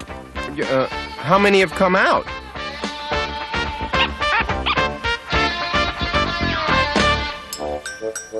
Gee, must be crowded in there. Something is very, very wrong. Those chickens didn't all just disappear. There was a hole under the election booth. Come on. Oh! Oh! They're gone. These are weasel tracks. The weasels got the chickens. Help! Help! Assistance! Mayday! A duck in need of aid. Help! Oh, that should be enough panic. I've been at it for 19 hours. If the weasel comes within a mile of me, I will see him coming.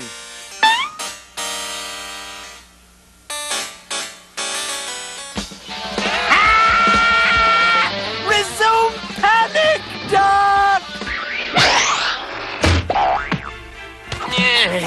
Come on. These are fat chickens. There they are. What'll we do? We need a plan. Where do we get a plan? You cut them out of the sack, and I'll go take care of the weasel. That's a plan. Wait. How can I cut the sack? Use your campaign button. That's it. I'll use my campaign button. Come on. Oh, Mr. Weasel, what are you doing? What does it look like I'm doing? Hey, you ain't stopping me, pig. Move it out. Step lively, ladies. Up, 2, 3, 4. Up, 2, 3, 4. Hurry. I couldn't stop you if I wanted to, but you seem to not be able to get your sack out of the tunnel. Yeah, I'll figure out a way. You got any ideas? Well, you might try giving it a real big yank. Good idea. Here goes. 1, 2, 3. Yay! Yeah!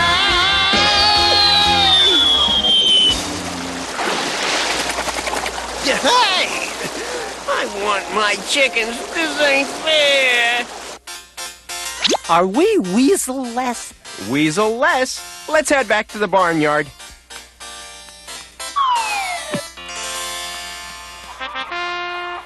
Well, I guess I have all your votes, huh? Looks like we know who's gonna be the new leader of the barnyard. The new leader of the barnyard is, the old leader of the barnyard. It was Orson's plan that saved you. I concede you're more qualified to be leader. Congratulations! How does it feel to be leader? Feels great. I feel proud and honored and... Hey, where's my corn?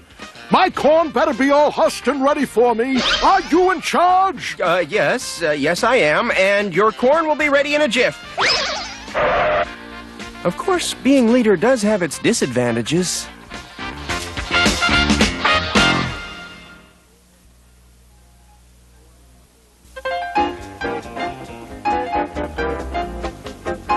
Boy, am I in a rotten mood.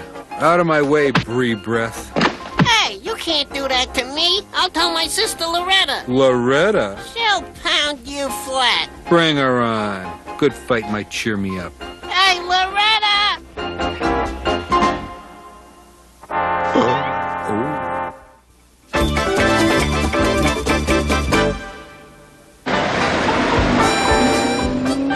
Isn't the fresh air great, boys? Not really. My lungs are used to smog. Smog and fumes from Italian cooking. I haven't seen my cousin Burford since I was in short pants and playing kids' games. That'd be a week ago Thursday. Nice to have you here, cousin. Nice to be here, Burford. How are you doing? I'm starving to death. Ah, we have much in common. I ain't sold so much as a stick of gum in 3 weeks, and I've tried everything. I've had sales and contests. I even had Jim Cratchlow from over in the next county come over here and dance around in a penguin suit.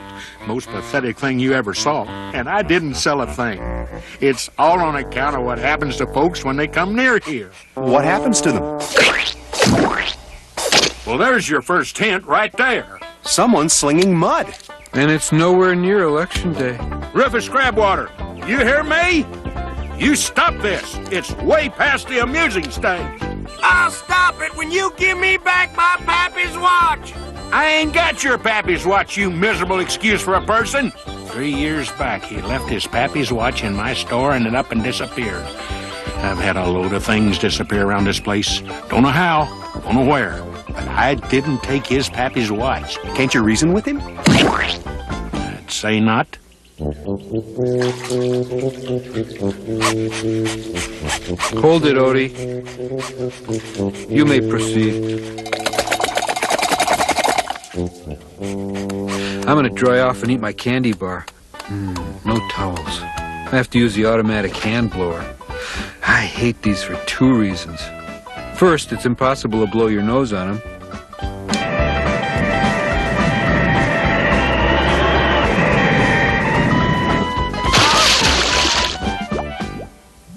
And that would be the second reason. My candy bar. Where is it? Seal all the exits! Been that way for weeks. Anybody comes near my store, whammo! Mud pie and the kisser. You should have seen what he did to the Four-Bush twins. It was just awful. Did you take my candy bar? Well, you're my cousin, so I'm gonna go find this Rufus and talk some sense into him. I wouldn't do that if I were you. I'll settle this, or my name is Mud. Mud should be back any minute now. Hello. My name is Mud. We were expecting you. If John keeps this up, he's going to go through the world's supply of rubber duckies in one day. Okay, we got to find my candy bar, Odie. Can I describe it? Sure.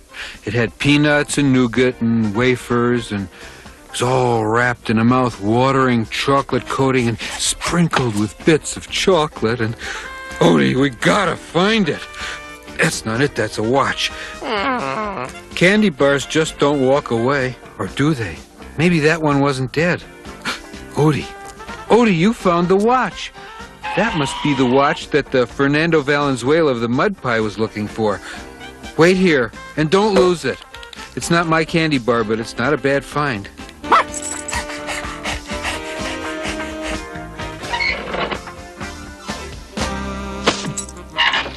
It's okay, Mrs. Cathcart. You can come in and shop here. Yeah, he's still throwing mud, but tell you what, I'll throw in a free bottle of shampoo and one of them windshield scraper things. Yoo-hoo, urgent cat message. The sandbox is that way. What? That ain't it? This had better be good, kitty. You brought me in here to show me a candy bar? Cat, you're nuttier than that Rufus fella. Odie, where'd the watch go? Oh, well, at least I got my candy bar back.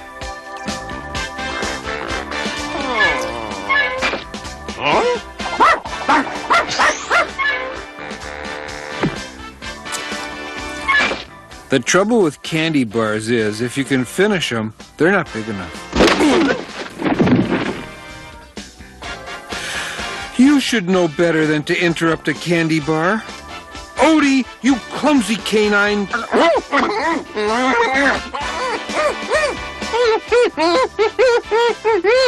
You found the watch? Where is it? Odie, that is not a watch. That is a head of cabbage. There is a difference. Huh? You do not tell time with a head of cabbage. You make coleslaw out of it. Aww. Odie, you have a head of cabbage. I'm gonna go finish my candy bar.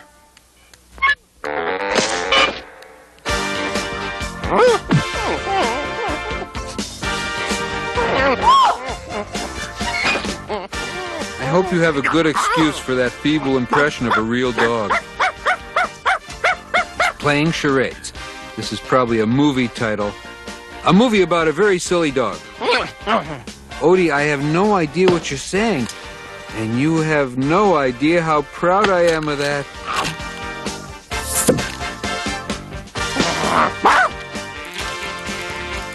Candy bar thief! Stop! In the name of Overeaters Anonymous! Odie, we have a serious problem here. What in the world was that? Garfield. I don't know what it was, but I know it was Garfield. Odie, next week we start wearing shoes. Ah, now, look at what they've gone and done. This is worse than the time Arnold Fragg brought that live moose in here. Garfield, look what you've done. Do you think they're me? Well, those are Mrs. Hotchkiss's earrings. She lost them 2 years ago. And that there's Weird Harold Mugwump's tiara. Never figured out what he did with that. Well, looks like I have me a pack rat, leaving things and swapping them for stuff. That's where all the things went. And here's Rufus's pappy's watch. Well, it looks like everything's worked out fine now. The store's doing big business. Not as much business as that there rat is doing. Why should I trade you something to get my own candy bar back? Imagine, a rat had my pappy's watch. I'll never mud you again, Burford. I'm sorry to hear that, Rufus. It was bad for business, but good for my complexion. Hey, how'd you get your candy bar back from the pack rat? I traded him something we didn't have any use for. Odie!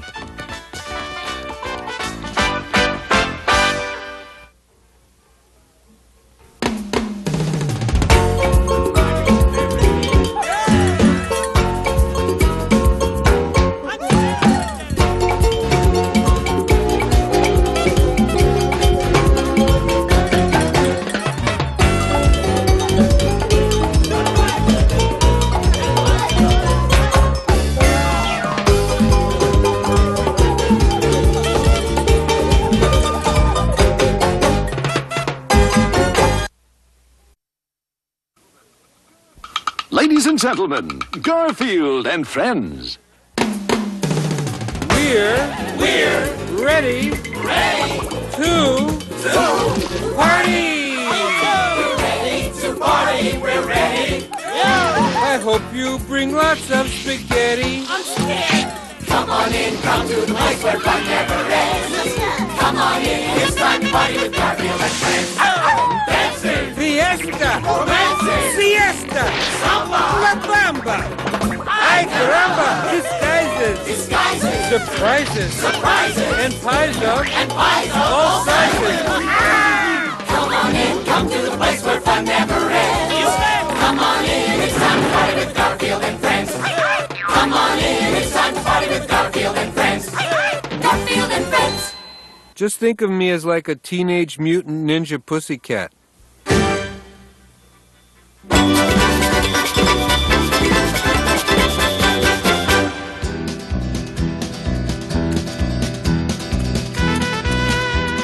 I'm so hungry I could eat my saddle blankets.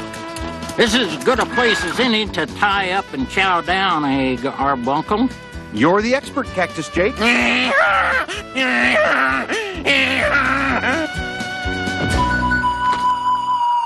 Never tattle on a stranger with a fistful of wieners.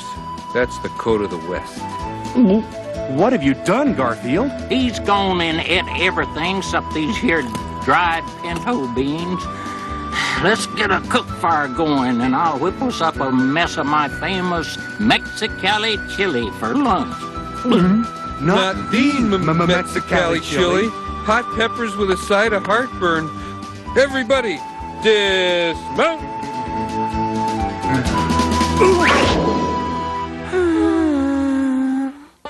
I admire your community spirit, Johnny, but volunteering to take the neighborhood Applied Math and Science Club on a pack trip seems like a mighty big challenge.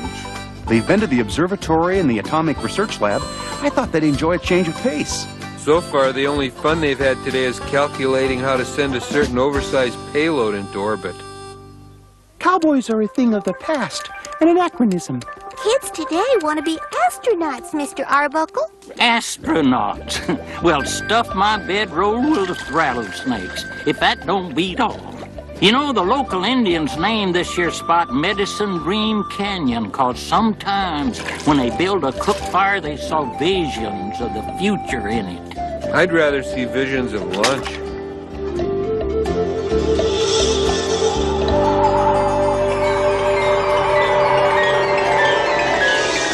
This is the Space Colony Omega Epsilon calling Mission Control with an urgent request for additional personnel. Do you want us to send you more scientists, Omega Epsilon? Negative, Mission Control. We're up to our ears in scientists, and most of them can't do any useful work around here. We need specialists.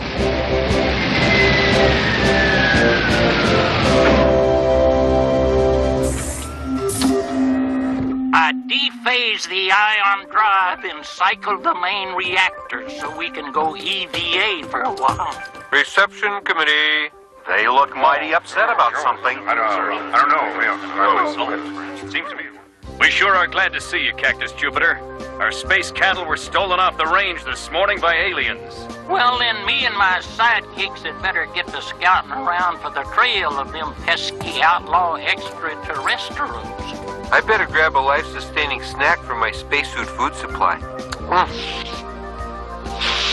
Nothing beats lasagna through a straw, but for some reason, Mission Control always forgets the Parmesan cheese. The colonists said that aliens took the cattle, but there's no eyewitness description of exactly what happened in our computer data banks. It just says they disappeared. I suppose it's my duty to test the quality of the in-flight meals on this fancy borrowed rig. Spaghetti with meatballs is always first-class dining fare. The quality of the service leaves much to be desired, however.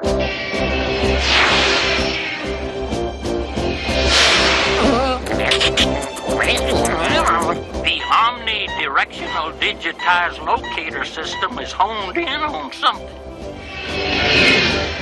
Maneuver to full attitude complete. Go for landing interface. Magnetic field power down. I didn't like the sound of that touchdown. At least the herd is safe and sound. Uh-oh, we've landed in space, Goo. That's quicksand with a rotten attitude.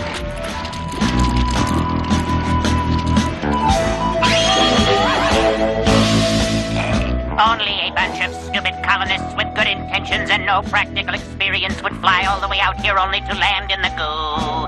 Get 'em, clones. Reach for the sky, and don't try anything funny. It's the Tin Man and his gang. They've got the drop on us with their particle beam blasters. We put our portable demoleculizer to good use to steal this herd from the space colony.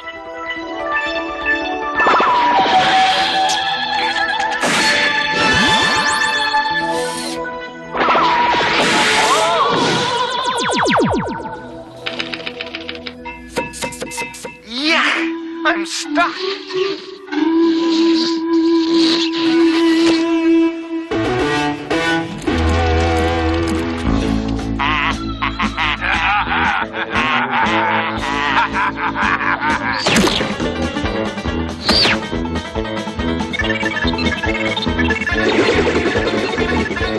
Out here, the only law is the law of fast gadget.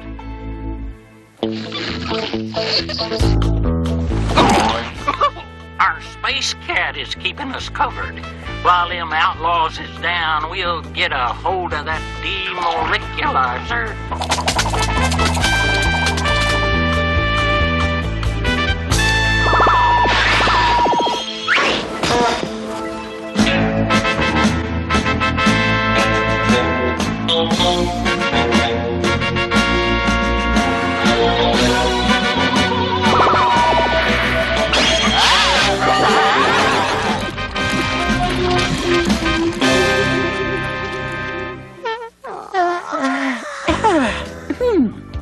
That's what I call projection TV.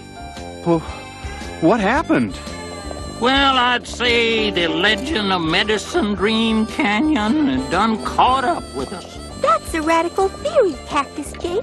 Obviously, the job of future planetary exploration and colonization will bear an interesting similarity to stories about the Old West. In plain words, that's the frontier spirit. Something that cowboys and astronauts have in common. Here's your Mexicali chili. Excuse me. Oh boy, that's hot. 3, 2, 1. I have ignition. I have liftoff. I've cleared the tower and I'm looking good. Garfield, come back. Do you hear me? Your cat is about to pass through the ionosphere, Mr. Arbuckle. That figures. Mexicali chili is the oldest rocket fuel there is. Stand by for re-entry and a second helping.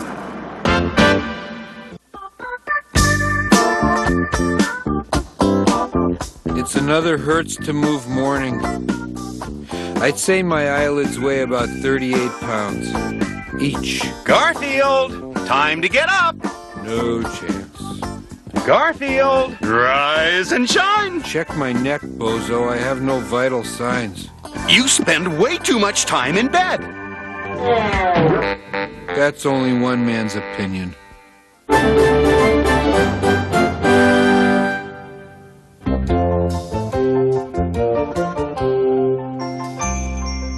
la la la la la, it's my birthday, it's my birthday. What? A present? For moi? I am so surprised. I completely forgot it was my birthday.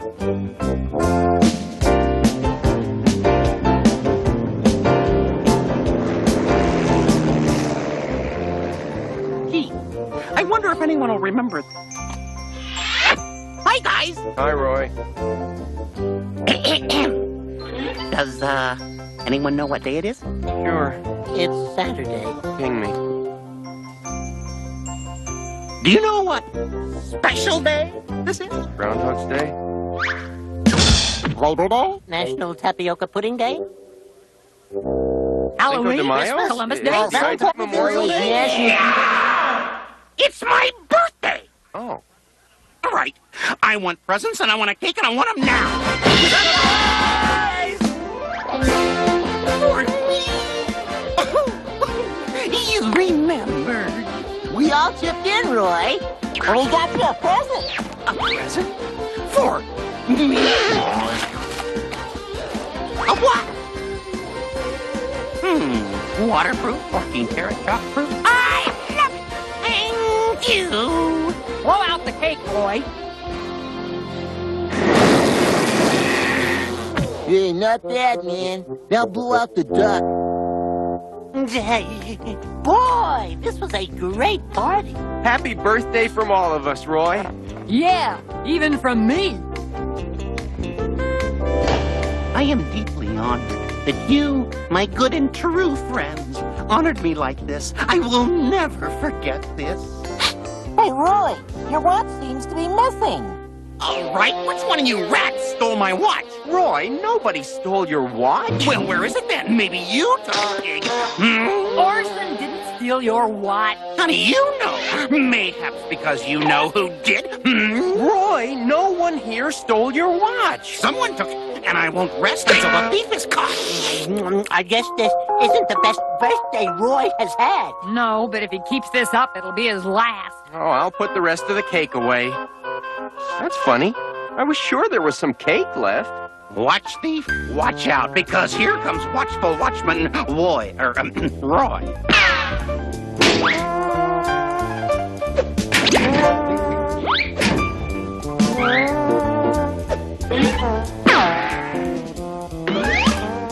Hey, waiter! You got a beat on what time it is, man? At 3:57 exactly. Muchas gracias, man. Aha! Wade knows exactly what time it is. Maybe because he has a new watch. I was sure I left those tools on this crate. How bizarre. Looking a little guilty. I look guilty even when I haven't done anything. This calls for a little interrogation. All right, now talk. We've got you dead to rights. All right, I did it. I cannot take it anymore. I confess. I left that book right around here. I know I did.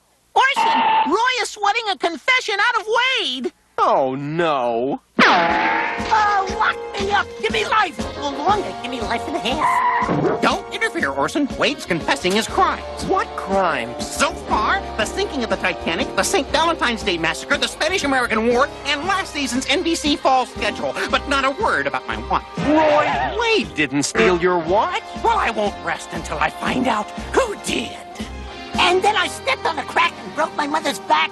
And then I put ketchup on a steak, and then... Wade! I couldn't help it, Orson. He has me under these hot lights. Well, there were hot lights here, you know.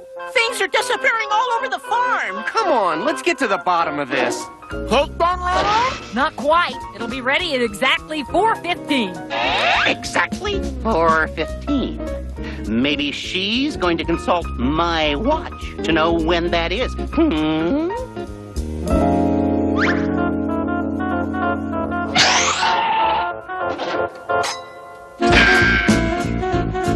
What a haul. This is terrific. I'm cleaning up here. Let's see, what else can I get my mitts on before I swim out of here? I hope nobody steals this gift. I wonder what's in here. Maybe it's a radio or TV set. How about a chick? Nah, it's too heavy for a chick.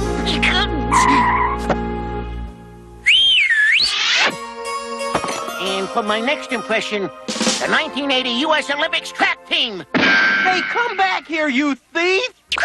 Isn't the cake ready, Lanolin? Well, according to my watch, we have 3 more minutes. What?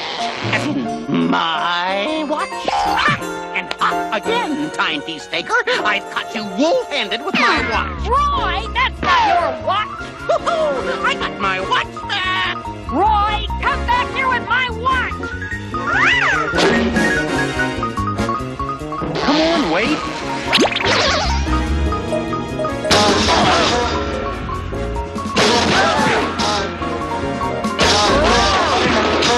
We need speed bumps on this farm. We need a jail for a robber raccoon. Please, I didn't mean it. Yes, you did. Yes, I did. But I'll never do it again. Here's all the stuff he stole. Including Roy's watch. My watch. My very own and truly birthday surprise gift watch. Ahem. Oh, here's your watch, Lanolin. Him again, man. All right, I'm sorry I took your watch, Lanolin, and I'm sorry I accused everyone of stealing the lovely watch you all bought me, and I'm a crumb, and I'd never speak to me again if I were you. Hey, it's okay, man. I mean, like, why accuse strangers of being crooks when you can accuse your friends? If I let you go, will you promise not to steal anything else? I promise. Okay, off you go. A watch thief is the dirtiest crook in the world. Well, after this, I could use a cooling dip in my waller.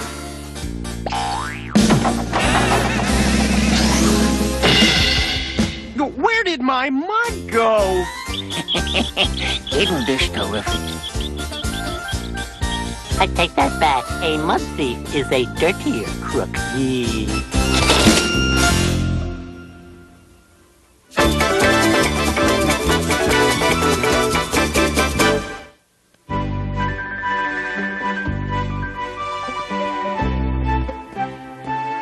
So, I understand you're a cartoonist, Arbuckle. Yes, Mr. Mogul, sir. I'm a cartoonist. That's what I am, sir. Well, I could use a cartoonist on my staff, providing you're not, you know, a weirdo. Me? Weird? Oh, not me. I'm so not weird, you wouldn't believe it. I'd love to work for you, Mr. In the soup tureen. Look! Please don't let it be Garfield. Please don't let it be Garfield.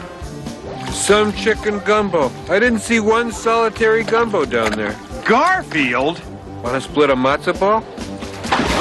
Mr. Mogul, I apologize for my cat. He follows me everywhere, and It's all right. I've owned cats myself. I know how it is. I'll tell you what bothers me more. You were biting your nails. Ugh. I was? Oh, I guess I was. Bad habit. Shows weak character. Won't have it in an employee of mine. I can quit. Give me a chance. Very well. Come and show me some of your cartooning at my office tomorrow with unbitten nails. Usually I scuba dive in vegetable beef. I only swim in chicken soup when I feel a cold coming on. Careful, don't shake me.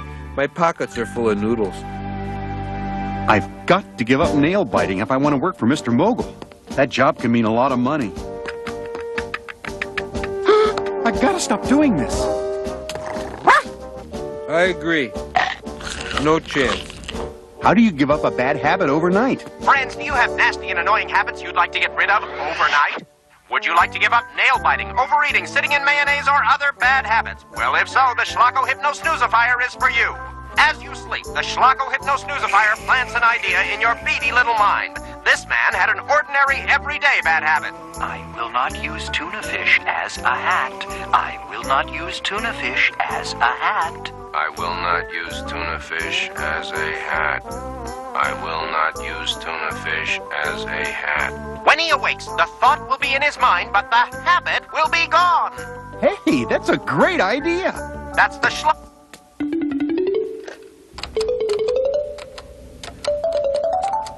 Gosh, I guess I need this more than I thought. Place records on turntable. They will play all night while you sleep. What a great idea. Hey, if This works on me. Maybe it'll work on a certain overeating pussycat. I will not bite my nails. I will not bite my nails.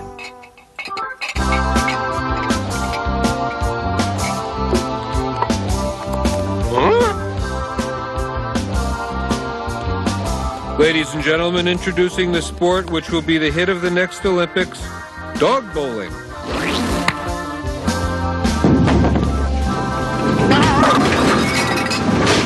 I will not bite my nails. I will not bite my nails. I will not bite my nails. Now look what you've done. John's listening to records in his sleep. Well, why not? That's how he does most of his work. Come on. We'll just put some other records on and he'll never know you broke them all. Learn Spanish at home, 50s rock classics, sound effects. He'll like these. Once more, Odie, I have saved you. Hola, Paco. ¿Qué tal? ¿Cómo está? Hola, Paco. ¿Qué tal? ¿Cómo está? El cordero asado está delicioso. El cordero asado está delicioso. Late with breakfast again. Tomorrow morning we eat out. There you are, Arbuckle. Okay, I want eggs over easy, eggs over hard, and eggs over pancakes.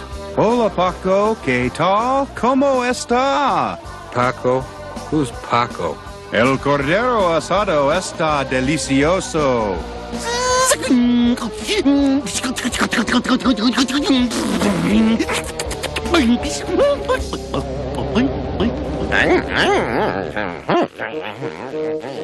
I agree. Something's definitely wrong.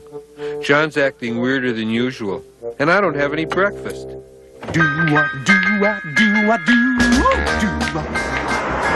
Mr. Mogul, John Arbuckle is, sort of here to see you. Oh, fine. Send him right in. This is that young cartoonist I told you about. A real level-headed boy, not a weirdo. Hola, Paco. ¿Qué tal? ¿Cómo está? Tell me when it's over. How did you know my name was Paco? Why, no one's called me that since my boyhood in Mexico City.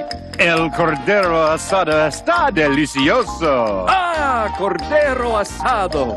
Roast lamb, my favorite meal. Mamacita used to make it for me. But enough of that. Let's see your cartoons, Arbuckle.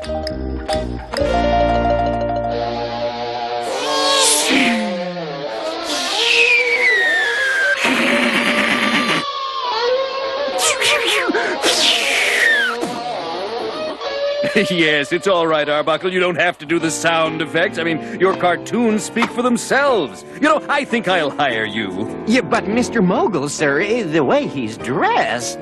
What's wrong with the way he's dressed? He's like me. He likes comfort when he works.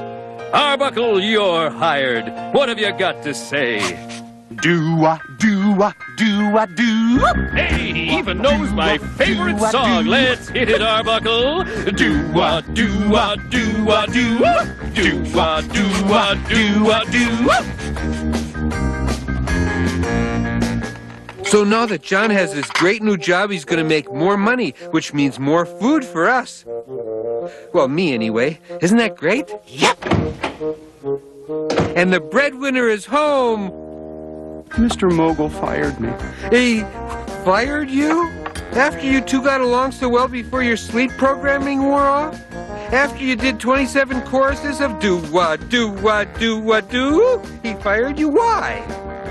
He decided I was a weirdo because I bite my nails.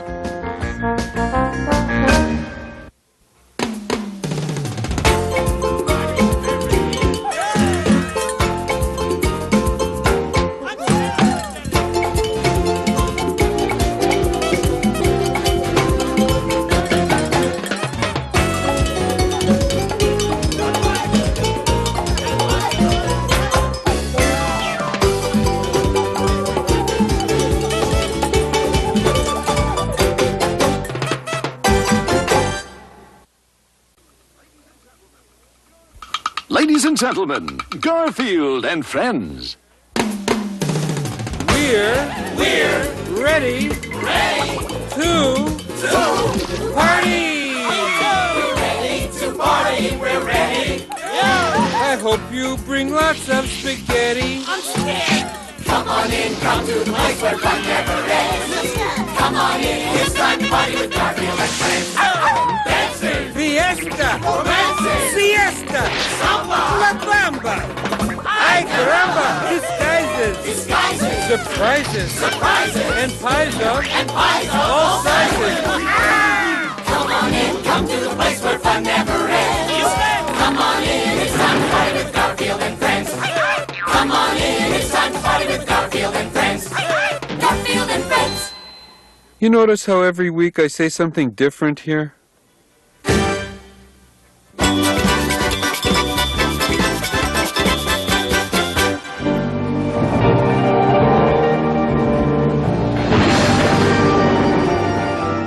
The icy fingers of the storm seemed to grip the house. Each flash of lightning punctuated the terror within. As he moved through the rooms, he could sense the terror of the monster's hot breath, somewhere, lurking, waiting. And just when he dared to think that he might escape unscathed, it happened. Look, I thought we had a deal. You can have the leftover macaroni in that Moo Goo Gai pan from last year, but you leave my banana dumplings alone. That's a scene from The Cat, today's movie reviewed for mice on Squeak Previews. Welcome to Squeak Previews, the TV show that critiques the latest motion pictures made for mice. Squeak Previews is brought to you by Cheese. 9 out of 10 mice agree that cheese is good. And now your hosts, noted mice film critics, Dean and Rupert. Thank you, and good evening. Tonight we take a look at a shocking new documentary about the greatest battle ever fought by mice. They were battling the most fearsome, horrifying creatures to ever appear on a movie screen. The cat. So then, here it is. Our exclusive Squeak preview of this gripping docudrama. By day, the beast sleeps, but by night, the beast, also sleeps. But then, when it spots an innocent, unsuspecting mouse, the savage fury leaps into action.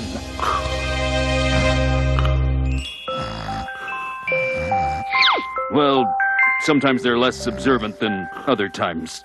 Still, the cautious mouse must be quiet, for the slightest sound will instantly awaken the cat.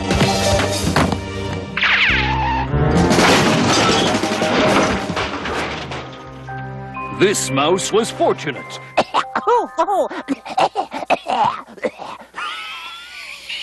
Apparently nothing could awaken this particular pussycat. Our hero decided to make use of his good fortune and dine on a small piece of slightly stale cheddar.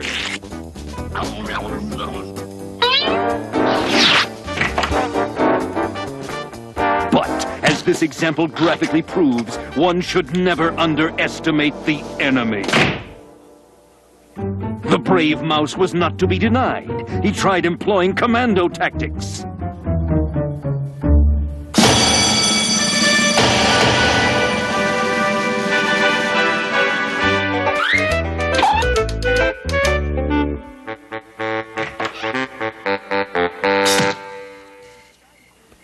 He tried disguises.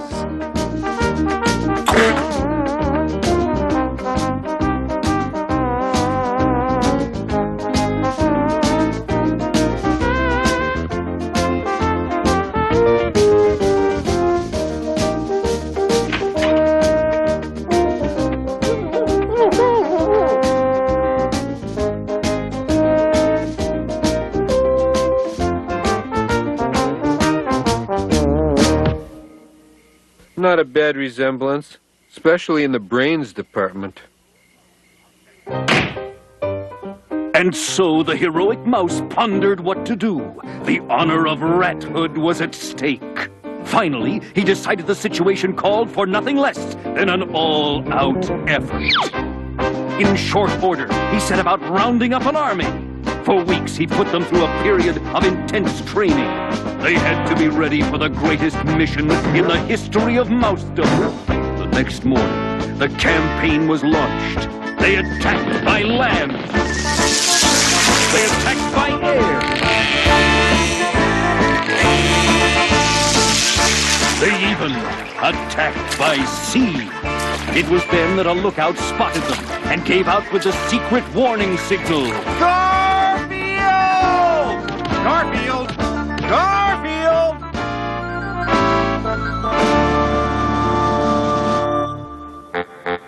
The mice had to move quickly, for our deadly enemy had been alerted.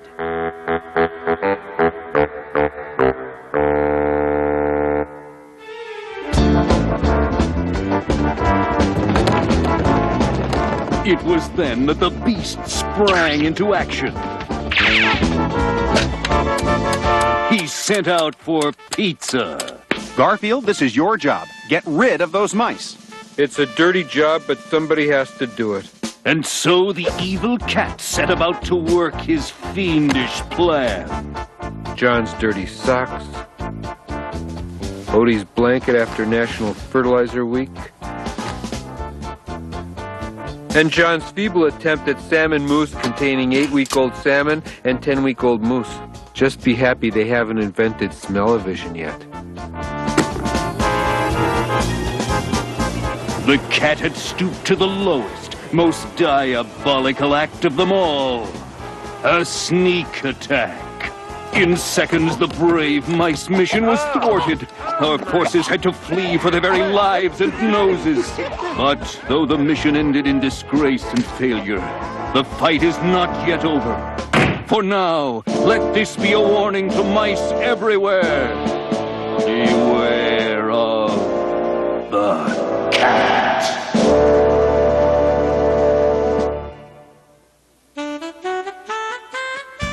Well, that's our Squeak Previews preview of this exciting new documentary, and I personally loved it. Well, Dean, that surprises me. I can't agree. Well, I find it shames us all by glorifying such a moment of stark failure for all mice. It stinks. I'm giving it tails down. What are you talking about? That was a gripping, inspirational portrait of our people's greatest battle, accurately portrayed, I might add. I'm giving it tails up. Let me get this straight. No, I think you're the one who needs to get straightened out, because I don't think you know what you're talking about.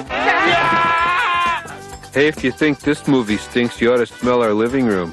Everyone's a critic these days.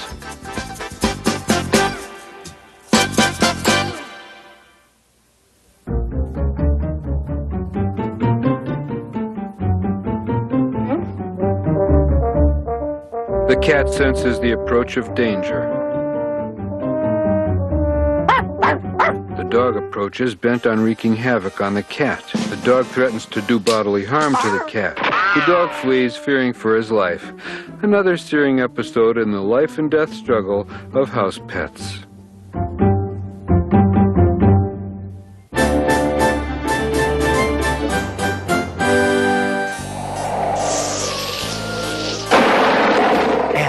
As the fear hung low over the chill London streets, the man they all knew as the kindly Dr. Jekyll toiled in his laboratory to complete the formula. Some eye of mute, a few hummingbird toenails, a cup of mare's sweat. That's the worst recipe for a malted I ever heard. Quiet, Roy.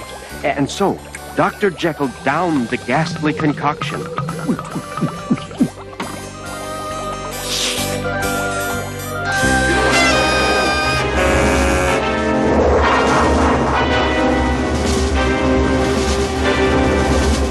In seconds, it transformed him into a walking nightmare. What are you reading, Austin? Well, I was reading Dr. Jekyll and Mr. Hyde, but I keep being interrupted. It transformed him into... Who keeps interrupting you, Austin? It transformed him into a... I'm not interrupting you, am I? No, Wade. It transformed... I'm sure glad I'm not interrupting you. I hate it when people interrupt other people, especially when other people are talking. Leave it to me, Orson. I'll get rid of this feathered station break here. Stick around, Wade. Orson's reading us a scary story. A scary story. I'm scared. I'm scared. I'm scared of scary stories. Help. Help. Scary stories. He did the same thing with last night's story. Last night's story was Peter Cottontail. I know. Wade suffers from a fear of the names Mopsy and Flopsy. Can we get on with this? Dr. Jekyll and Mr. Hyde is a classic tale of fear and psychological terror. Did the potion really turn Dr. Jekyll into a monster? Well, some people think it wasn't the potion, but a form of self-hypnosis. Help! Some scary stories! Gee, mayhaps I was rude to Orson, perhaps. I should go back, apologize, and then run panic-stricken all over town. That's silly. You're saying this Dr. Jekyll hypnotized himself? It's Jekyll, and yes, it's possible. He may have harnessed all his hidden anger to turn himself into a monster. But how can you hypnotize yourself? Oh, that's easy. You just tell yourself, I am getting sleepy. I am getting sleepy. That's silly, Roy. No one has so little brain power they'd fall asleep from that. But you could plant a hypnotic suggestion. You mean like, I'll turn into a monster whenever I hear a bell? I'll turn into a monster whenever I hear a bell. Yeah, something like that. All set.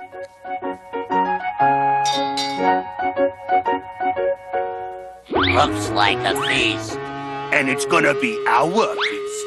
At least. Hey, dude, soup's on. Bon appetit. Bo's got supper ready. Okay, we'll finish the story of Dr. Jekyll another time. I'll turn into a monster whenever I hear a bell. A bell? Look at...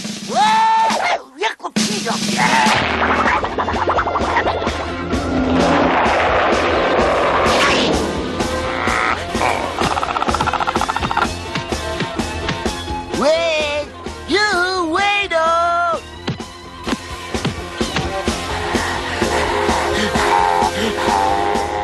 Wait! Time for din-din, Ducky! Oh, there you are. Come on and chow down, man. Oh, my. I must answer the phone. Hello, could I interest you in buying a set of encyclopedias? Yeah, that's the reaction I usually get. Not yet, Booker. Let's wait for Wade. I'm not waiting for anyone. What's this dish? That's the worst-looking meatloaf I've ever seen in my life. You ain't exactly the blue plate special yourself, fella. It's your brother, Orson. Brothers, plural. You let us out of here. Yeah, you're like the rudest guests I've ever seen, dudes. You think that's rude? We're taking your whole dinner. Just think of this as an order to go. There's no hope. Hey, Wade's still out there. Like I said, there's no hope. Like, where is that duck? It's dinner time and the barnyard clock's about to strike 7, man.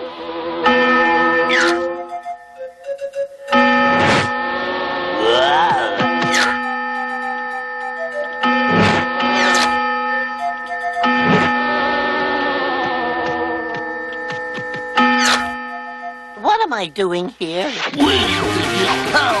Duck. Arrivederci, Ducko! They're gonna pound our pal, man! We've got to get out of this and save him. You know what we're gonna do to you, Duck? Let me go without harming a feather on my body? Just flatten the void and let's get on with our dinner.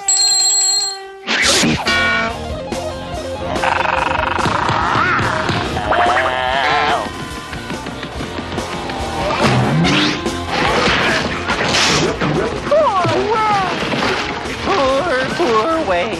Let's get out of here. Yeah. I know what on, run!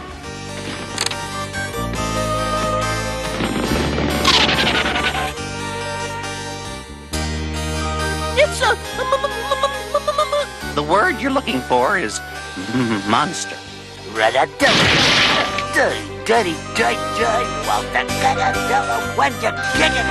Yeah, like complete with my dinner bill. It's still worth, man. Wade, you're all right. So why shouldn't I be? Well, there was a monster and my brothers and... Oh, never mind. Let's just sit down and have dinner. Like the microwave ought to tell me the dessert's done any sec, gang.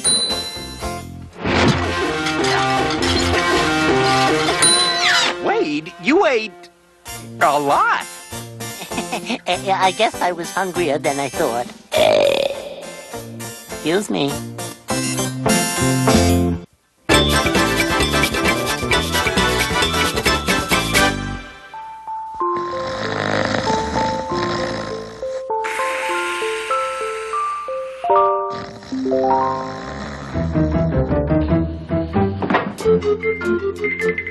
Like the fog, Nermal comes on little cat feet with built-in sneakers.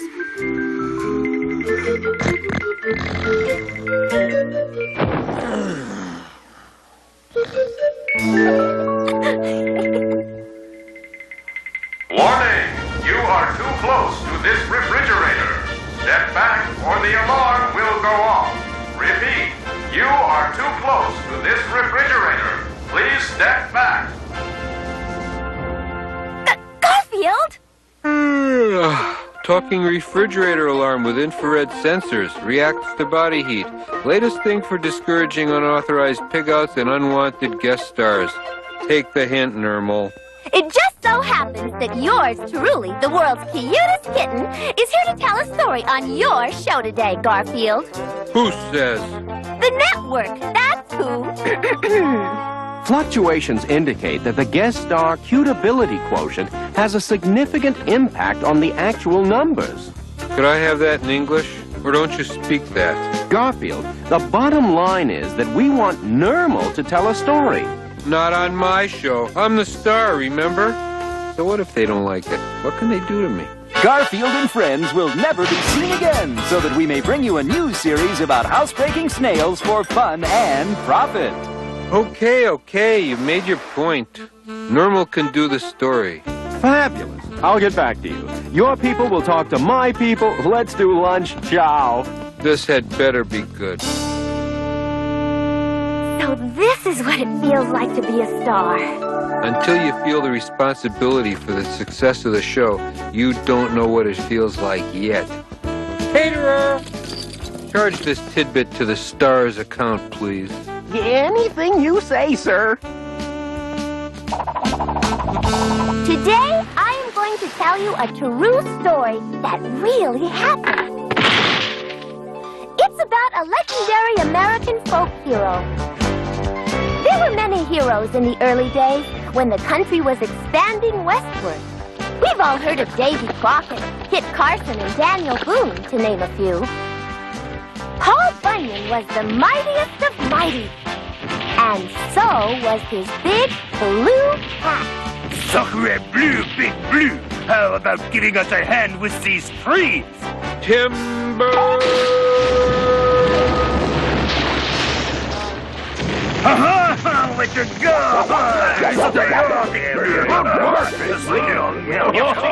Paul Bunyan was the greatest lumberjack of them all. And while he worked, the big blue cat slept. He used an entire valley for his bed.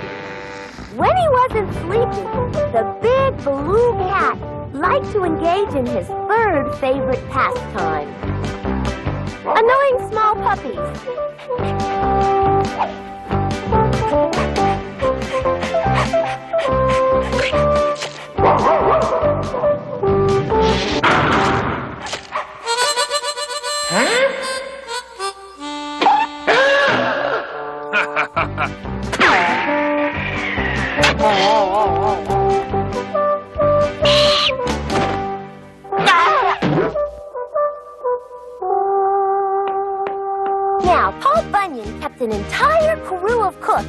whose only job was to feed the big blue cat. Sometimes they needed his help. We need some more ice, Paul.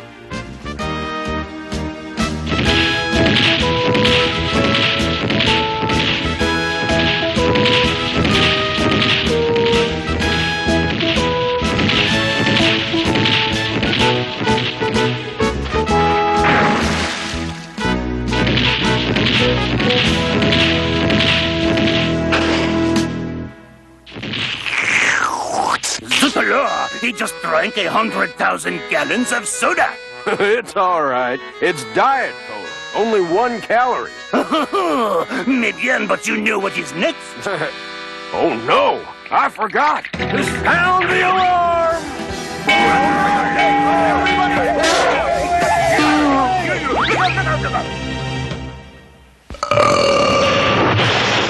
The workers worked all day feeding the big blue cat. The cat had the world's biggest sandbox, too. Wagon teams were kept busy hauling the sand for it. In fact, the entire California coastline was dug by the teams of workers who loaded the sand into the wagons. Okay, that's it. Enough. Strike the fantasy sequence. How do you expect the viewing public to believe a tall tale full of wild exaggeration like this? A cat that eats that much. Too fantastic for me to believe. Is that so? Well, in case you've forgotten who you're dealing with. Oh, really? Normal, the hourly sampling of key cities indicates a plunge in the ratings during this segment, possibly due to the low believability index curve. You mean I'm canceled? I mean, in short, your story is too ridiculous and embarrassing, and you're fired. Hit the freeway. I don't understand it. My boy, you've just learned one of the more painful facts of life. What the network giveth, the network can taketh awayeth. But what will I do now? I happen to know they're looking for someone cute to work in a show down the hall. Hurry over to Studio 7 and tell them I sent you. Oh, gee, thanks, Garfield. I'll never forget this. Here it is, Studio 7. Maybe I'll get on a show that appreciates true cuteness. Before we go on with my show, I think we should see how he's doing. And now, back to our show, Attack of the Mutant Dinosaurs.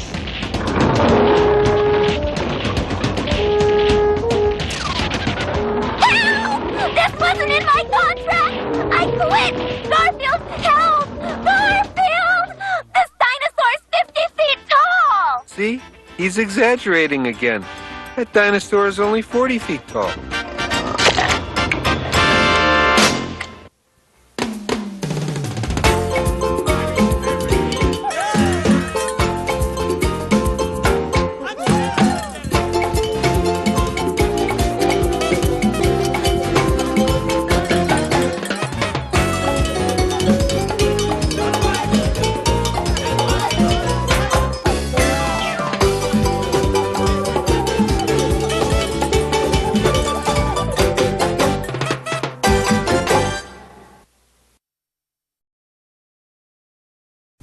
Ladies and gentlemen, Garfield and friends. We're ready to party! We're ready to party, we're ready. I hope you bring lots of spaghetti. I'm scared. Come on in, come to the place where fun never ends. Come on in, it's time to party with Garfield and friends. Dancing, Fiesta, romancing, siesta, samba, la bamba.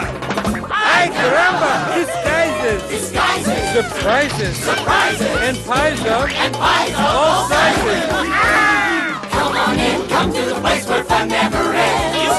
Come on in, it's time to party with Garfield and friends. Come on in, it's time to party with Garfield and friends. Garfield and friends. The Buddy Bears are on the show today, folks, so keep that channel changer handy.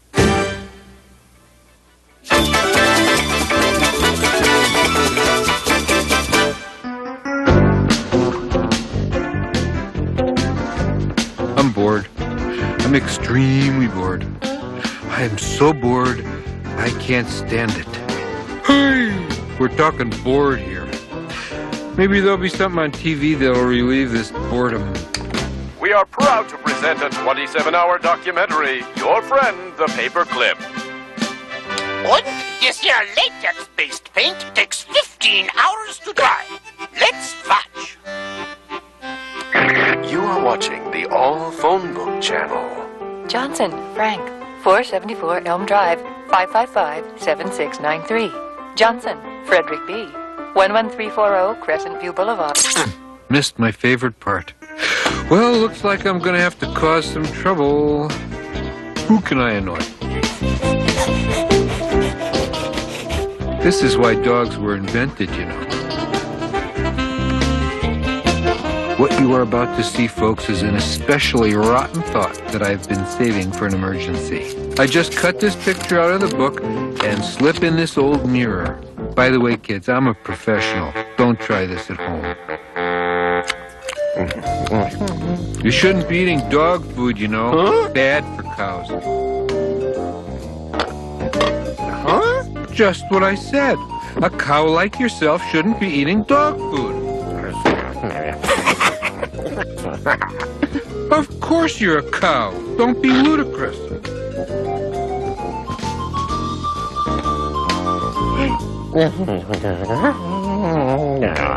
Well, this is silly. Come on, I'll prove it to you. All right, what does it say under this picture?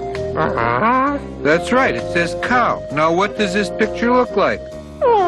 That's right, you. Well, there you are. Hey, you don't believe me? Go out and see what the people on the street say.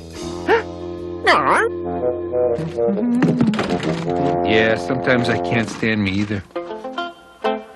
My, what a fine-looking cow. Hi, bossy. Huh? Oh, look at the cute cow. This must be a dairy farm here.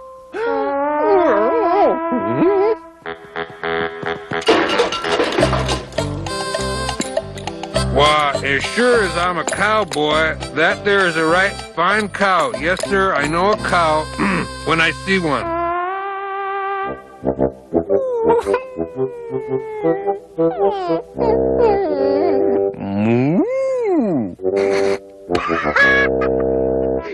Gee, Odie didn't finish the food I left out for him. I hope he's all right. Yuck! Odie, what's wrong? This is strange, even for a house with Garfield in it. Odie, has someone made you think you're a cow? Yeah, come on inside. You and I need to have a long talk. So you understand, Odie, you are a dog, not a cow. Yeah. Would you like to get even with Garfield for tricking you like that? Yeah. Okay, listen carefully. Here's what we're going to do. First, I'm going to move everything out of the kitchen, and then... Poor dummy Odie, believing he's a cow. Oh, I need a snack. Moo, I'm a cow. Moo. That dog has chopped kidney for brains. The refrigerator, it evaporated. And so did the microwave. And the stove. The stove is gone too. My worst nightmare come true. Forget it, baby. I want $2 million up front and a percentage of gross. Emergency. Major emergency. Hey, be with you in a second, sweetie. Hey, I have the only cow in the world that looks like a dog. You want it for your show, you've got to pay. Get back to me. Important things in kitchen missing. Have you heard, Gar? Odie is not a dog. He's been a cow all along. You're not giving this the seriousness it deserves. Think of it, a cow that looks like a dog. I'll make a fortune. If you're worried about those old appliances in the kitchen, I threw them all away. Threw them away? Now that I'm going to be rich, I can buy all new appliances. People don't believe I have a cow that looks like a dog, but when they see Odie, I'll be rich. Oh, no. John thinks Odie's a cow and he's betting everything of his on it, and worse, everything of mine. I have to undo it all. Maybe there's time to save the microwave, at least I hope.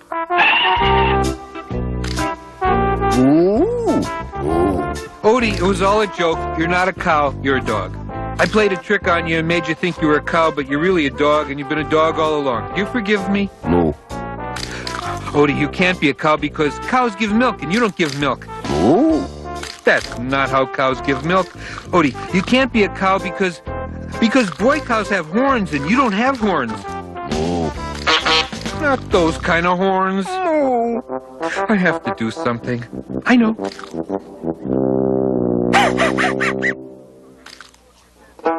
My, look at that fine dog there. Dog, not cow, dog. Oh, look at that doggy. D-O-G spells dog. What a cute dog. Well, look at that. Wrong hat. Well, look at that there dog. I know a dog when I see one, and I'm looking at one right now. Odie, speak to me, Odie. Moo! That's enough, Odie. I think Garfield's learned his lesson. Lesson? What lesson? This isn't an educational program. The appliances are all out on the back porch, Garfield, and now you know what it feels like to be fooled. Come on, cow. I knew it. Come on, I knew it. I was just playing along. I knew you were kidding. You didn't fool me. Didn't fool me for a second. You were watching. You know I wasn't fooled. I knew all along. You believe me, right? Roy is building a life-size statue of Thomas Jefferson out of okra. How educational. Plus, it has vitamin D in it. I'm telling you, I knew all along. They didn't fool me for a second. You guys know, I knew that Odie didn't really think he was a cow. You believe me, don't you? I give up. Come on, Odie.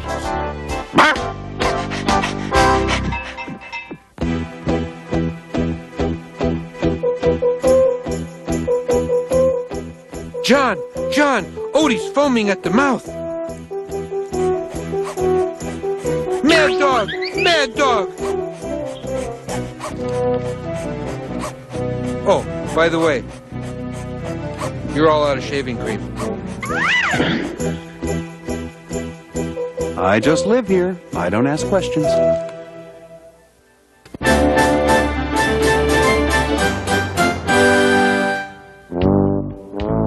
Yo, help! Duck in need of help! Major assistance required! It's National Don't Mention Meat or someone will hit you with a banana cream pie day. If you mention a kind of meat, someone will hit you with a banana cream pie! What? You mean I'll get hit with a banana cream pie if I mention no prime rib? That's a lot of baloney. Who do I complain to about this? I got a real beef. That's it. That's enough. Roy has had it. I quit. I'm walking. Roy, you don't want to quit being the rooster here on the farm? No, not the farm. I'm quitting this cartoon show. I've had it with all this low comedy. I have my career to think of. I have too much at stake. I said steak, S-T-A-K-E, not steak, S-T-E-A-K. Roy, you're a cartoon character, and cartoon characters get hit with pies. Not this cartoon character. I'm gonna find a show where my superior dramatic acting is appreciated. I don't care if people do think I'm a ham. Roy's quitting? Oh, now we are in a stew. Wait, that's what you get for being so frank. You gotta get me another job, Bernie. They keep humiliating me. Last week, do you know what they wanted me to wear? A chicken suit! Roy, sweetie, baby. I'd love to schmooze, but I'm skying to Gotham for Confab. Never mind that Hollywood talk. You're my agent. Get me a new show. Well, there's one I can put you on. I'll take it. Okay, come with me. I'll take you to the set. What's up? What light through yonder window breaks? It is the... Okay, Roy. This here are your new co-stars. I'm Bobby Buddy Bear. I'm Billy Buddy Bear. I'm Birdie Buddy Bear. And we're the Buddy Bears. We teach children to be sweet and kind and always agree with everybody. Oh, yes, we do. Always agree. We agree with everybody. I won't get hit with pies? Oh, no. We never hit anyone with pies. That's not educational and uplifting. We never do anything that's not educational and uplifting. I hope I haven't made a mistake. Ahem. Filling in for our usual rooster this morning is me, Cock-a-doodle-doo. Thank you. I hate being an office temp. Wade, am I in time for Roy's new show? I want to see it. You got a good time slot. 5 in the morning. He'll do fine. He's really going to bring home the bacon. I thought that holiday was yesterday. They held it over. And now it's time for the Buddy Bears. Oh, we are the Buddy Bears, we always get along. Each day we do a little dance and sing a little song. If you ever disagree, it means that you are wrong. Oh, we are the Buddy Bears, we always get along. On today's show, we are going to teach you that whatever the group decides is always right. And if you disagree, then you're just a troublemaker. And to prove this, let's introduce our newest friend, Big Bad Buddy Bird. Hello, I'm Big Bad Buddy Bird. I never agree with the group. I set a bad example for impressionable children everywhere. We will show you what happens when you don't go along with the gang. I think we should go to a salad bar for lunch. Well, in that case, I think we should go to a salad bar for lunch. I do not feel like salad, but since the group is never wrong, let's go to a salad bar for lunch. I am Big Bad Buddy Bird, and I want Chinese food. You see what happens when you disagree, kids? Gosh, I guess I should have gone along with the gang. This next example takes place in an ice cream shop. I will have French vanilla, please. Then I will have French vanilla, please. We will all have French vanilla, please. I want chocolate. This once again shows you what happens when you don't get along. Yes, they drop a 16-ton safe on you. Before we forget, children, remember that this is just a TV show. Yes! Do not attempt dropping 16-ton safes on your friends at home. It could be dangerous. Here we are at the amusement park. I would like to go on the horsey ride. In that case, I would like to go on the horsey ride. Since we should always get along and agree, I would like to go on the horsey ride. No, I'm not going out there. Get out on that stage.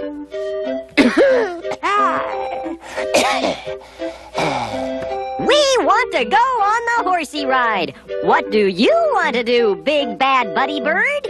If I do my line, will you promise not to drop a 16-ton safe on me, please? I promise. And I promise. And I promise. All right, then. I don't want to go on the horsey ride. I want to go on the roller coaster.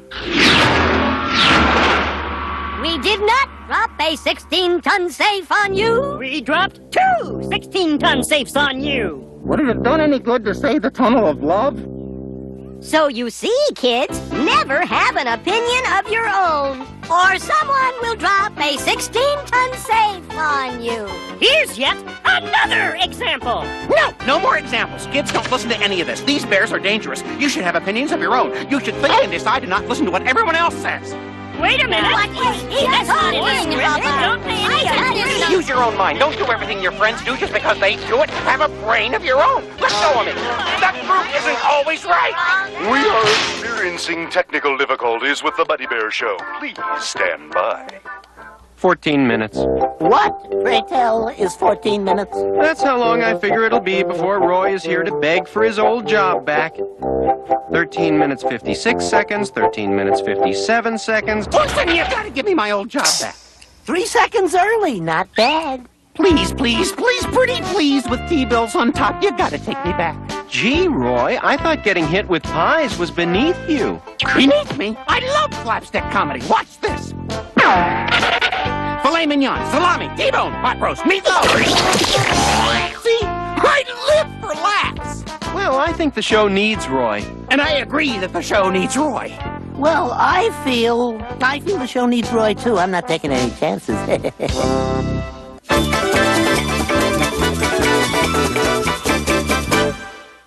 Once upon a time, and don't you just love stories that begin once upon a time?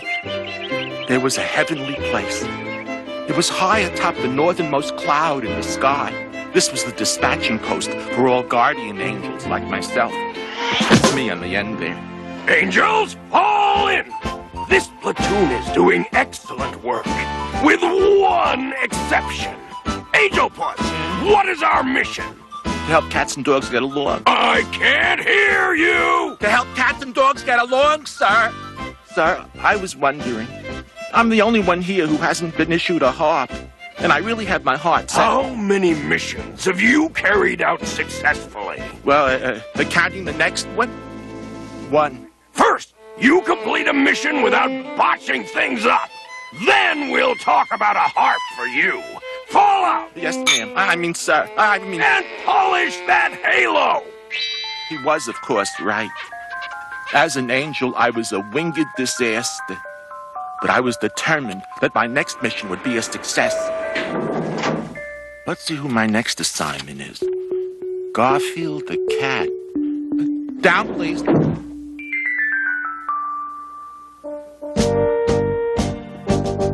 Garfield, I don't want you to do anything rotten to Odie while I'm gone. What have I ever done to Odie that was rotten? I'm keeping a list of all the mean things you do to Odie. Oh, that was a good one. Well, I'll have to do that one again. This only covers this morning. No more picking on Odie. Do I make myself clear? As clear as a chocolate malted. All right, time to get to work. And now, in the interest of better East-West relations, kicking Odie off the table, Russian style. Hey! Hey! Ha! That's my favorite thing in the whole world. No, wait, I forgot about sleeping. Oh, I have a lot of work to do here. And then there's watching TV. Do I like watching TV more than I like kicking Odie off the table? Boy, that's a tough one. Don't worry, puppy. I'll get you something to eat. And then I really enjoy mailing Nirmal to Abu Dhabi. Ooh, decisions.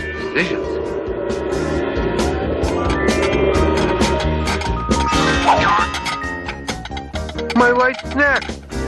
My light snack is so light it's floating away! That's mine, and that's mine, and that, and that, and that, and that.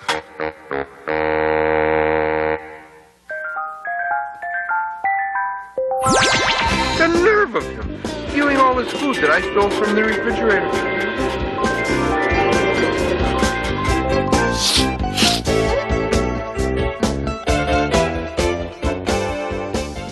And now, back to our program, Dog Food Through the Ages. Yeah, eating is still number one. Sleeping's number two. And now, for my third favorite thing.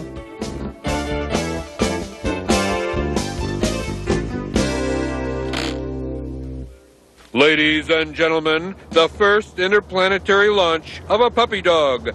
3, 2, 1, liftoff! Oh dear, oh dear, oh dear.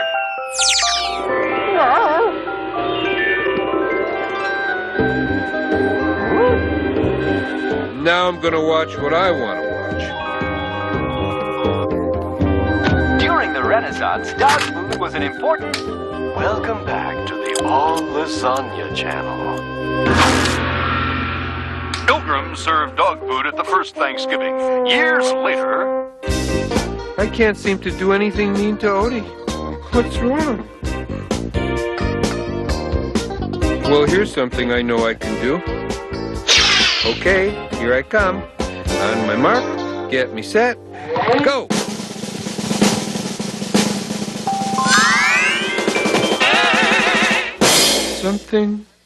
Something is not right here.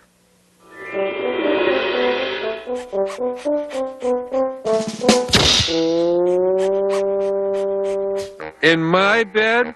Oh no. Odie! Huh? No, I don't think so. I can't pester Odie. I've lost my touch. I'm over the hill. Oh, I did it. I finally did something right. What did you do right? Sir, I taught that cat a lesson. That cat? I'm washed up. I can't even handle a puppy with the IQ of a brick. You were supposed to make them friends. All you've done is scare that cat out of a couple of his lives. Forget it, Angel Puss. You'll never get that harp. But, sir, I blew it.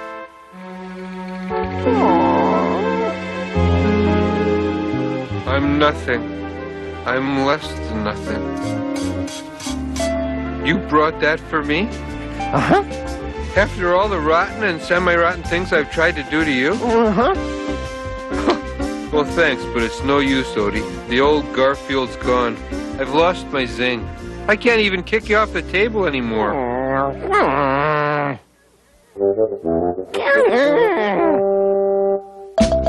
This is it. My chance to prove I'm me again.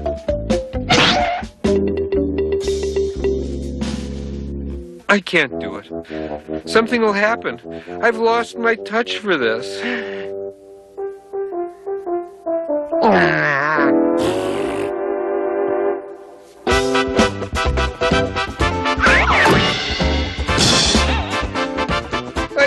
I did it!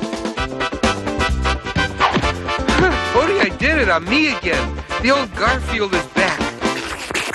Odie, don't slurp! There's no telling what rotten thing Garfield has done to Odie while I've been out. That's great, boy. Odie, you're my best buddy and I'll never do anything mean to you. At least until the next cartoon. I don't get it, but whatever came over you two... What's that? Sounds like harp music. Yes, it does, doesn't it? And so they lived happily ever after. At least until the next cartoon.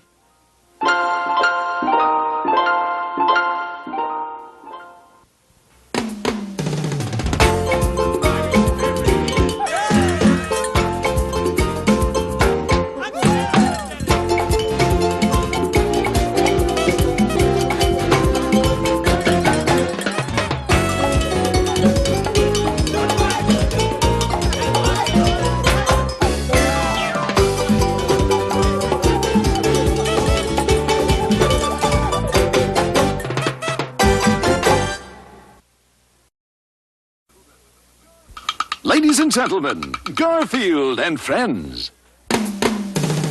We're ready to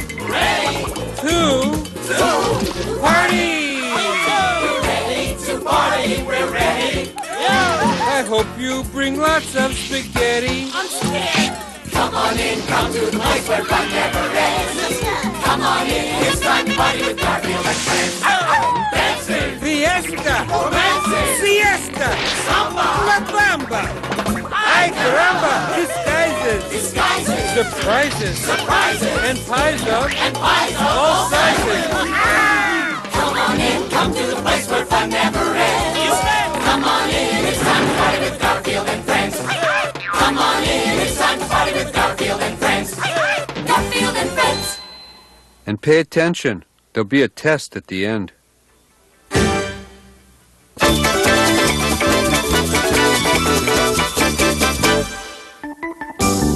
We're having blueberry pie and ice cream for dessert, Pookie. Here's your pie, Garfield. I have to go pick up Liz and I'm late. There's no ice cream here. There was supposed to be ice cream. Arbuckle, remember the Alamo. The service here is getting worse and worse. If he's expecting a tip, he's in for a big surprise.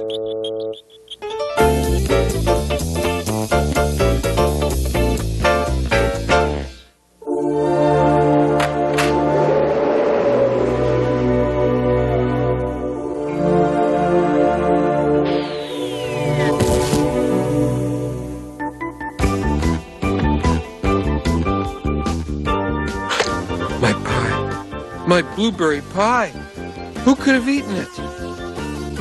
You've been pretending to be a stuffed toy all these years just so you could steal my pie. No, not you.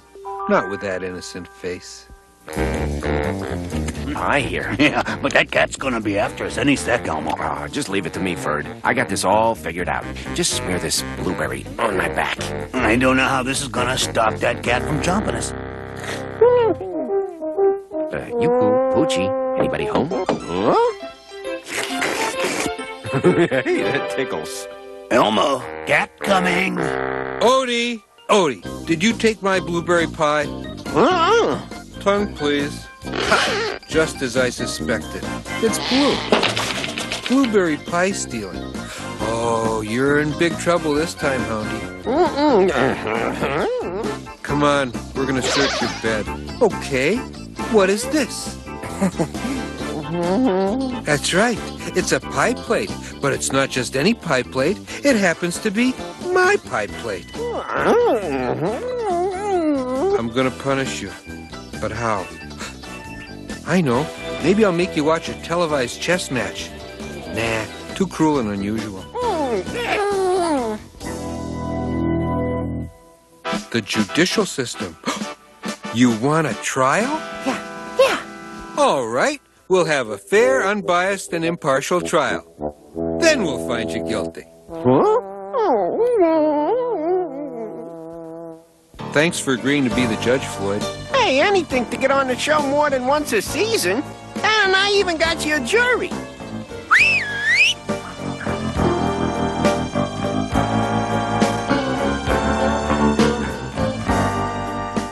Sorry. You may file into the jury box. Hear ye. This court is now in session. The Honorable Floyd Mouse presiding.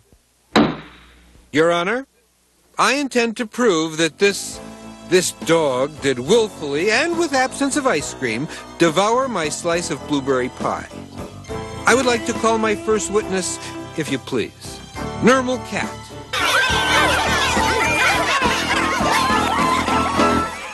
Please state your name.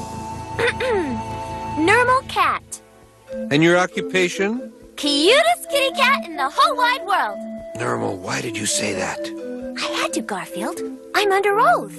Where were you the night of August 23rd? What do you know about the Klopman diamond? Where did you hide the gloves? How did you know the Contessa never ate liverwurst? When was the War of 1812? Who put the bomb in the bomb shabomb? How did you dispose of the body? Is professional wrestling fixed? I can't take it anymore. I did it. I confess. Your Honor, I object. What do you object to? The last witness's acting ability. And now, if it please the court. The court is thrilled. Get on with it. I'd like to call someone who actually saw the crime as it occurred. I call Pookie Bear to the stand. Poor Odie. He'll probably get the chair. Or a rolled up newspaper. You are so smart, Elmo. Boy, that dumb pup's gonna take the fall for us. Blueberry pie was fabulous, wasn't it? Oh, what a decidedly uncute thing to do to poor Odie. If you did not see Odie steal my blueberry pie, please say so. Ha! Well, I think that settles it. Odie has been caught red-handed and blue-tongued stealing my pie. Psst, Odie, I have something to tell you. You know...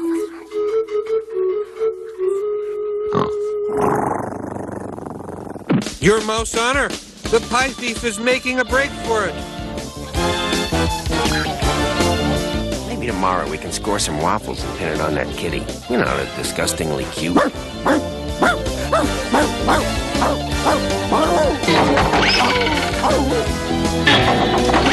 Odie, you come back here and stand trial like a good guilty puppy. Odie, you'll swing for this.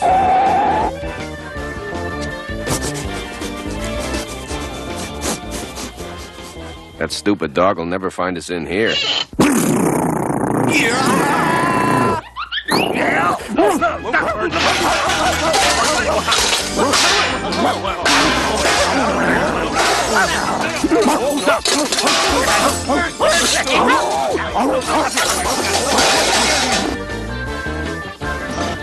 Let's see. Dishes, canned goods, dish towels, cat food, cat food, cat food, cat food, cat food. Ah, here we are. Puppy dogs. Okay, dog, you're busted. A pie felony was bad enough. Now we have attempted escape, resisting arrest, speeding inside a kitchen cabinet. Garfield, look! I know these guys. That's Elmo and Ferd. Their tongues are both blue. They stole my pie? Not Odie? Yeah. Ladies and gentlemen of the jury, how do you find this Odie? Not guilty! And how do you find Elmo and Ferd? Guilty! Elmo and Ferd, I sentence you to 5 days in the can.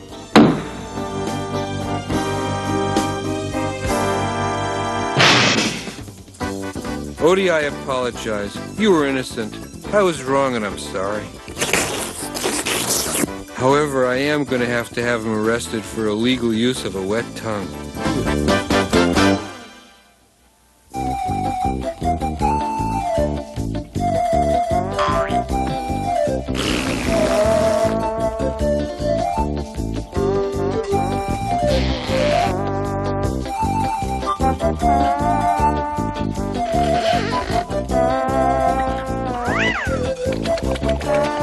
Oh, very well, Garfield. You may have my steak. I know. I'm a sucker for the loving adoration of a pet.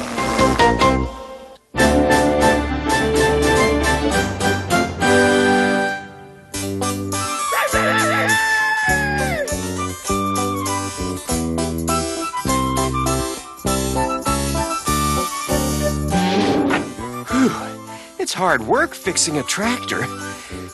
I'll take a break and go dive into my nice, cool hog waller full of non-chlorinated mud. Yahoo! What happened? Where did all my mud go? This is all our fan mail, Orson. It's from people writing in with questions about the show. Oh, no. Help! Help! Oh, this is awful! This is terrible! Help! Mayday! Wade, what is in that letter that is so scary? Dear Wade, is it true you're afraid of everything? Wade, what are you afraid of in this letter? I'm afraid he's right. Most people seem to be asking us the same question. What's the deal with the egg? The egg? Yeah, oh, they mean Sheldon. I guess Sheldon's story starts back when he and his brother Booker were both eggs. The flashback, take one. Cue the fancy dissolve. Thank you. Their mother had just abandoned them, so they were just two lost eggs. Gosh, I wonder what we are. We're eggs, dummy. No, I wonder if we're alligator eggs, or dinosaur eggs, or chicken eggs. Oh, I hope we're not chicken eggs. Why not? I'm allergic to feathers. That was when I found them. Gee, you poor little eggs. No one to sit on you and hatch you. I guess I'll have to do it. It was a little embarrassing. You know, a pig sitting on eggs. Orson Piggy had a farm, E-I-E-I-O. And on this farm he had an extremely handsome rooster, E-I-E-I-O. With a cute Roy here and a cute Roy there. Here a Roy, there a Roy, everywhere a Roy. Oh, boy. Roy, not one giggle out of you. If I hear so much as a snicker, our friendship is over. One moment, please.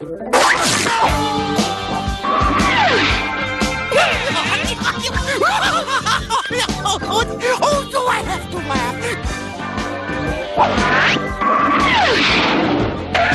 Why, Orson, my friend, I would never dream of laughing at you. Yeah. For days I sat on those eggs. I don't mind telling you, it was kind of boring. Go fish! And just when I finally thought I couldn't sit on those eggs for another minute, something happened. This was the moment that made it all worth it. First, one egg started to crack, and then a chick was born. Then the other egg started to shake, and well, it sort of got born, just not all the way. Mommy! Mommy! I named the firstborn Booker because I like books. I named the other one Sheldon because, well, isn't it obvious? Sheldon had read some newspapers before he was born. Don't ask me how he got delivery, and he decided he'd be happier staying in his shell. An egg? An egg with legs? Help! Help! Eggs have legs! Which is not to say that living in a shell was not without its disadvantages. Hey, Sheldon, go out for a pass, man.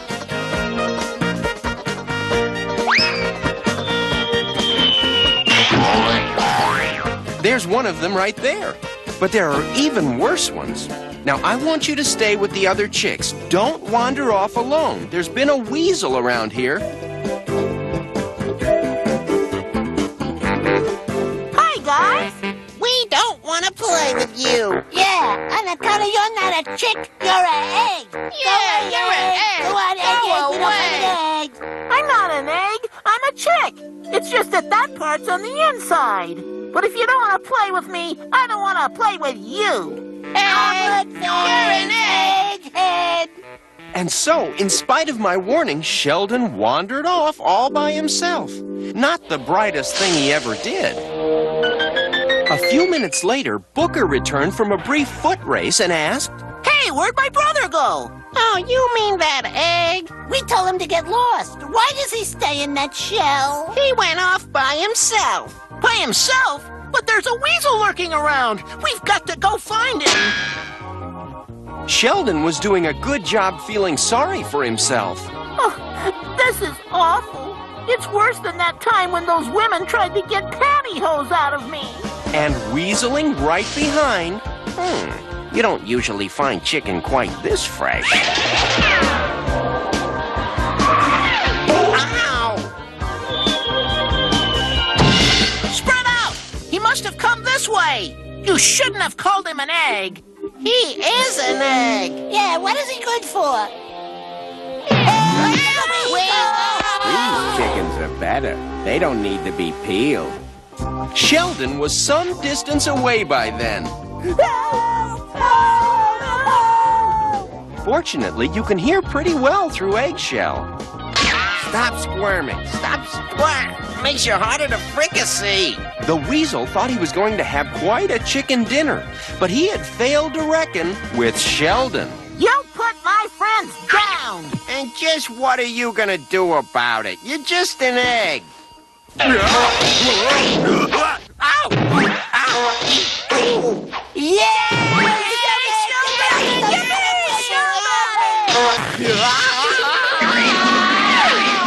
You can go back, guys. I won't bother you anymore. I know you don't want to egg around. Well, that's how the chicks of the barnyard learned that an egg is just an inside-out chicken. And nobody ever made fun of Sheldon again. So, I hope that answers your question, all of you who wrote in. Guys, if I can't get a mud bath here, I'm gonna go get my tools and go back to work on the tractor. Whatever you say, Horse. Boy, that sure is a lot of mail. But I wonder what they did with all my mud. Guys, what did you do with all my mud? What did you ask, Orson? Never mind.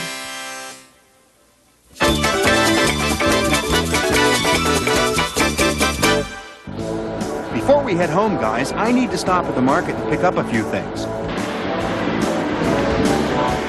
We'll stop at Gramps' Market here. He always has what we need. Yeah, but never enough of it.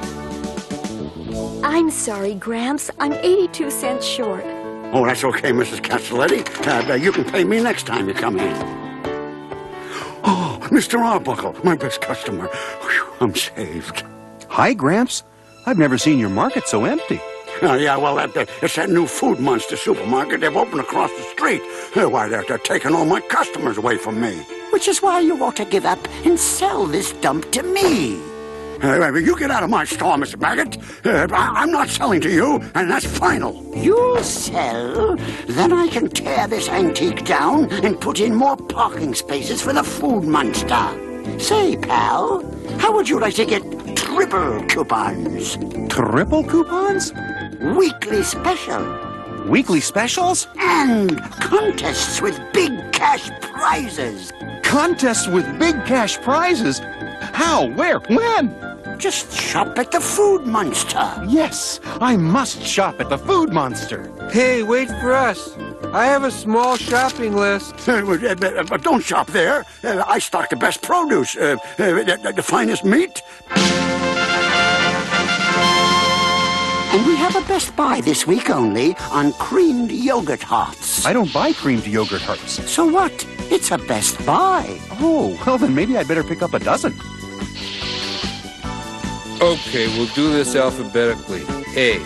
Anchovies, apples, apricots, artichokes, asparagus, astronomical quantities. That old-fashioned market across the street will be bankrupt in no time. Wait a minute. The cart that woman is pushing, the wheels on it aren't crooked. We make the wheels crooked so the cart veers near the shelves and babies can grab things to buy. I'm sorry, Mr. Baggett. And what is this? The reasonably priced sizes are on the easy-to-reach shelves? Here's where you put the sizes people want, up where they can't reach them. You put the super jumbo sizes down here where they're convenient. Now, fix these while I check on my new customer. Cabbage, cacciatore, cake, carrot, cake, chocolate, cake, coffee. Odie, see if you can find me a pound of flour. Right.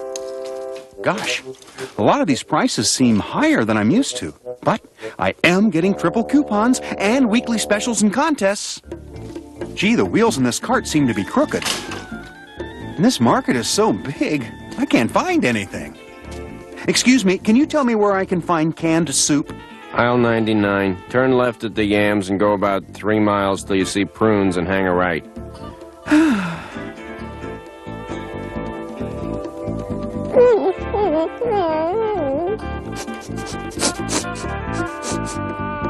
Looking for flour, doggy?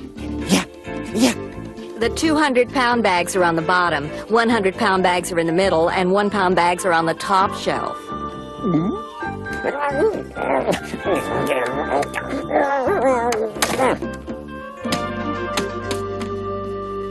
I love this new computer price scanning. No one ever knows how much we're charging them. Look at that. $12 for a can of peas. $26 for a rutabaga. The customers never know. How much are pears? 25 cents each? Watch this. Attention, customers. We are currently having a special on pears. Only 85 cents each. People will pay anything if you tell them it's a special. Mr. Baggett, sir, there's a dog over in aisle 180. Well, that's not pet supplies. I'll get to the bottom of this.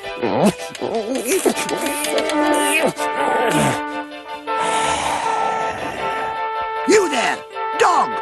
You come down from there this instant!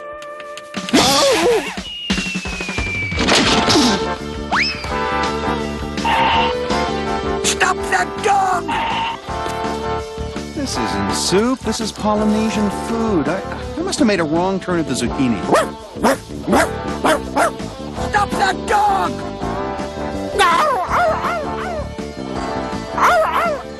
Odie's in trouble. We're gonna get thrown out of here and John's only up to cottage cheese. Don't worry, Odie. Help's on the way.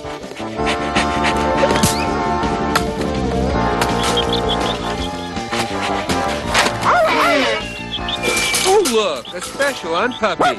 You wouldn't be so happy if you knew I can't stop this thing.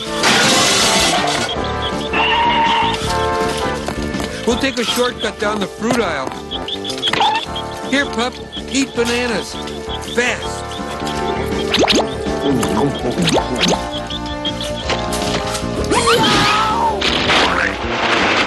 We have to get out of here, Odie. We're less than 10 items, so we can use the express checkout.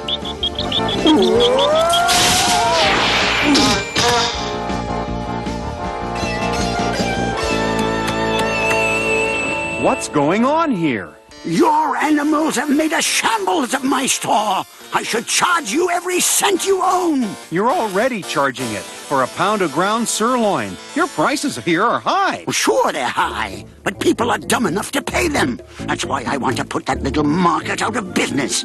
His prices across the street are half of ours. Why, he's making it hard for me to soak the customers.